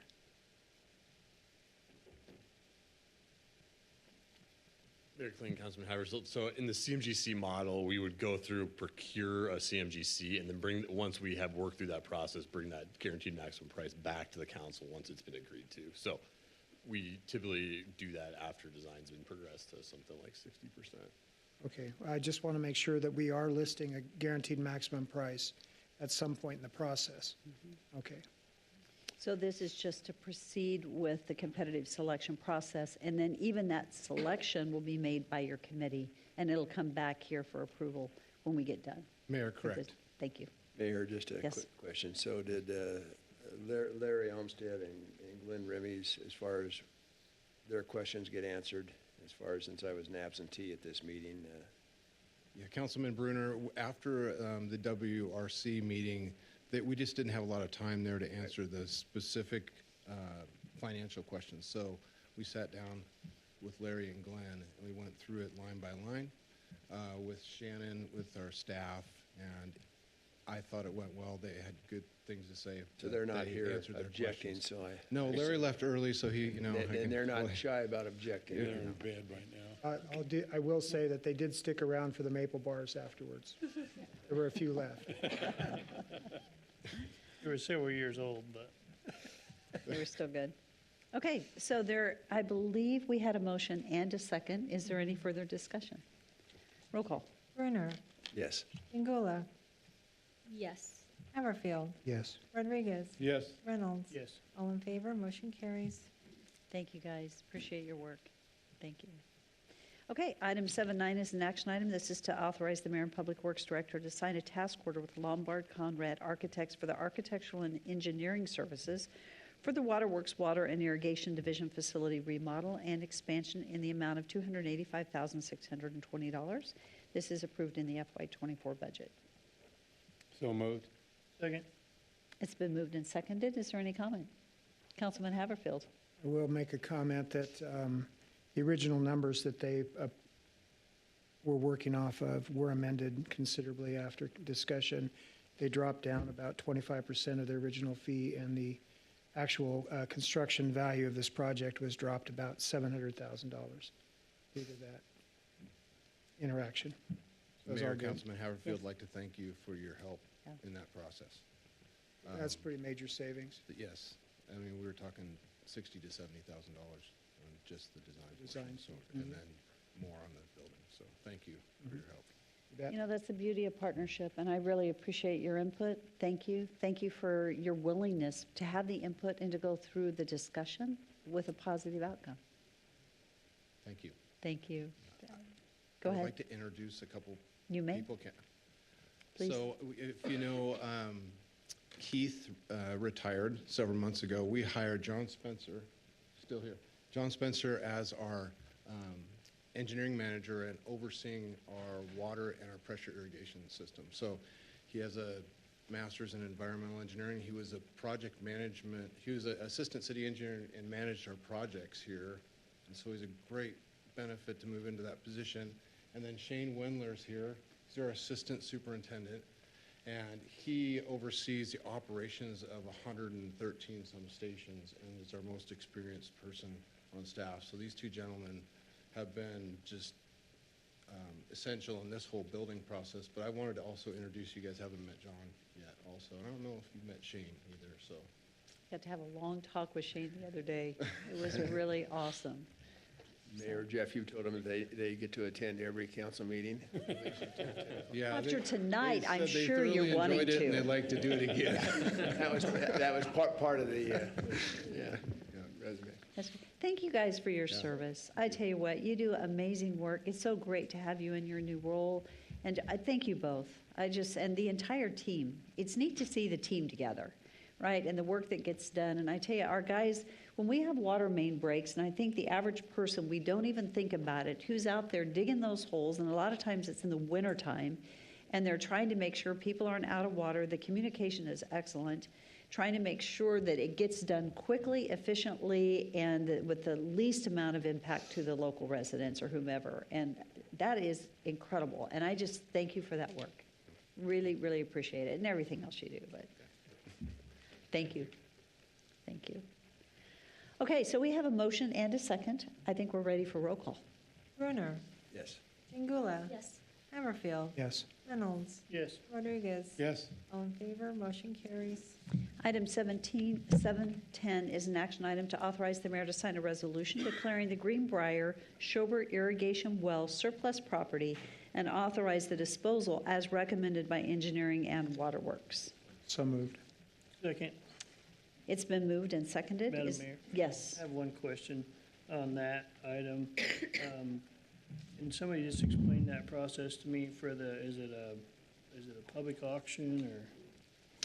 So, Mayor, Councilman Reynolds, we will notice it in the paper and take sealed bids on the equipment. It is for strictly the well casing, the pump, the electrical equipment and that. There is no land or water rights that's associated with this. To be real honest, it likely has only value to the farmer that the well sits in. But that's the process, so it will be noticed in the paper for a public auction. We'll take those sealed bids at the city, or at the NDSC likely. Follow up? So then the city will maintain the water rights? So the water rights, when I reviewed this, I did not, the developer dedicated the well to us. It's an old farm well that he got and gave to us that we needed at the time. I don't show water rights came with it. We pumped under our umbrella water rights where we have multiple diversion points. We added that as a diversion point to pump our existing water rights. So yeah. Okay, so whoever buys it will get the water right? He will have to establish a new water right to be able to pump out of that. Yep. Thank you. Can I ask a question on that? I'm just thinking about the farmer himself is the one that would want to, but it's a sealed bid process. Is there any deference paid to the property owner that the well is sitting? Because you hate to have him have to pay a lot for something we're getting rid of that we don't need, or have him outbid and it's sitting on his ground. And nobody's going to pull pipe and out, but the pump maybe, I don't know. There is that risk, Mayor, but when we declare surplus property, we have to follow the same process, whether it's old conduit or scrap metal or, Yeah, in this case, it's kind of scrap metal mostly, except to him. Yeah, the only caveat that state code bears for that is that the transportation department, there's a carve out for them to offer surplus property to the adjacent property owners. I believe that they carved out a number of years ago, but not for the city. Okay, thank Mayor? you. Yes. I'm sorry. Daniel, when we spoke the other day, you talked about capping the horizontal line at the property line. Yep. So what about the other side of it on that property? Do you cap it as well? Or is So we will just cap the line where it connects to the well. So we'll disconnect it from our system and be completely divested. So And you'll disconnect it next to the well? likely we'll do it at the property line At like the you property talked line. about. Yes. So that's why I was wondering, so there's a length of line that goes to the property on his, property line on his property. Does that just remain active, or is it capped as well? No, it would be abandoned at that point. Just That's abandoned on pipe him in the to- ground. Who's responsible for that section of pipe and water coming horizontally out of that vertical pipe? Or would it? No, There would have to be sufficient pressure coming out of the ground, but I guess there isn't. Right. So yeah, I don't have any concern with Okay. that. That'll be his problem, basically. Not a Or, plumber like Dale. yeah. Okay. Madam Mayor, So- I just have one quick follow-up. Is there an easement with that, the line that you're talking about going from the well to the property line? I have not been able to locate an easement that was Okay, dedicated so we at the don't need- time it was given to the city. We don't need to worry about vacating easement. All right, Yep. thank you. Thank you. It's a good question. I believe we have a motion and a second. Roll call. Rodriguez. Yes.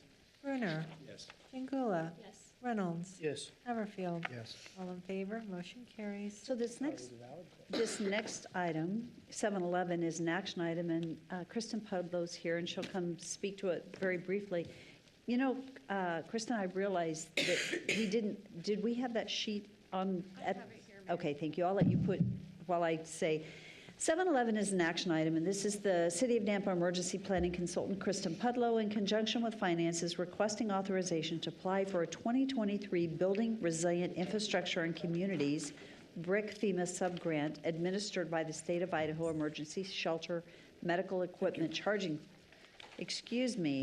Office of Emergency Management, in the amount of $1,150,597 for a generator for an emergency shelter, metal equipment, charging station, and first responder child care center.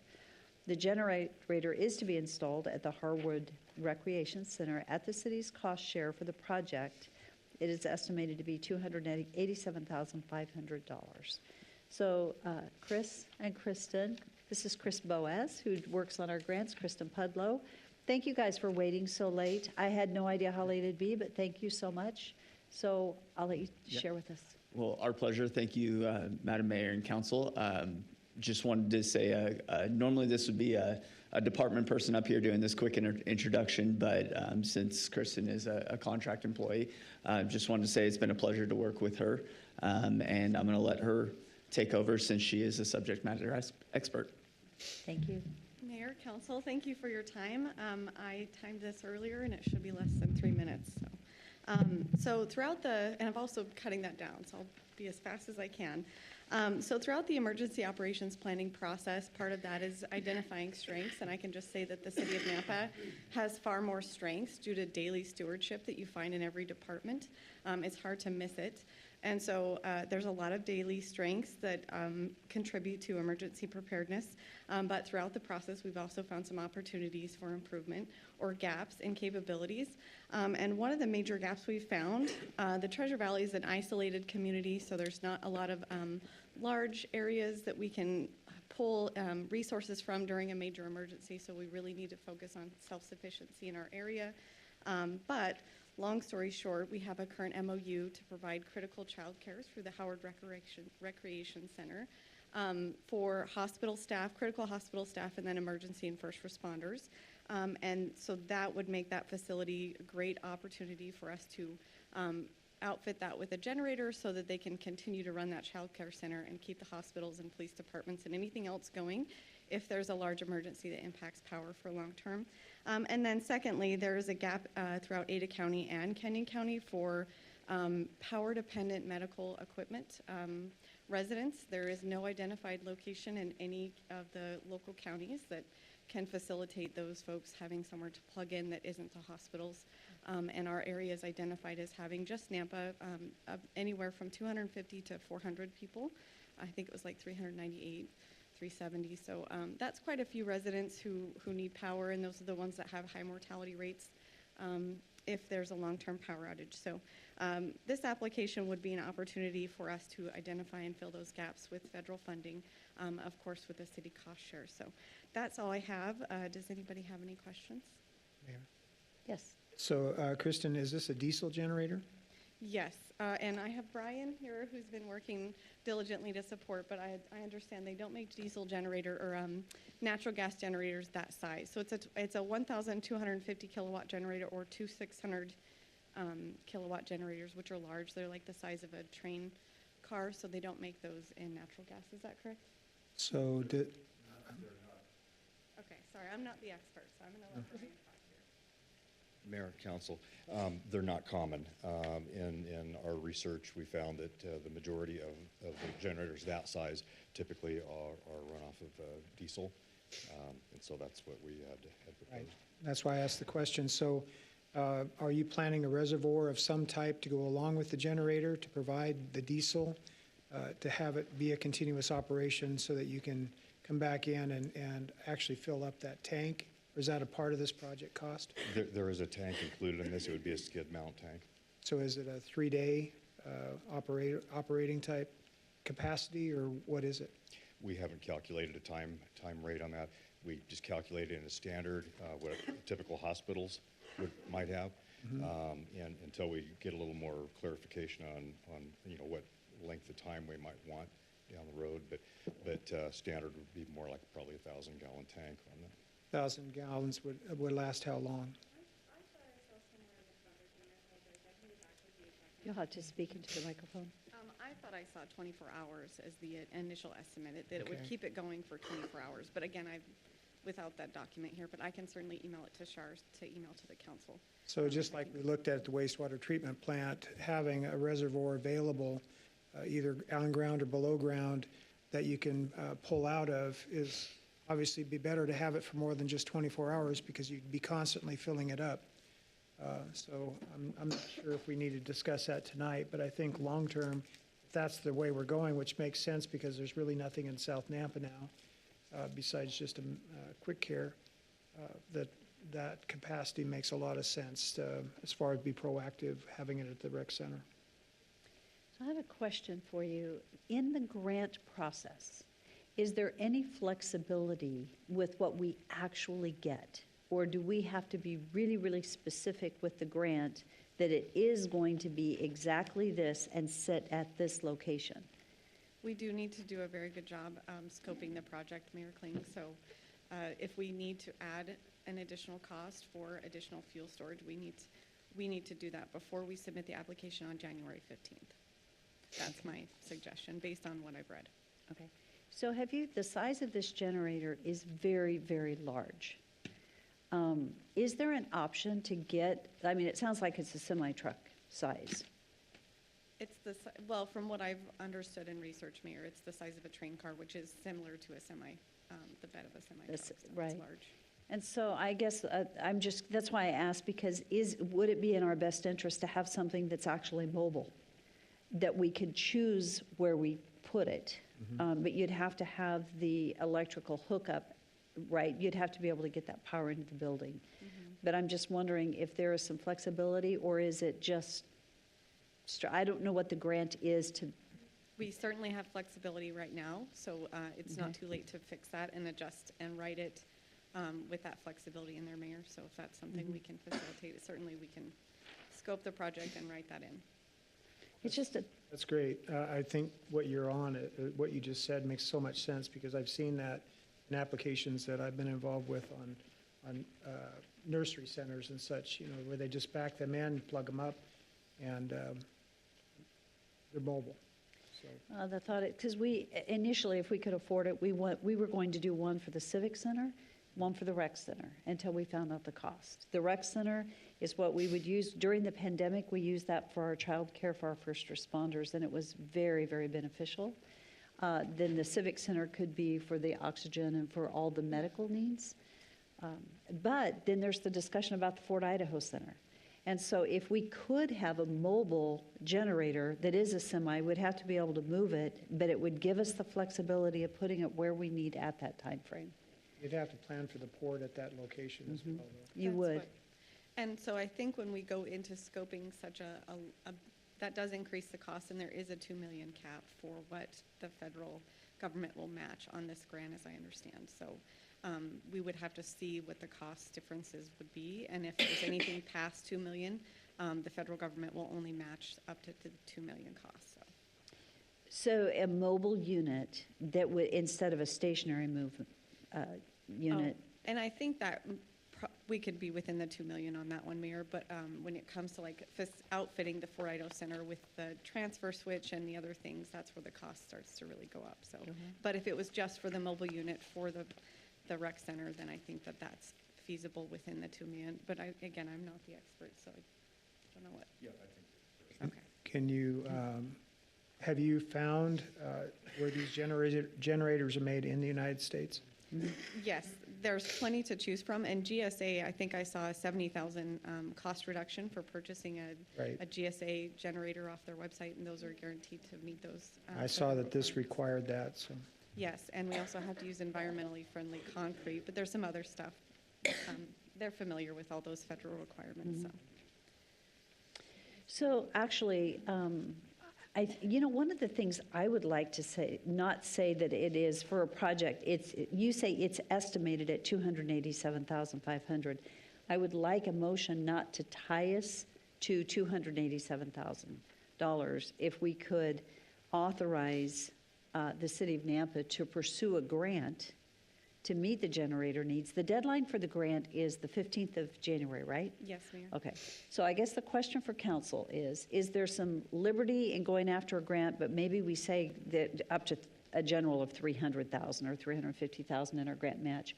Or would you want this to come back it'd have to be on the 2nd of January, to come back and say, actually the actual dollar amount is going to be this, and we need authorization because maybe it's 300,000 or maybe I don't think it's going to get cheaper.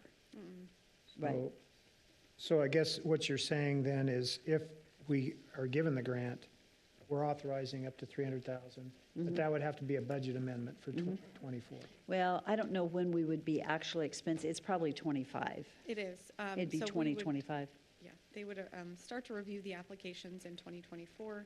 I believe they announced the winners in spring of 2025, and then the funds would be dispersed in fall of 2025. So that's when the city, but part of the application is we have to designate where the funds are coming from. That would be a question for Doug if he's comfortable with that. So we have two sources to use for the funding that are relatively easy to attach right now. We have the capital budget that we reserved in the last budget season 24, which is about $920,000. We could use a portion of that, just designate it for this item, and then roll it over to next year. Or we could use part of the interest income we're earning on the ARPA funds. We've earned $612,000 so far, are likely to earn another $300,000 before we spend out the money. So we have those two sources we could use to designate the funds. So this is an authorization to proceed with the grant submission. I'll make that motion, Mayor, that we not exceed 300,000. I will second. I have a question though for Kristen. I did see on here too that it says that the generator must be made in the USA, so that's answered. On here, this is actually the least scary federal grant that I've read through, so it was very quite clean as far as the strings attached. My only question to you though is, in the category A, subcategory C, where it talks about priorities in that index, it says that FEMA's determined that the recipient should allocate a total of 30% of the awarded funds across these 6 priority areas. But I'm wondering if it has to be, or if it, because it has the word should, if that's just flexibility, but it says enhancing and protecting the soft targeted crowded spaces 3%, enhancing information and intelligence sharing and analysis 3%, combating domestic violence extremism 3%, and then it says enhancing cybersecurity, enhancing community preparedness and resilience, and then enhancing election security 3%. So I honestly am not familiar exactly which page you're on, but is your question that the generators are an eligible cost? Yeah, just because it says that FEMA's recommending that whatever is allocated for this grant, that 30% of that should go to these subcategories. So I just didn't know how a generator fit in that realm. So I just was wondering. And if I could just kind of repeat back and make sure I understand your question, but I believe we fit into the categories because we're catering to access and functional needs. Sorry, I want to use the proper language. So access and functional needs, we're facilitating those members of the community to be receiving the benefits of the generator, and so that is how we can meet that requirement, is because that's part of WHO plus critical services, but it's the access and functional needs portion for the people to plug in medical power equipment. That's a gap in our community, so I think that's, at least that's how I plan on presenting it in the application, so. Yeah, and I did read that a generator was one of the resources that could be selected, so I think it's on point. I just didn't know because it was weird verbiage there. So I don't know, maybe just because to me that doesn't make sense that would be like election security 3%, right? And so I was just wondering how that all fit in. And yes, can I ask questions after, because there's HMA. There's an HMA guide which covers multiple FEMA grants, and so BRIC is a subsection, and that might be applying to some different ones. So I'm not sure. Yeah, I'll pull it up for you. Yeah. Okay, thank you. We have a motion and a second. If there isn't any further discussion, roll call. Rodriguez? Yes. Brunner? Yes. Reynolds? Yes. Chingula? Yes. Haverfield? Yes. All in favor, motion carries. Thank you so much. Thank you, Chris and Mayor, Kristen. just quick, so when do you move to Virginia? We're leaving on the 12th, and we hopefully get there on the 15th, Councilman. 12th of January. January, yes. She's going to be coming back once a month and helping us continue to wrap up our emergency management, our emergency plan. She's done a phenomenal job. It's been very fun and hard work. But Yeah, it's great. Thank you. Thanks for all your work, Kristen. 712 is an action item to authorize the CFO or the mayor to sign the 2023 audit engagement letter with Hyde Bailey in the amount of $65,000 plus an additional $7,500 for each federal program audit. And I believe there's only one. Is that correct? It depends on how many the auditors want to test. Oh. So if last year they tested 2, the year before they tested 4. Oh, It depends on how many dollars are in each program. They have to reach a certain dollar amount of the total percentage, and then they try and spread that from different audit each year, so it depends. Okay. So moved. Second. It's been moved and seconded that we authorize this expenditure. Is there any other discussion? Roll call. Rodriguez? Yes. Brunner? Yes. Chingula? Yes. Haverfield? Yes. Reynolds? Yes. All in favor, motion carries. 713 is an action item. This is the city clerk's office recommending an amendment to the Nampa City Code and requesting the first reading of ordinance and approval of the publication of the ordinance summary amending Title 5, Chapter 19, Sections 1, 2, and 3 of the Nampa City Code by adding the definition and requirements for event security staff, including an exemption from licensing. This was reviewed by City Attorney Brian Norton, and after this is read, it is requested to pass under suspension of rules. An ordinance of the City of Nampa, Idaho, amending Title V, Chapter 19, adding a definition to Section 519.1, defining event security staff, amending Section 519.2 regarding licensing and criminal background checks, amending requirements regarding event security staff to certain portions of Sections 519.3A, 519.3B, 519.3C, allowing for a summary of this ordinance to be published, providing for severability, providing a savings clause, providing for an effective date, and repealing all ordinances, rules, and regulations and parts thereof in conflict herewith.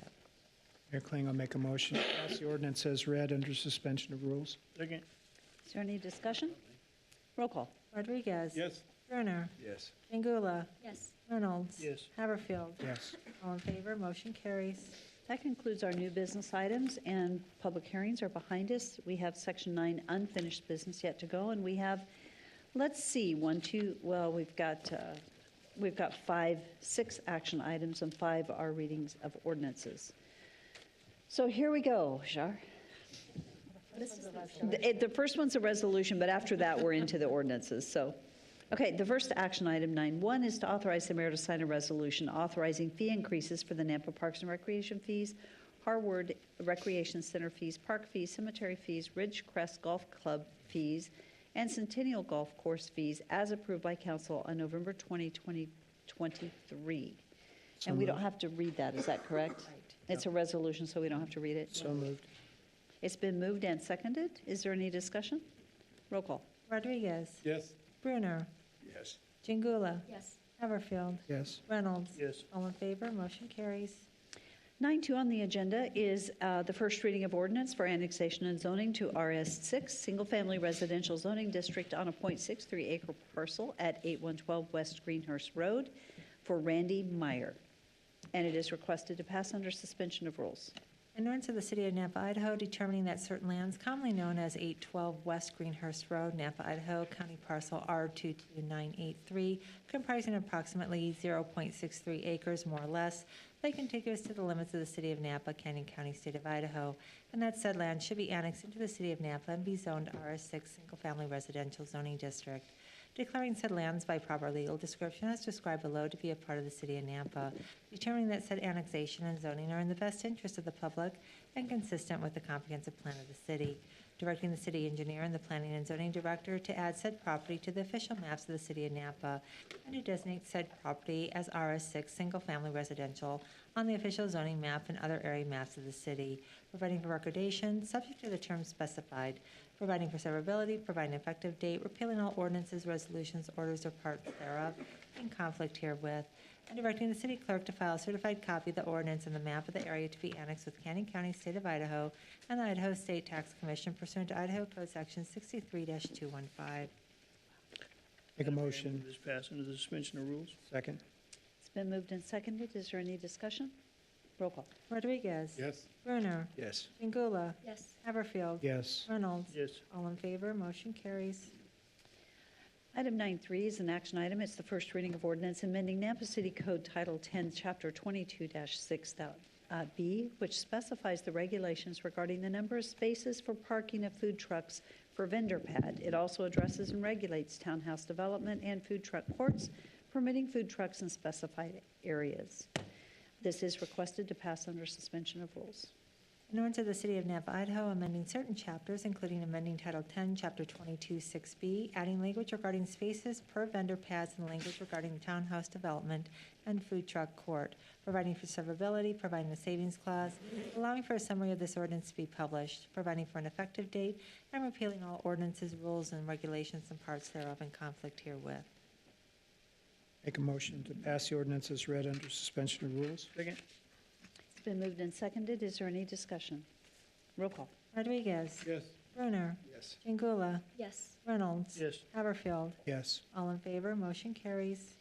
Item 9.4 is an action item. It's the first reading of ordinance amending the Nampa City Code Title 10, Chapters 31 and 34, addressing fencing standards for schools. Title 10, Chapter 31, it addresses exemptions to the general prohibition of chain link fencing. Title 10, Chapter 34 addresses exemptions to provisions requiring certain fencing types, permitting additional fencing types, and providing exemptions to required fencing types. It is requested to pass under suspension of rules. An ordinance of the City of Napa, Idaho, amending certain chapters, including amending Title 10, Chapter 31, adding language regarding permissible fencing for schools. Amending Title 10, Chapter 34, adding language regarding permissible fencing exceptions for schools. Providing for severability, providing a savings clause, allowing for a summary of this ordinance to be published, providing for an effective date, and repealing all ordinances, rules, and regulations and parts thereof in conflict herewith. Madam Mayor, I move this pass under suspension of rules. It's been moved and seconded. I'm trying to think on this one, and I'm sorry I didn't ask this sooner. If this change came before us through planning and with Rodney, because I'm just trying to think what changes we're making to our fencing standards, and I'm sorry I should have asked it sooner. I don't think anybody's here that can answer that question.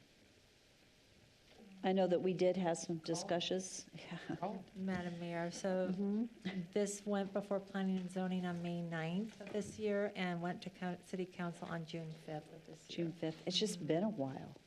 Man, I do not remember it, but okay, as long as it's been before and we know when it did. Thank you for answering that question. So it has been moved and seconded. Is there any further discussion? Roll call. Rodriguez. Yes. Brunner. Yes. Ingula. Yes. Everfield. Yes. Reynolds. Yes. All in favor, motion carries. 9.5 is an action item. It's the first reading of ordinance amending multiple portions of Nampa City Code Title II and Title 10, and it is requested to pass under suspension of rules. Okay, we're going to be here for a little bit. I've This got is 3 long. pages. Okay, so get comfortable. Get comfortable. You want to move your name tag over? An ordinance of the City of Napa, Idaho, amending certain chapters, including amending Title II, Chapter 18, adding language regarding the Napa Bicycle and Pedestrian Advisory Committee. Amending Title 10, Chapter 1, adding language regarding bonding and financial security. Amending Title 10, Chapter 1 by removing and adding sections of 10.1.2 regarding land uses. Amending Title 10, Chapter 1 by removing and adding sections of 10.1.2 regarding residential dwellings. Amending Title 10, Chapter 1 by removing and adding sections of 10.1.6 regarding improvements, parking spaces, bonding, and financial security. Amending Title 10, Chapter 1 by removing and adding sections of 10.1.7 regarding building and lot uses. Amending Title 10, Chapter 1 by removing and adding sections of 10.1.10 regarding conditional use permits for home occupations specific to auto repair businesses and customers coming to the property. Amending Title 10, Chapter 1 by removing and adding sections of 10.1.12 regarding fireworks stands. Amending Title 10, Chapter 1 by removing and adding sections of 10.1.16 regarding structure appearance requirements. Amending Title 10, Chapter 2 by removing and adding sections of 10.2.2 regarding applications and plans. Amending Title 10, Chapter 2 by removing and adding sections of 10.2.4 regarding annexations, de-annexations, and pre-annexations. Amending Title 10, Chapter 2 by removing and adding sections of 10.1.9 regarding application approval or denial. Amending Title 10, Chapter 2 by removing and adding sections of 10.2.10 regarding requests and reconsideration. Amending Title 10, Chapter 3 by removing and adding sections of 10.3 regarding land use. Amending Title 10, Chapter 4 by removing and adding sections of 10.4.3 regarding property dimensional and bulk requirements. Amending Title 10, Chapter 4 by removing and adding sections of 10.4.5 regarding berming standards. Amending Title 10, Chapter 5 by removing and adding sections of 10.5 regarding university district zones. Amending Title 10, Chapter 6 by removing and adding sections of 10.6 regarding AG agricultural districts and activity. Amending Title 10, Chapter 6 by removing and adding sections of 10.6.7 regarding exceptions for cluster development. Amending Title 10, Chapter 7 by removing and adding sections of 10.7 regarding RE suburban residential districts. Amending Title 10, Chapter 7 by removing and adding sections of 10.7 regarding cluster development and suburban residential district zones. Amending Title 10, Chapter 8 by removing and adding sections of 10.8 regarding single-family residential districts. Amending Title 10, Chapter 10 by removing and adding sections of 10.10 regarding two-family residential districts. Amending Title 10, Chapter 11 by removing and adding sections of 10.11 regarding RML limited multiple family residential districts. amending Title 10, Chapter 12 by removing and adding sections of 1012 regarding multiple family residential districts, amending Title 10, Chapter 13 by removing and adding sections of 1013 regarding residential professional districts, amending Title 10, Chapter 15 by removing and adding sections of 1015 regarding downtown districts, amending Title 10, Chapter 16 by removing and adding sections of 1016 regarding BC community business districts, amending Title 10, Chapter 19 by removing and adding sections of 1019 regarding IL light industrial districts, amending Title 10, Chapter 19 by removing and adding sections of 1019 regarding exterior storage, amending Title 10, Chapter 20 by removing and adding sections of 1020 regarding exterior storage, amending Title 10, Chapter 22 by removing and adding sections of 1022 regarding secondary auxiliary parking pads, amending Title 10, Chapter 22 by removing and adding sections of 1022 regarding parking area design, amending Title 10, Chapter 24 by removing and adding sections of 1024 regarding appeals to the Planning and Zoning Director, amending Title 10, Chapter 24 by removing and adding sections of 1024 regarding rebuild letters, amending Title 10, Chapter 25 by removing and adding sections of 1025 regarding conditional use permit criteria, amending Title 10, Chapter 26 by removing and adding sections of 1026 regarding use requirements, amending sections of 1026 regarding the industrial park approval process, amending Title 10, Chapter 27 by removing and adding sections of 1027 regarding land use, amending Title 10, Chapter 31 by removing and adding sections of 1031 regarding land use, amending Title 10, Chapter 33 by removing and adding sections of 1033 regarding landscaping standards, amending Title 10, Chapter 34 by removing and adding sections of 1034 regarding the approval process, providing for severability, providing a savings clause, allowing for a summary of this ordinance to be published, providing for an effective date, and repealing all ordinances, rules, and regulations and parts thereof in conflict herewith. Sharson? I was going to say, I don't think her microphone was on. She should reread that. Madam Mayor, I think Shar needs a raise after that one. But I would make a motion that that pass under the suspension of rules. Second.